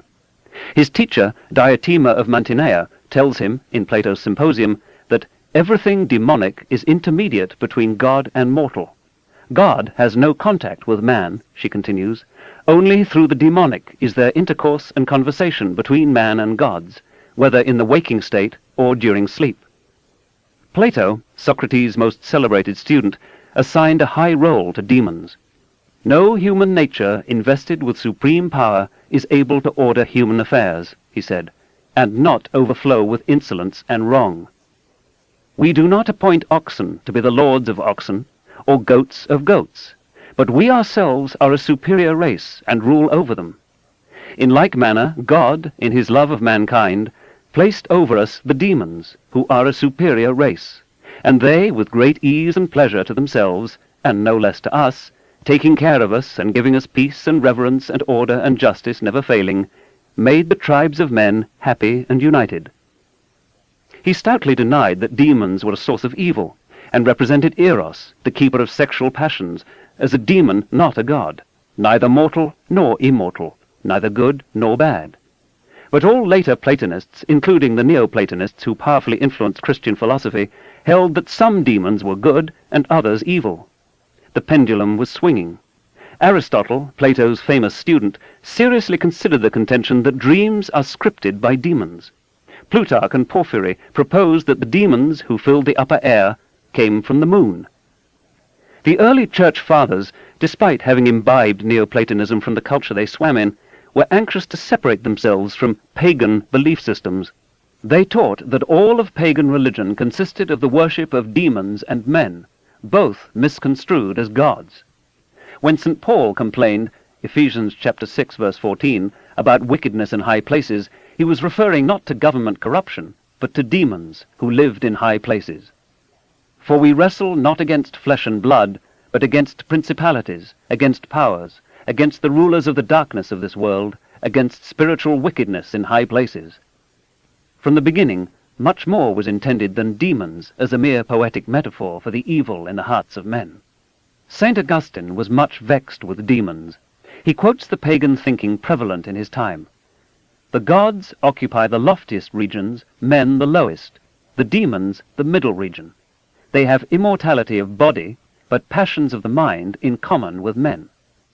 In Book 8 of the City of God, begun in 413, Augustine assimilates this ancient tradition, replaces gods by God, and demonizes the demons, arguing that they are, without exception, malign. They have no redeeming virtues. They are the fount of all spiritual and material evil. He calls them aerial animals, most eager to inflict harm, utterly alien from righteousness, swollen with pride, pale with envy, subtle in deceit. They may profess to carry messages between God and man, disguising themselves as angels of the Lord, but this pose is a snare to lure us to our destruction. They can assume any form and know many things. Demon means knowledge in Greek, especially about the material world. However intelligent, they are deficient in charity. They prey on the captive and outwitted minds of men, wrote Tertullian. They have their abode in the air, the stars are their neighbors, their commerce is with the clouds. In the 11th century, the influential Byzantine theologian, philosopher, and shady politician Michael Psellus described demons in these words: "These animals exist in our own life, which is full of passions, for they are present abundantly in the passions, and their dwelling place is that of matter, as is their rank and degree. For this reason they are also subject to passions, and fettered to them." One Richalmus, abbot of Schöntal, around 1270, penned an entire treatise on demons, rich in first-hand experience. He sees, but only when his eyes are shut, countless malevolent demons, like motes of dust, buzzing around his head, and everyone else's. Despite successive waves of rationalist, Persian, Jewish, Christian, and Muslim worldviews, despite revolutionary social, political, and philosophical ferment, the existence, much of the character, and even the name of demons remained unchanged from Hesiod through the Crusades. Demons, the powers of the air, come down from the skies and have unlawful sexual congress with women. Augustine believed that witches were the offspring of these forbidden unions. In the Middle Ages, as in classical antiquity, nearly everyone believed such stories. The demons were also called devils or fallen angels. The demonic seducers of women were labeled incubi, of men succubi. There are cases in which nuns reported, in some befuddlement, a striking resemblance between the incubus and the priest-confessor, or the bishop, and awoke the next morning, as one 15th-century chronicler put it, to find themselves polluted just as if they had commingled with a man. There are similar accounts, but in harems, not convents, in ancient China. So many women reported incubi, argued the Presbyterian religious writer Richard Baxter in his Certainty of the World of Spirits, 1691, that 'tis impudence to deny it. As they seduced, the incubi and succubi were perceived as a weight bearing down on the chest of the dreamer. Mare, despite its Latin meaning, is the Old English word for incubus, and nightmare meant originally the demon that sits on the chests of sleepers, tormenting them with dreams. In Athanasius' Life of St. Anthony, written around 360, demons are described as coming and going at will in locked rooms. 1400 years later, in his work De Demonialite, the Franciscan scholar Ludovico Sinistrari assures us that demons pass through walls. The external reality of demons was almost entirely unquestioned from antiquity through late medieval times. Maimonides denied their reality, but the overwhelming majority of rabbis believed in dibbuks. One of the few cases I can find where it is even hinted that demons might be internal, generated in our minds, is when Abba Poemen, one of the desert fathers of the early church, was asked, "How do the demons fight against me?" "The demons fight against you?" Father Poemen asked in turn. "Our own wills become the demons, and it is these which attack us." The medieval attitudes on incubi and succubi were influenced by Macrobius' 4th century commentary on the dream of Scipio, which went through dozens of editions before the European Enlightenment. Macrobius described phantoms, phantasma, seen in the moment between wakefulness and slumber. The dreamer imagines the phantoms as predatory. Macrobius had a skeptical side which his medieval readers tended to ignore.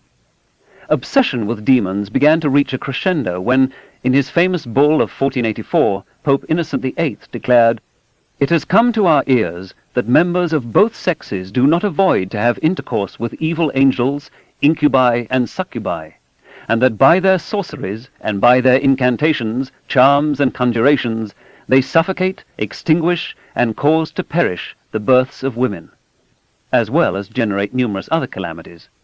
With this bull, Innocent initiated the systematic accusation, torture, and execution of countless witches all over Europe. They were guilty of what Augustine had described as a criminal tampering with the unseen world. Despite the even-handed members of both sexes in the language of the bull, unsurprisingly, it was mainly girls and women who were so persecuted.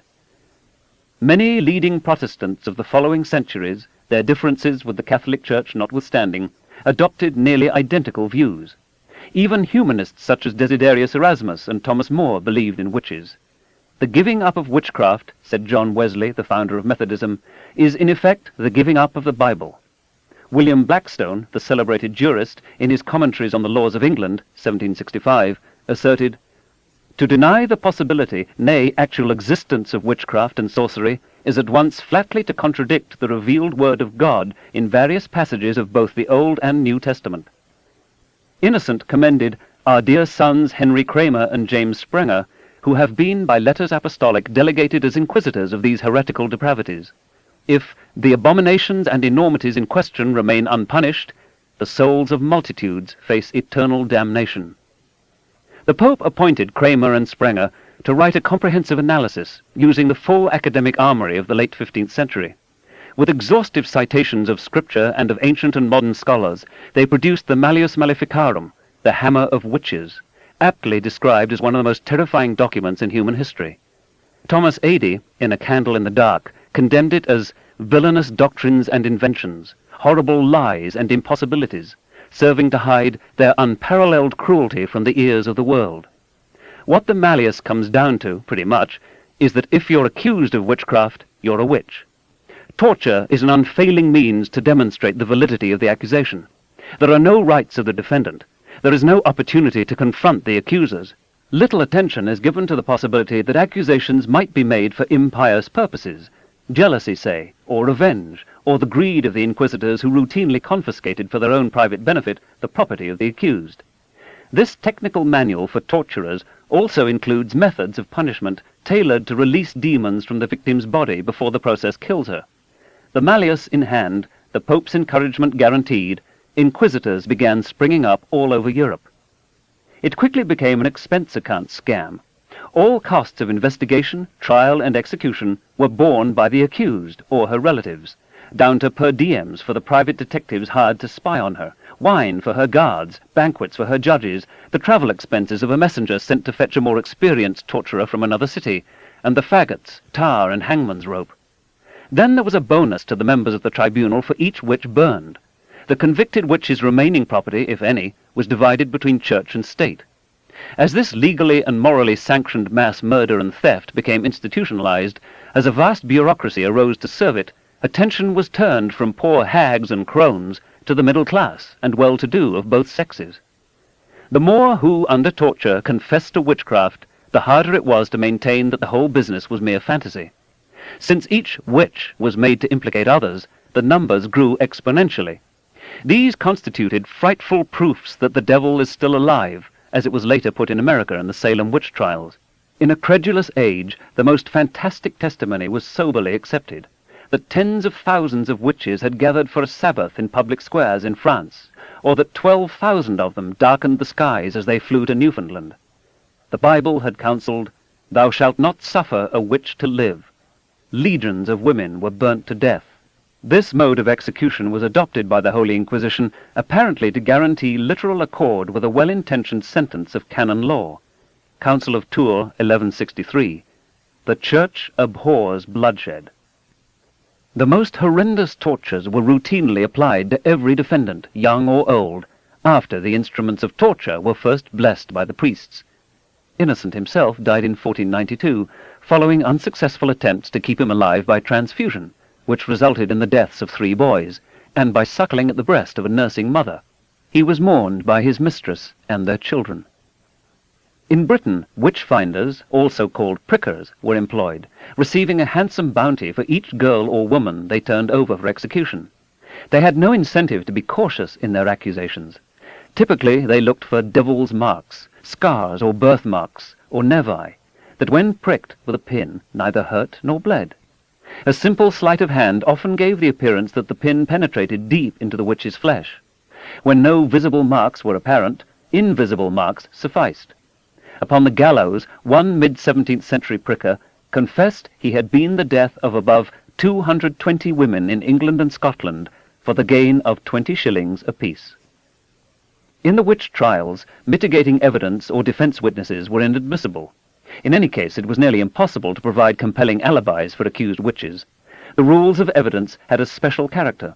For example, in more than one case, a husband attested that his wife was asleep in his arms at the very moment she was accused of frolicking with the devil at a witch's sabbath. But the archbishop patiently explained that a demon had taken the place of the wife. The husbands were not to imagine that their powers of perception could exceed Satan's powers of deception. The beautiful young women were perforce consigned to the flames. There were strong erotic and misogynistic elements, as might be expected in a sexually repressed, male-dominated society with inquisitors drawn from the class of nominally celibate priests. The trials paid close attention to the quality and quantity of orgasm in the supposed copulations of defendants with demons or the devil, although Augustine had been certain we cannot call the devil a fornicator, and to the nature of the devil's member, cold by all reports. Devil's marks were found generally on the breasts or private parts, according to Lodovico Sinistrari's 1700 book.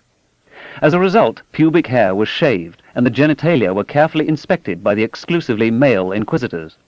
In the immolation of the 20-year-old Joan of Arc, after her dress had caught fire, the hangman of Rouen slaked the flames so onlookers could view all the secrets which can or should be in a woman.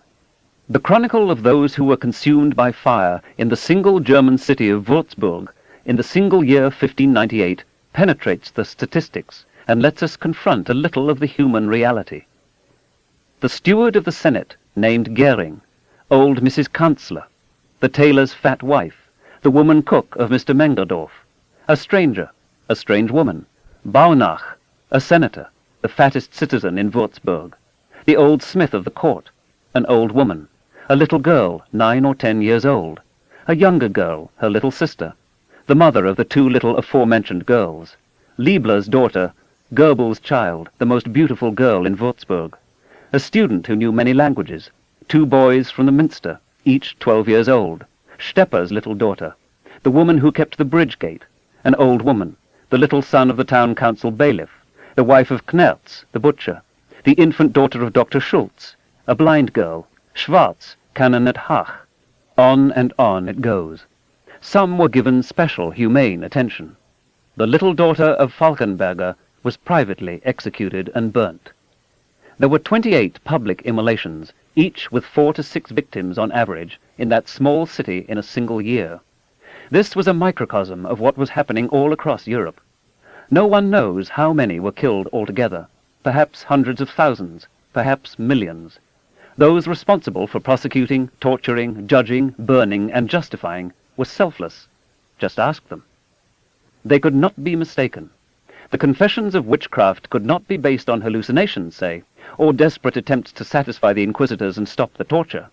In such a case, explained the witch judge Pierre de Lancre in his 1612 book, Description of the Inconstancy of Evil Angels, the Catholic Church would be committing a great crime by burning witches. Those who raise such possibilities are thus attacking the Church and ipso facto committing a mortal sin. Critics of witch-burning were punished and, in some cases, themselves burnt. The inquisitors and torturers were doing God's work. They were saving souls. They were foiling demons. Witchcraft, of course, was not the only offense that merited torture and burning at the stake. Heresy was still a more serious crime, and both Catholics and Protestants punished it ruthlessly. In the 16th century, the scholar William Tyndale had the temerity to contemplate translating the New Testament into English. But if people could actually read the Bible in their own language instead of arcane Latin, they could form their own independent religious views. They might conceive of their own private, unintermediated line to God. This was a challenge to the job security of Roman Catholic priests. When Tyndale tried to publish his translation, he was hounded and pursued all over Europe. Eventually, he was captured, garroted, and then, for good measure, burned at the stake. His copies of the New Testament, which a century later became the basis of the exquisite King James translation, were then hunted down house to house by armed posses, Christians piously defending Christianity by preventing other Christians from knowing the words of Christ. Such a cast of mind, such a climate of absolute confidence that knowledge should be rewarded by torture and death, were unlikely to help those accused of witchcraft. Burning witches is a feature of Western civilization that has, with occasional political exceptions, declined since the 16th century. In the last judicial execution of witches in England, a woman and her 9-year-old daughter were hanged. Their crime was raising a rainstorm by taking their stockings off. In our time, witches and jinns are found as regular fare in children's entertainment. Exorcism of demons is still practiced by the Roman Catholic and other churches, and the proponents of one cult still denounce as sorcery the cultic practices of another. We still use the word pandemonium, literally all demons. A crazed and violent person is still said to be demonic. Not until the 18th century was mental illness no longer generally ascribed to supernatural causes. Even insomnia had been considered a punishment inflicted by demons. More than half of Americans tell pollsters they believe in the devil's existence, and 10% have communicated with him, as Martin Luther reported he did regularly. In a 1992 spiritual warfare manual called Prepare for War, Rebecca Brown informs us that abortion and sex outside of marriage will almost always result in demonic infestation, that meditation, yoga, and martial arts are designed so unsuspecting Christians will be seduced into worshipping demons, and that rock music didn't just happen, it was a carefully masterminded plan by none other than Satan himself. Sometimes your loved ones are demonically bound and blinded. Demonology is today still part and parcel of many earnest faiths. And what is it that demons do? In the Malleus, Kramer and Sprenger reveal that devils busy themselves by interfering with the process of normal copulation and conception by obtaining human semen and themselves transferring it. Demonic artificial insemination in the Middle Ages goes back at least to St. Thomas Aquinas, who tells us in On the Trinity that demons can transfer the semen which they have collected and inject it into the bodies of others. His contemporary, St. Bonaventura, spells it out in a little more detail. Succubi yield to males and receive their semen. By cunning skill, the demons preserve its potency, and afterwards, with the permission of God, they become incubi and pour it out into female repositories. The products of these demon-mediated unions are also, when they grow up, visited by demons. A multi-generational trans-species sexual bond is forged, and these creatures, we recall, are well known to fly. Indeed, they inhabit the upper air. There is no spaceship in these stories, but most of the central elements of the alien abduction account are present, including sexually obsessive non-humans who live in the sky, walk through walls, communicate telepathically, and perform breeding experiments on the human species. Unless we believe that demons really exist, how can we understand so strange a belief system, embraced by the whole Western world, including those considered the wisest among us, reinforced by personal experience in every generation, and taught by church and state? Is there any real alternative besides a shared delusion based on common brain wiring and chemistry? In Genesis, we read of angels who couple with the daughters of men. The culture myths of ancient Greece and Rome told of gods appearing to women as bulls or swans or showers of gold and impregnating them. In one early Christian tradition, philosophy derived not from human ingenuity, but out of demonic pillow talk, the fallen angels betraying the secrets of heaven to their human consorts. Accounts with similar elements appear in cultures around the world. Parallels to incubi include Arabian jinn, Greek satyrs, Hindu bhoots, Samoan hotuapuro, Celtic Dusei, and many others. In an epoch of demon hysteria, it was easy enough to demonize those we feared or hated. So Merlin was said to have been fathered by an incubus. So were Plato, Alexander the Great, Augustus, and Martin Luther. Occasionally an entire people, for example the Huns or the inhabitants of Cyprus, were accused by their enemies of having been sired by demons. In Talmudic tradition, the archetypical succubus was Lilith, whom God made from the dust, along with Adam. She was expelled from Eden for insubordination, not to God, but to Adam. Ever since, she spends her nights seducing Adam's descendants. In ancient Iranian and many other cultures, nocturnal seminal emissions were believed to be elicited by succubi. Saint Teresa of Avila reported a vivid sexual encounter with an angel of light, not of darkness, she was sure, as did other women later sanctified by the Catholic Church. Cagliostro, the 18th century magician and con man, let it be understood that he, like Jesus of Nazareth, was a product of the union between the children of heaven and earth. In 1645, a Cornish teenager, Anne Jeffreys, was found groggy, crumpled on the floor. Much later, she recalled being attacked by half a dozen little men, carried paralyzed to a castle in the air, seduced, and returned home. She called the little men fairies. For many pious Christians, as for the inquisitors of Joan of Arc, this was a distinction without a difference. Fairies were demons, plain and simple. They returned to terrify and torment her. The next year she was arrested for witchcraft. Fairies traditionally have magical powers and can cause paralysis by the merest touch. The ordinary passage of time is slowed in fairyland. Fairies are reproductively impaired, so they have sex with humans and carry off babies from their cradles, sometimes leaving a fairy substitute, a changeling. Now it seems a fair question.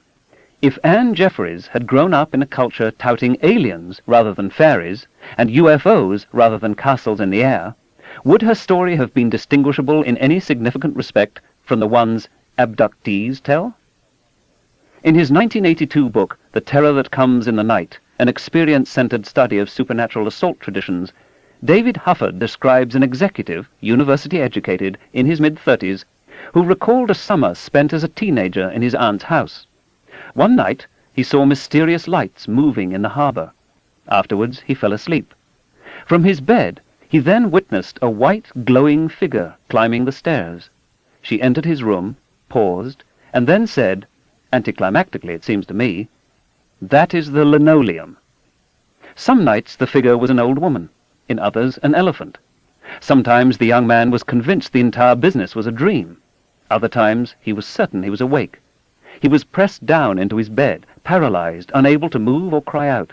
His heart was pounding. He was short of breath. Similar events transpired on many consecutive nights. What is happening here? These events took place before alien abductions were widely described. If the young man had known about alien abductions, would his old woman have had a larger head and bigger eyes? In several famous passages in the decline and fall of the Roman Empire, Edward Gibbon described the balance between credulity and skepticism in late classical antiquity. Credulity performed the office of faith. Fanaticism was permitted to assume the language of inspiration, and the effects of accident or contrivance were ascribed to supernatural causes. In modern times, Gibbon is writing in the middle 18th century, a latent and even involuntary skepticism adheres to the most pious dispositions. Their admission of supernatural truths is much less an active consent than a cold and passive acquiescence. Accustomed long since to observe and to respect the invariable order of nature, our reason, or at least our imagination, is not sufficiently prepared to sustain the visible action of the deity. But in the first stages of Christianity, the situation of mankind was extremely different. The most curious, or the most credulous, among the pagans were often persuaded to enter into a society which asserted an actual claim of miraculous powers. The primitive Christians perpetually trod on mystic ground, and their minds were exercised by the habits of believing the most extraordinary events.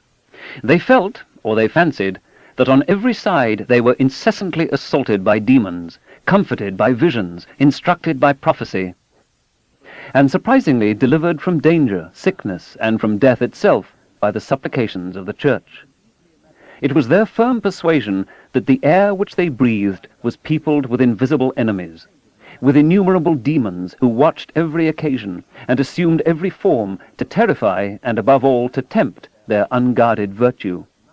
The imagination and even the senses were deceived by the illusions of distempered fanaticism, and the hermit, whose midnight prayer was oppressed by involuntary slumber, might easily confound the phantoms of horror or delight which had occupied his sleeping and his waking dreams.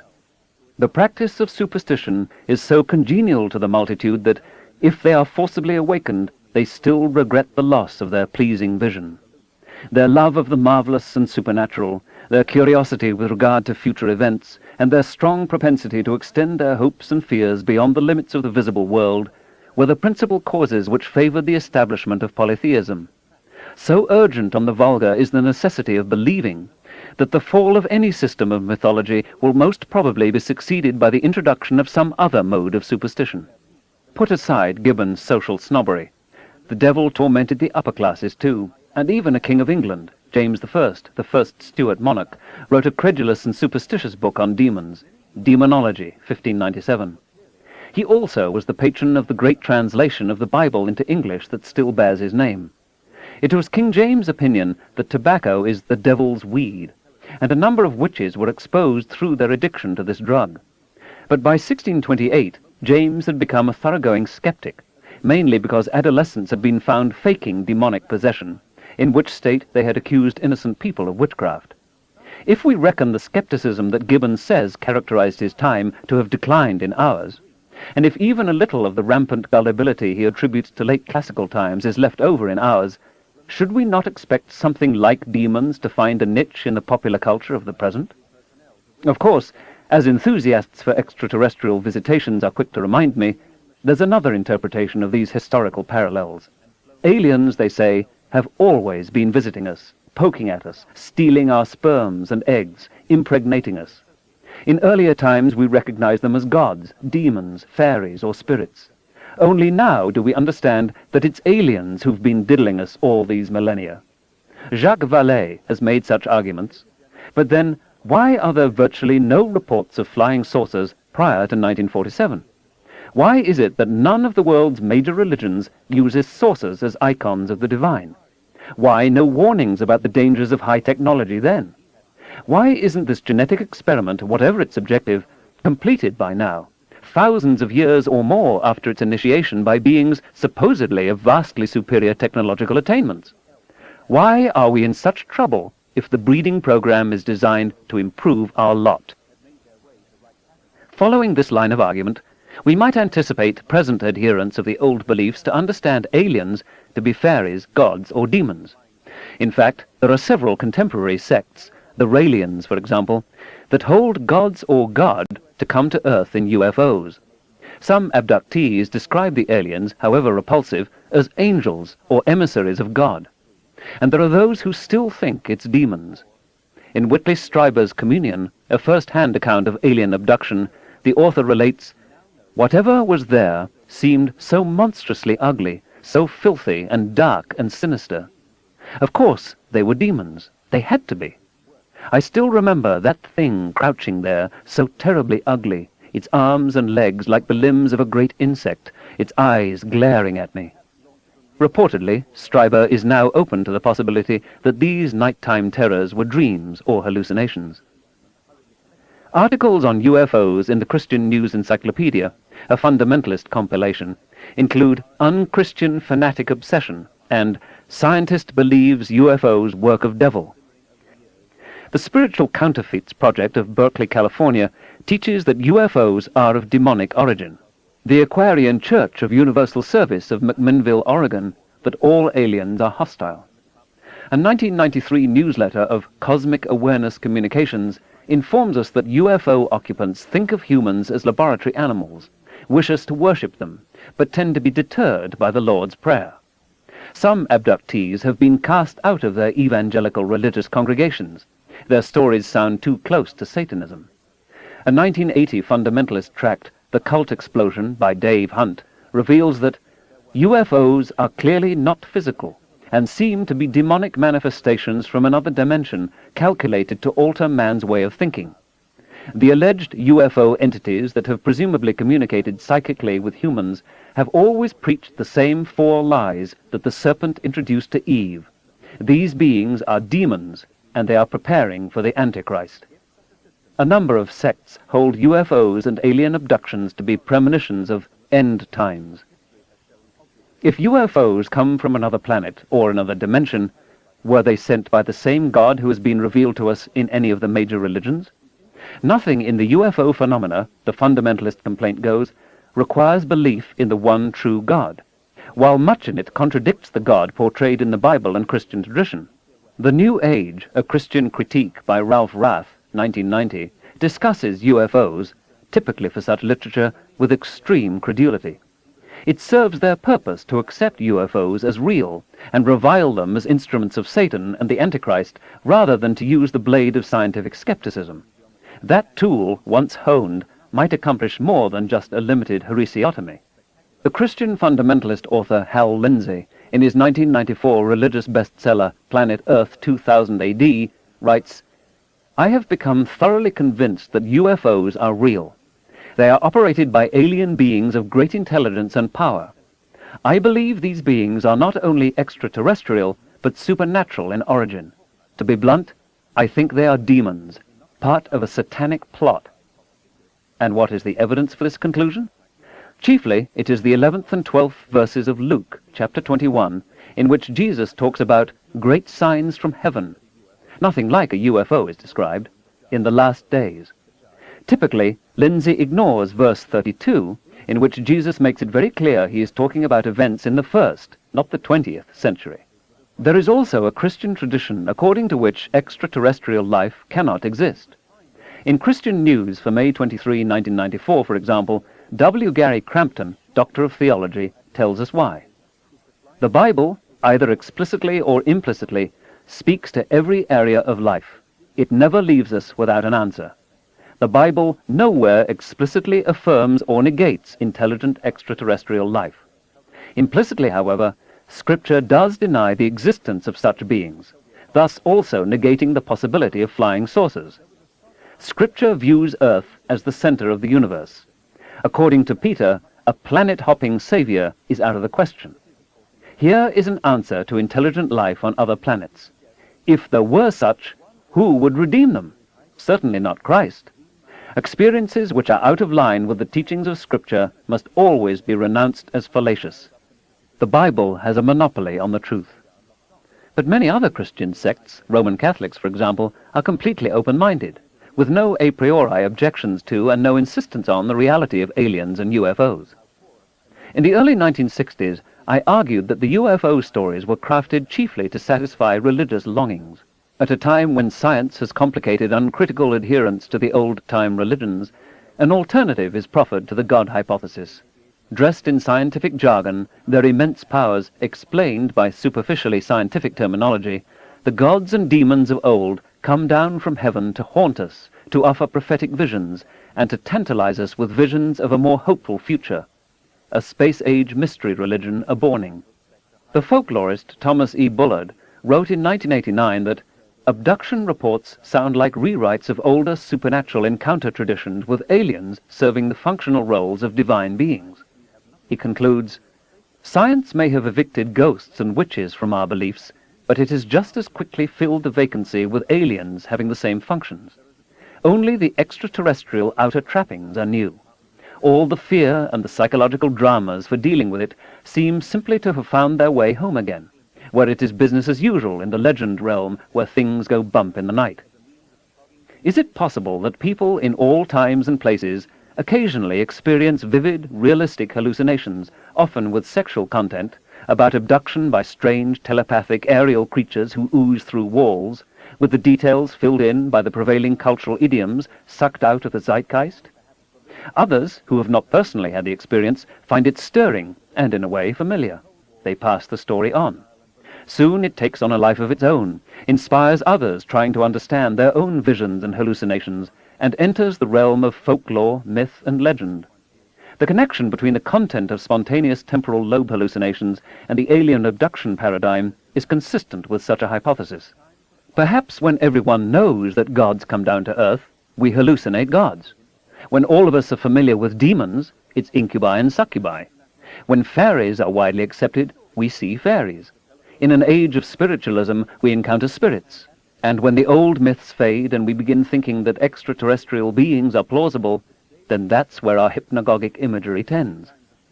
Snatches of song or foreign languages, images, events that we witnessed, stories that we overheard in childhood, can be accurately recalled decades later without any conscious memory of how they got into our heads.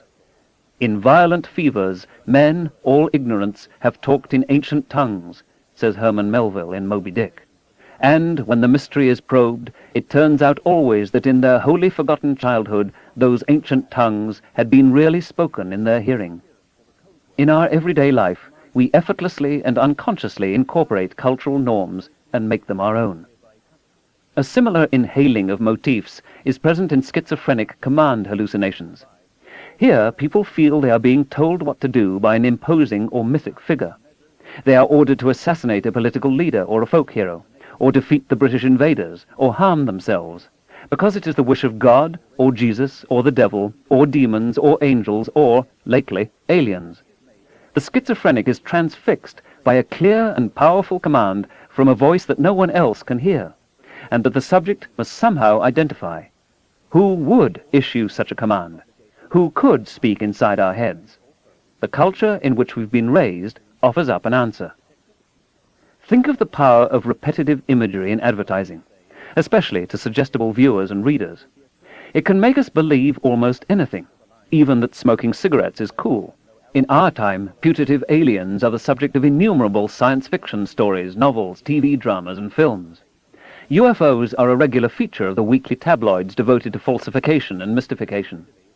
One of the highest-grossing motion pictures of all time is about aliens very like those described by abductees. Alien abduction accounts were comparatively rare until 1975, when a credulous television dramatization of the Hill case was aired. Another leap into public prominence occurred after 1987, when Stryber's purported first-hand account with a haunting cover painting of a large-eyed alien became a bestseller. In contrast, we hear very little lately about incubi, elves, and fairies. Where have they all gone? Far from being global, such alien abduction stories are disappointingly local.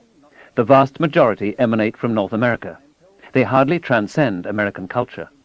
In other countries, bird-headed, insect-headed, reptilian, robot, and blonde and blue-eyed aliens are reported, the last, predictably, from Northern Europe. Each group of aliens is said to behave differently. Clearly, cultural factors are playing an important role. Long before the terms flying saucer or UFOs were invented, science fiction was replete with little green men and bug-eyed monsters. Somehow small hairless beings with big heads and eyes have been our staple aliens for a long time. You could see them routinely in the science fiction pulp magazines of the 20s and 30s, and, for example, in an illustration of a Martian sending radio messages to Earth in the December 1937 issue of the magazine Shortwave and Television. It goes back, perhaps, to our remote descendants as depicted by the British science fiction pioneer H.G. Wells. Wells argued that humans evolved from smaller-brained but hairier primates, with an athleticism far exceeding that of Victorian academics. Extrapolating this trend into the far future, he suggested that our descendants should be nearly hairless, with immense heads, although barely able to walk around on their own. Advanced beings from other worlds might be similarly endowed. The typical modern extraterrestrial reported in America in the 80s and early 90s is small, with disproportionately large head and eyes, undeveloped facial features, no visible eyebrows or genitals, and smooth grey skin. It looks to me eerily like a fetus in roughly the 12th week of pregnancy, or a starving child. Why so many of us might be obsessing on fetuses or malnourished children and imagining them attacking and sexually manipulating us is an interesting question. In recent years in America, aliens different from the short grey motif have been on the rise. One psychotherapist, Richard Boylan of Sacramento, says, "You've got 3.5 foot to 4 foot types. You've got 5 to 6 foot types. You've got 7 to 8 foot types. You've got 3, 4, and 5 finger types, pads on the ends of fingers or suction cups. You've got webbed or non-webbed fingers. You've got large almond-shaped eyes slanted upward, outward, or horizontally. In some cases, large ovoid eyes without the almond slant. You've got extraterrestrials with slit pupils. You've got other different body types, the so-called praying mantis type, the reptoid types. These are the ones that I keep getting recurrently. There are a few exotic and single case reports that I tend to be a little cautious about until I get a lot more corroborative. Despite this apparent variety of extraterrestrials, the UFO abduction syndrome portrays, it seems to me, a banal universe. The form of the supposed aliens is marked by a failure of the imagination and a preoccupation with human concerns. Not a single being presented in all these accounts is as astonishing as a cockatoo would be if you had never before beheld a bird. Any protozoology or bacteriology or mycology textbook is filled with wonders that far outshine the most exotic descriptions of the alien abductionists. The believers take the common elements in their stories as tokens of verisimilitude, rather than as evidence that they have contrived their stories out of a shared culture and biology. Chapter 8. On the distinction between true and false visions. A credulous mind finds most delight in believing strange things, and the stranger they are, the easier they pass with him, but never regards those that are plain and feasible, for every man can believe such. Samuel Butler, Characters, 1667-9. For just an instant, in the darkened room, I sense an apparition. Could it be a ghost? Or there's a flicker of motion. I see it out of the corner of my eye, but when I turn my head, there's nothing there. Is that a telephone ringing, or is it just my imagination? In astonishment, I seem to be smelling the salt air of the Coney Island summer seashore of my childhood.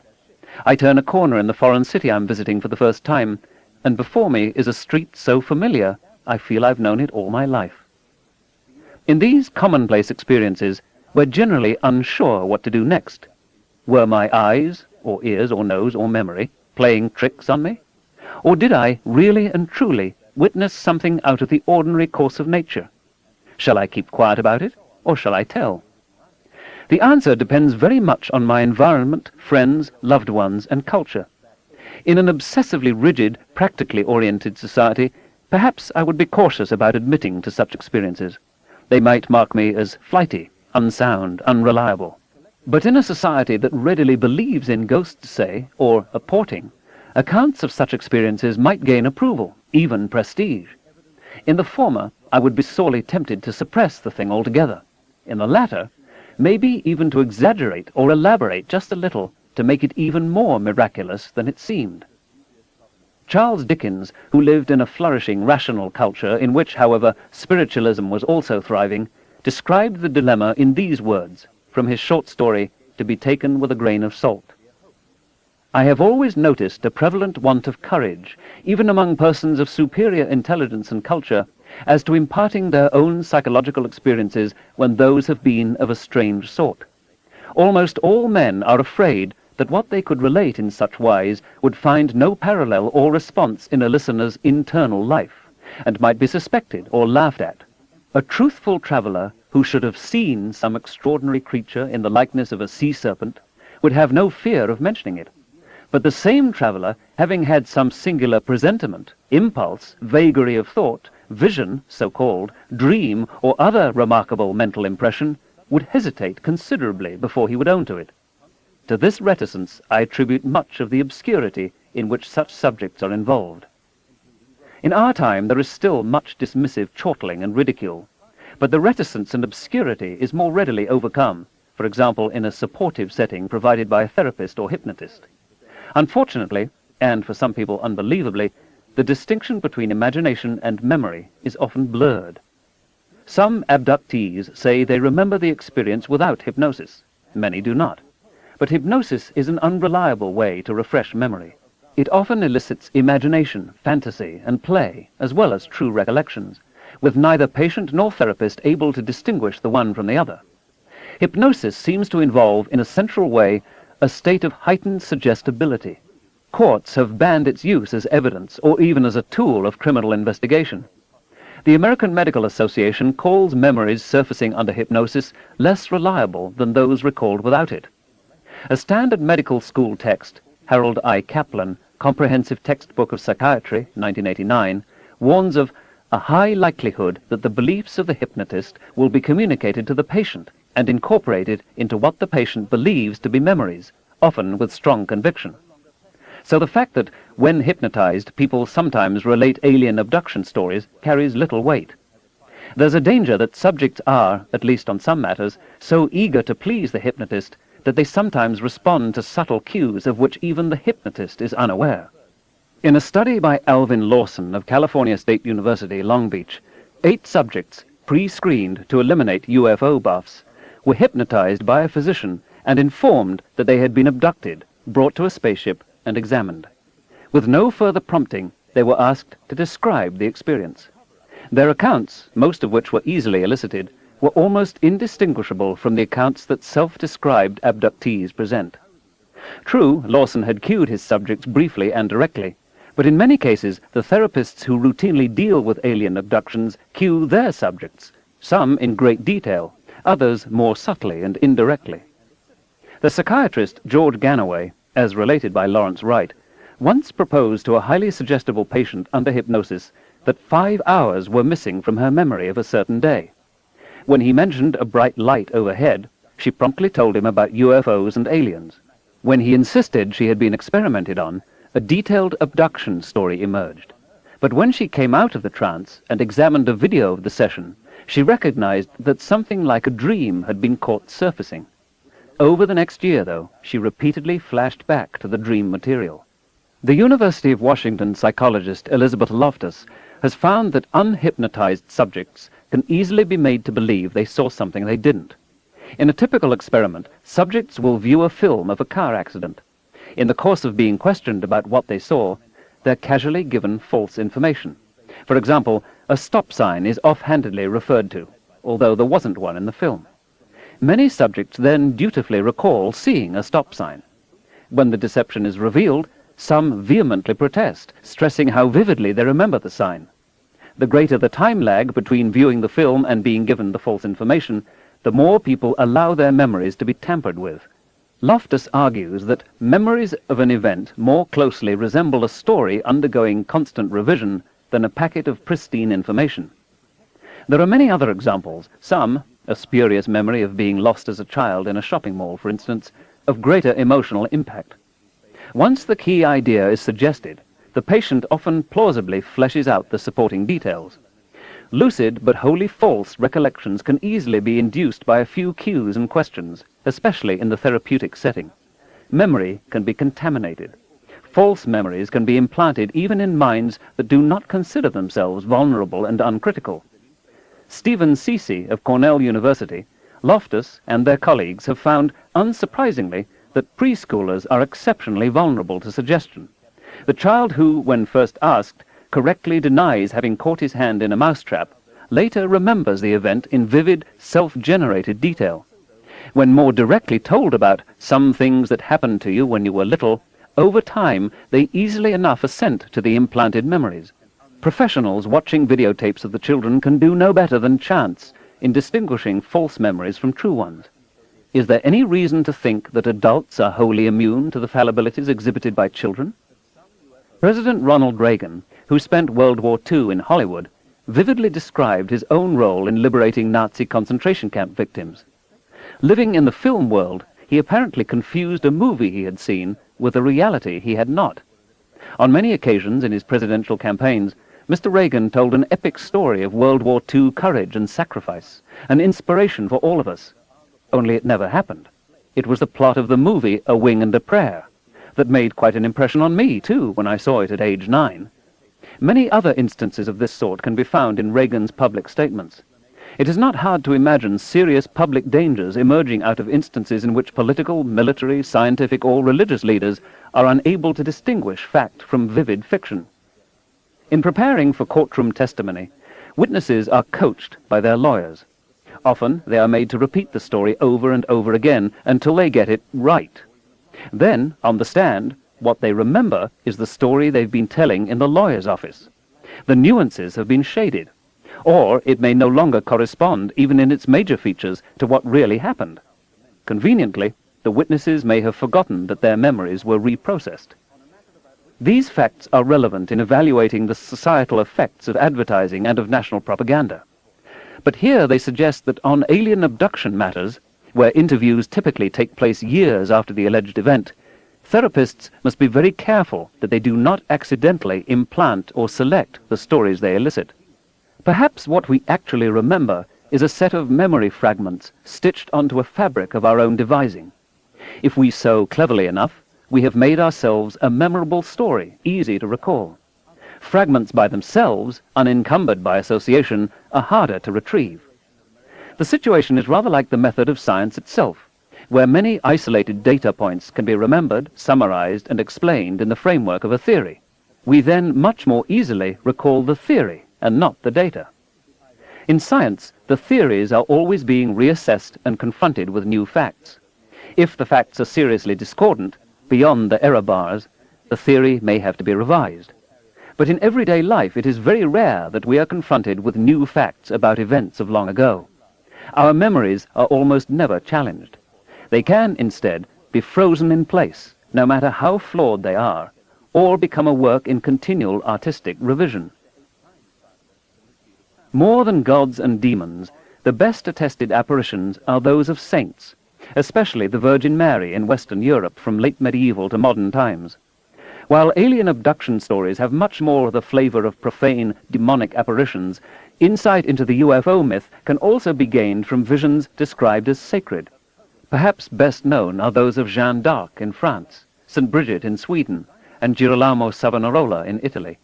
But more appropriate for our purpose are the apparitions seen by shepherds and peasants and children.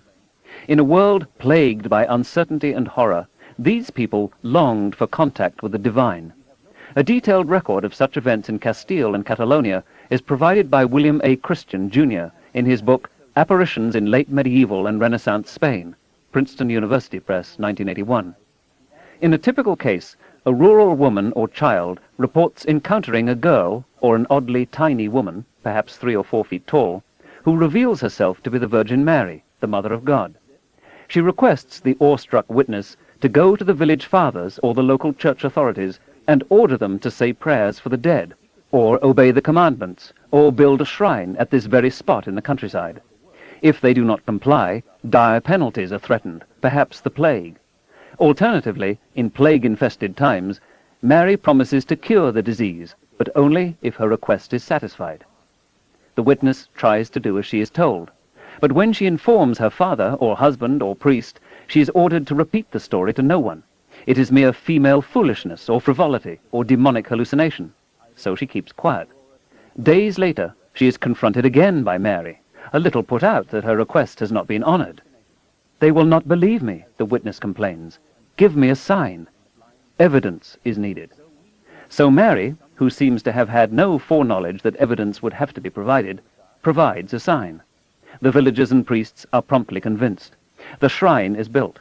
Miraculous cures occur in its vicinity. Pilgrims come from far and wide. Priests are busy. The economy of the region booms. The original witness is appointed keeper of the sacred shrine. In most of the cases we know of, there was a commission of inquiry, comprised of leaders, civic and ecclesiastic, who attested to the genuineness of the apparition, despite initial, almost exclusively male, skepticism. But the standards of evidence were not generally high. In one case, the testimony of a delirious 8-year-old boy, taken 2 days before his death from plague, was soberly accepted. Some of these commissions deliberated decades, or even a century after the event. In On the Distinction Between True and False Visions, an expert on the subject, Jean Gerson, in around 1400, summarized the criteria for recognizing a credible witness of an apparition. One was the willingness to accept advice from the political and religious hierarchy. Thus, anyone seeing a vision disturbing to those in power was ipso facto an unreliable witness, and saints and virgins could be made to say whatever the authorities wanted to hear. The signs allegedly provided by Mary, the evidence offered and considered compelling, included an ordinary candle, a piece of silk, and a magnetic stone, a piece of colored tile, footprints, the witness's unusually quick gathering of thistles, a simple wooden cross inserted in the ground, welts and wounds on the witness, and a variety of contortions, a 12-year-old with her hand held funny, or legs folded back, or a closed mouth, making her temporarily mute, that are cured the moment her story is accepted. In some cases, accounts may have been compared and coordinated before testimony was given. For example, multiple witnesses in a small town might tell of a tall, glowing woman dressed all in white, carrying an infant son and surrounded by a radiance that lit up the street the previous night. But in other cases, people standing directly beside the witness could see nothing, as in this report of a 1617 apparition from Castile. "I, Bartolome, the lady who came to me these past days, is coming through the meadow, and she is kneeling and embracing the cross there. Look at her, look at her."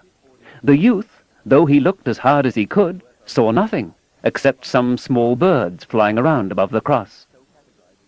Possible motives for inventing and accepting such stories are not hard to find. Jobs for priests, notaries, carpenters, and merchants, and other boosts to the regional economy in a time of depression. Augmented social status of the witness and her family. Prayers once again offered for relatives buried in graveyards later abandoned because of plague, drought, and war. Rousing public spirit against enemies, especially Moors. Improving civility and obedience to canon law, and confirming the faith of the pious. The fervor of pilgrims in such shrines was impressive. It was not uncommon for rock scrapings or dirt from the shrine to be mixed with water and drunk as medicine. But I'm not suggesting that most witnesses made the whole business up. Something else was going on. Almost all the urgent requests by Mary were remarkable for their prosaicness. For example, in this 1483 apparition from Catalonia, "I charge you by your soul to charge the souls of the men of the parishes of El Torn, Mieras, El Salent, and Sant Miquel de Campmayor, to charge the souls of the priests to ask the people to pay up the tithes and all the duties of the church, and restore other things that they hold covertly or openly, which are not theirs, to their rightful owners within 30 days, for it will be necessary, and observe well the Holy Sunday. And second, that they should cease and desist from blaspheming, and they should pay the usual charitas mandated by their dead ancestors." Often the apparition is seen just after the witness awakes. Francisca la Brava testified in 1523 that she had gotten out of bed without knowing if she was in control of her senses, although in later testimony she claimed to be fully awake. This was in response to a question which allowed a gradation of possibilities: fully awake, dozing, in a trance, asleep. Sometimes details are wholly missing, such as what the accompanying angels looked like, or Mary is described as both tall and short, both mother and child, characteristics that unmistakably suggest themselves as dream material.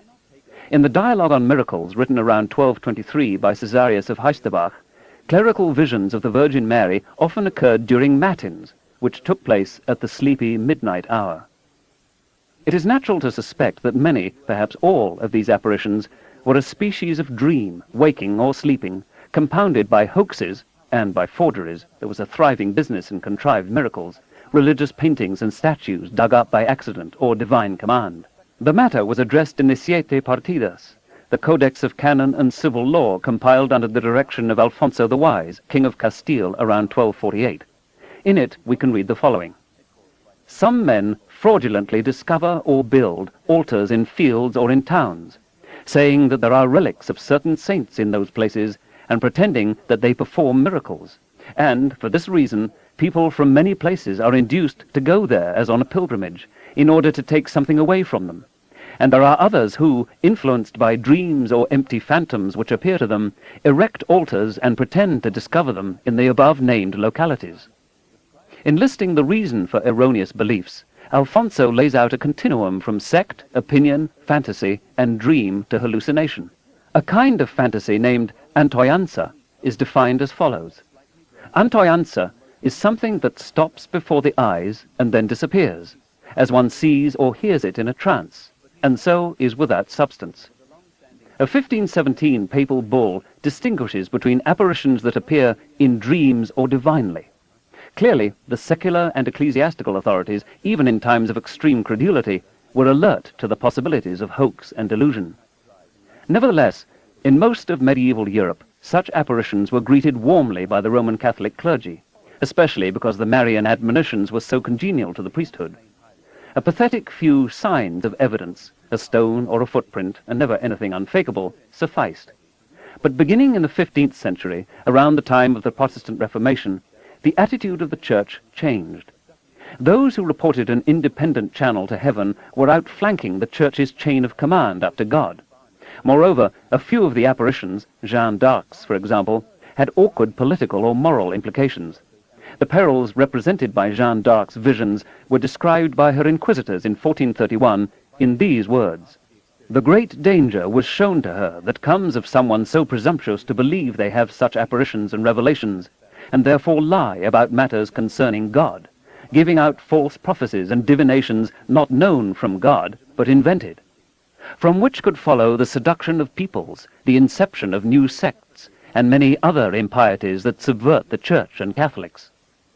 Both Jeanne d'Arc and Girolamo Savonarola were burnt at the stake for their visions. In 1516, the Fifth Lateran Council reserved to the Apostolic Seat the right to examine the authenticity of apparitions. For poor peasants whose visions had no political content, the punishments fell short of the ultimate severity. The Marian apparition seen by Francisca la Brava, a young mother, was described by Licenciado Mariana, the Lord Inquisitor, as "to the detriment of our holy Catholic faith and the diminution of its authority." Her apparition was all vanity and frivolity. "By rights we could have treated her more rigorously," the Inquisitor continued, "but in deference to certain just reasons that move us to mitigate the rigor of the sentences we decree as a punishment to Francisca la Brava, and an example to others not to attempt similar things, that we condemn her to be put on an ass and given 100 lashes in public through the accustomed streets of Belmonte, naked from the waist up, and the same number in the town of El Quintanar in the same manner, and that from now on she not say or affirm in public or secretly, by word or insinuation, the things she said in her confessions, or else she will be prosecuted as an impenitent, and one who does not believe in or agree with what is in our holy Catholic faith." Despite the penalties, it is striking how often the witness stuck to her guns and, ignoring the encouragements offered her to confess that she was lying or dreaming or confused, insisted that she really and truly had seen the vision. In a time when nearly everyone was illiterate, before newspapers, radio, and television, how could the religious and iconographic detail of these apparitions have been so similar? William Christian believes there is a ready answer in cathedral dramaturgy, especially Christmas plays, in itinerant preachers and pilgrims, and in church sermons. Legends about nearby shrines spread quickly. People sometimes came from 100 miles or more so that, say, their sick child could be cured by a pebble that had been trodden on by the Mother of God. Legends influenced apparitions and vice versa. In a time haunted by drought, plague, and war, with no social or medical services available to the average person, with public literacy and the scientific method unheard of, skeptical thinking was rare. Why are the admonitions so prosaic? Why is a vision of so illustrious a personage as the Mother of God necessary so, in a tiny county populated by a few thousand souls, a shrine will be repaired, or the populace will refrain from cursing? Why not important and prophetic messages whose significance could be recognized in later years as something that could have emanated only from God or the saints? Wouldn't this have greatly enhanced the Catholic cause in its mortal struggle with Protestantism and the Enlightenment? But we have no apparitions cautioning the Church against, say, accepting the delusion of an earth-centered universe, or warning it of complicity with Nazi Germany, two matters of considerable moral as well as historical import, on which Pope John Paul II, to his credit, has admitted that the Church has erred. Not a single saint criticized the practice of torturing and burning witches and heretics. Why not? Were they unaware of what was going on? Could they not grasp its evil? And why is Mary always ordering the poor peasant to inform the authorities? Why doesn't she admonish the authorities herself? Or the king, or the pope? In the 19th and 20th centuries, it is true, some of the apparitions have taken on greater import. At Fatima, Portugal in 1917, where the Virgin was incensed that a secular government had replaced a government run by the Church, and at Garabandal, Spain in 1961 through 1965, where the end of the world was threatened unless conservative political and religious doctrines were adopted forthwith. I think I can see many parallels between Marian apparitions and alien abductions, even though the witnesses in the former cases are not promptly taken to heaven and don't have their reproductive organs meddled with. The beings reported are diminutive, most often about 2.5 to 4 feet high. They come from the sky. The content of the communication is, despite its purported celestial origin, mundane. There seems to be a clear connection with sleep and dreams. The witnesses, often females, are troubled about speaking out, especially after encountering ridicule from males in positions of authority. Nevertheless, they persist. They really saw such a thing, they insist. Means of conveying the stories exist. They are eagerly discussed, permitting details to be coordinated even among witnesses who have never met one another. Others present at the time and place of the apparition see nothing unusual. The purported signs or evidence are, without exception, nothing that humans couldn't acquire or fabricate on their own. Indeed, Mary seems unsympathetic to the need for evidence, and occasionally is willing to cure only those who had believed the account of her apparition before she supplied signs. And while there are no therapists per se, the society is suffused by a network of influential parish priests and their hierarchical superiors who have a vested interest in the reality of the visions.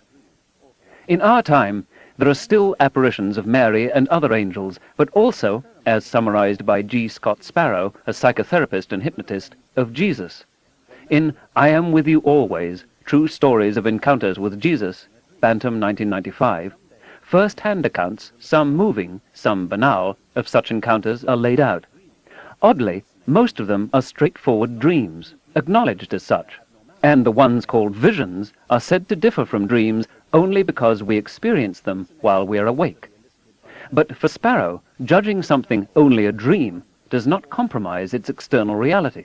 For Sparrow, any being you dream of and any incident really exists in the world outside your head. He specifically denies that dreams are purely subjective. Evidence doesn't enter into it. If you dreamt it, if it felt good, if it elicited wonder, why then it really happened. There's not a skeptical bone in Sparrow's body. When Jesus tells a conflicted woman in an intolerable marriage to throw the bum out, Sparrow admits that this poses problems for advocates of a scripturally consistent position. In that case, ultimately perhaps one could say that virtually all presumed guidance is generated from within. What if someone reported a dream in which Jesus counseled, say, abortion or vengeance? And if indeed somewhere, somehow, we must eventually draw the line and conclude that some dreams are invented by the dreamer, why not all? Why would people invent abduction stories? Why, for that matter, would people appear on TV audience participation programs devoted to sexual humiliation of the guests, the current rage in America's video wasteland? Discovering that you're an alien abductee is at least a break from the routine of everyday life. You gain the attention of peers, therapists, maybe even the media. There is a sense of discovery, exhilaration, awe. What will you remember next? You begin to believe that you may be the harbinger or even the instrument of momentous events now rolling towards us. And you don't want to disappoint your therapist. You crave his or her approval. I think there can very well be psychic rewards in becoming an abductee. For comparison, consider product tampering cases, which convey very little of the sense of wonder that surrounds UFOs and alien abductions. Someone claims to find a hypodermic syringe in a popular soft drink can. Understandably, this is upsetting. It's reported in newspapers and especially on television news. Soon there's a spate, a virtual epidemic of similar reports from all over the country. But it's very hard to see how a hypodermic syringe could get into a can at the factory, and in none of the cases are witnesses present when an intact can is opened and a syringe discovered inside. Slowly, the evidence accumulates that this is a copycat crime. People have only been pretending to find syringes in soft drink cans.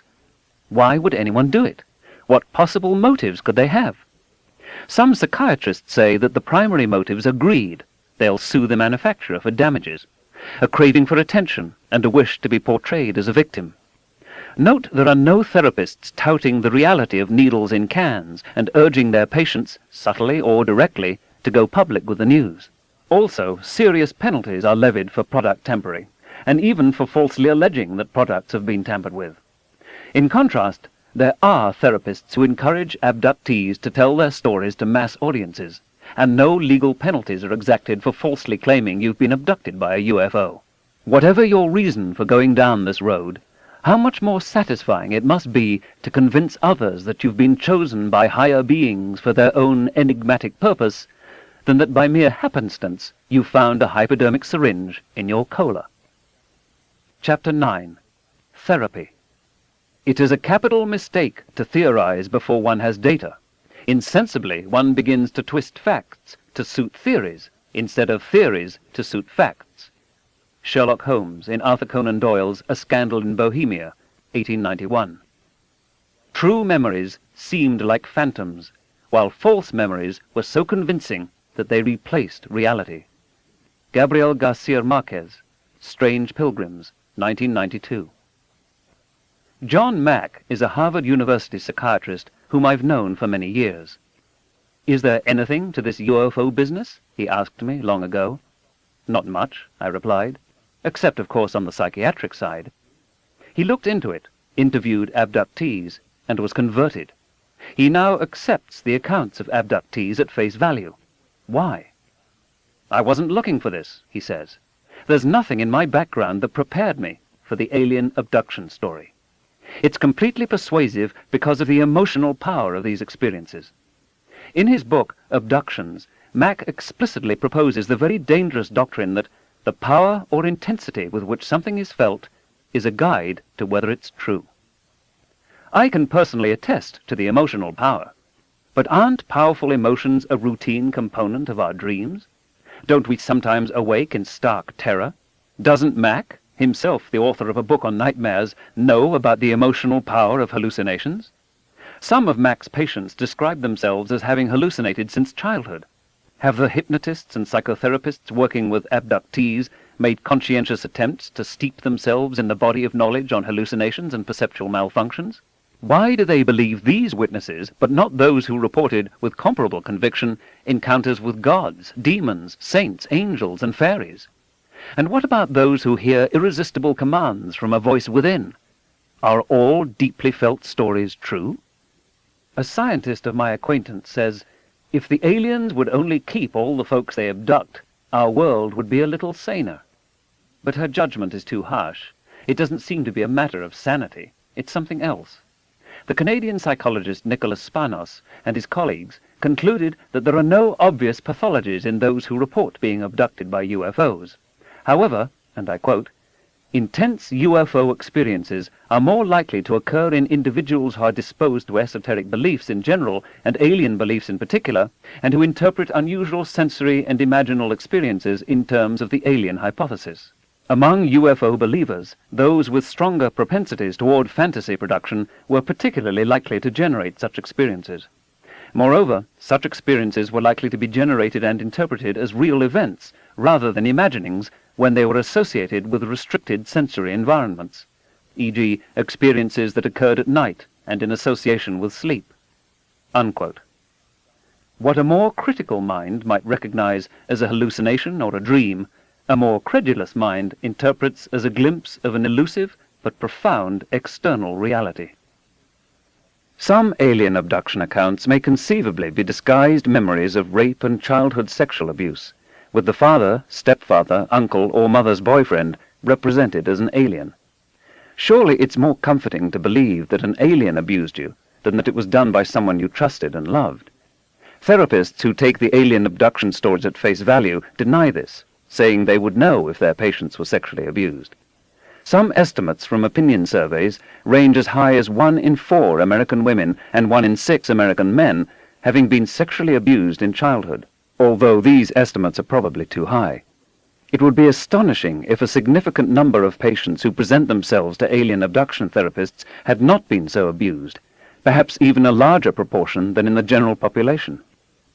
Both sexual abuse therapists and alien abduction therapists spend months, sometimes years, encouraging their subjects to remember being abused. Their methods are similar, and their goals are in a way the same: to recover painful memories, often of long ago. In both cases, the therapist believes the patient to be suffering from trauma attendant to an event so terrible that it is repressed. I find it striking that alien abduction therapists find so few cases of sexual abuse and vice versa. Those who have in fact been subjected to childhood sexual abuse or incest are, for very understandable reasons, sensitive about anything that seems to minimize or deny their experience. They are angry, and they have every right to be. In the US, at least 1 in 10 women have been raped, almost 2/3 before the age of 18. A recent survey reports that 1/6 of all rape victims reported to police are under the age of 12, and this is the category of rape least likely to be reported. 1/5 of these girls were raped by their fathers. They have been betrayed. I want to be very clear about this. There are many real cases of ghoulish sexual predation by parents, or those acting in the role of parents. Compelling physical evidence, photos for example, or diaries, or gonorrhea or chlamydia in the child, have in some cases come to light. Abuse of children has been implicated as a major probable cause of social problems. According to one survey, 85% of all violent prison inmates were abused in childhood. 2/3 of all teenage mothers were raped or sexually abused as children or teenagers.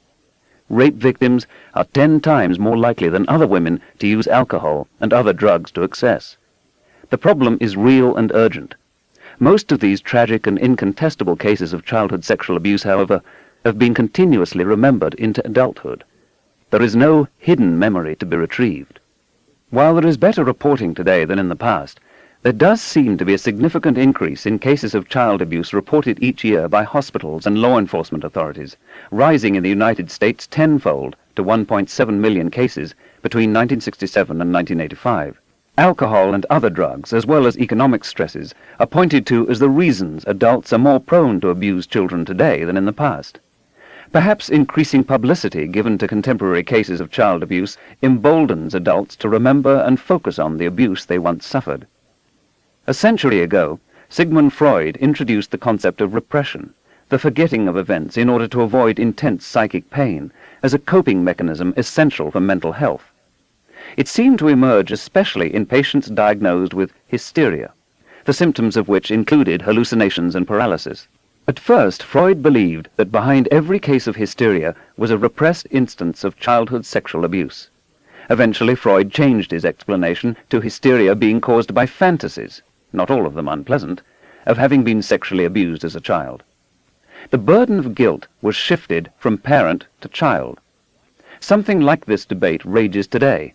The reason for Freud's change of heart is still being disputed, the explanations ranging from his provoking outrage among his Viennese middle-aged male peers to his recognition that he was taking the stories of hysterics seriously. Instances in which the memory suddenly surfaces, especially at the ministrations of a psychotherapist or hypnotist, and where the first recollections have a ghost or dreamlike quality, are highly questionable. Many such claims of sexual abuse appear to be invented.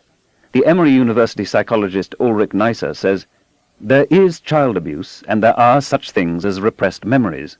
But there are also such things as false memories and confabulations, and they are not rare at all. Misrememberings are the rule, not the exception. They occur all the time. They occur even in cases where the subject is absolutely confident, even when the memory is a seemingly unforgettable flashbulb, one of those metaphorical mental photographs. They are still more likely to occur in cases where suggestion is a lively possibility, where memories can be shaped and reshaped to meet the strong interpersonal demands of a therapy session. And once a memory has been reconfigured in this way, it is very, very hard to change." These general principles cannot help us to decide with certainty where the truth lies in any individual case or claim. But on the average, across a large number of such claims, it is pretty obvious where we should place our bets. Misremembering and retrospective reworking of the past are a part of human nature. They go with the territory, and they happen all the time. Survivors of the Nazi death camps provide the clearest imaginable demonstration that even the most monstrous abuse can be carried continuously in human memory. Indeed, the problem for many Holocaust survivors has been to put some emotional distance between themselves and the death camps, to forget. But if in some alternative world of inexpressible evil they were forced to live in Nazi Germany, let's say a thriving post-Hitler nation with its ideology intact, except that it's changed its mind about anti-Semitism, imagine the psychological burden on Holocaust survivors then. Then perhaps they would be able to forget, because remembering would make their current lives unbearable. If there is such a thing as the repression and subsequent recall of ghastly memories, then perhaps it requires two conditions. One, that the abuse actually happened, and two, that the victim was required to pretend for long periods of time that it never happened. The University of California social psychologist Richard Ofshe explains, "When patients are asked to explain how the memories returned, they report assembling fragments of images, ideas, feelings, and sensations into marginally coherent stories.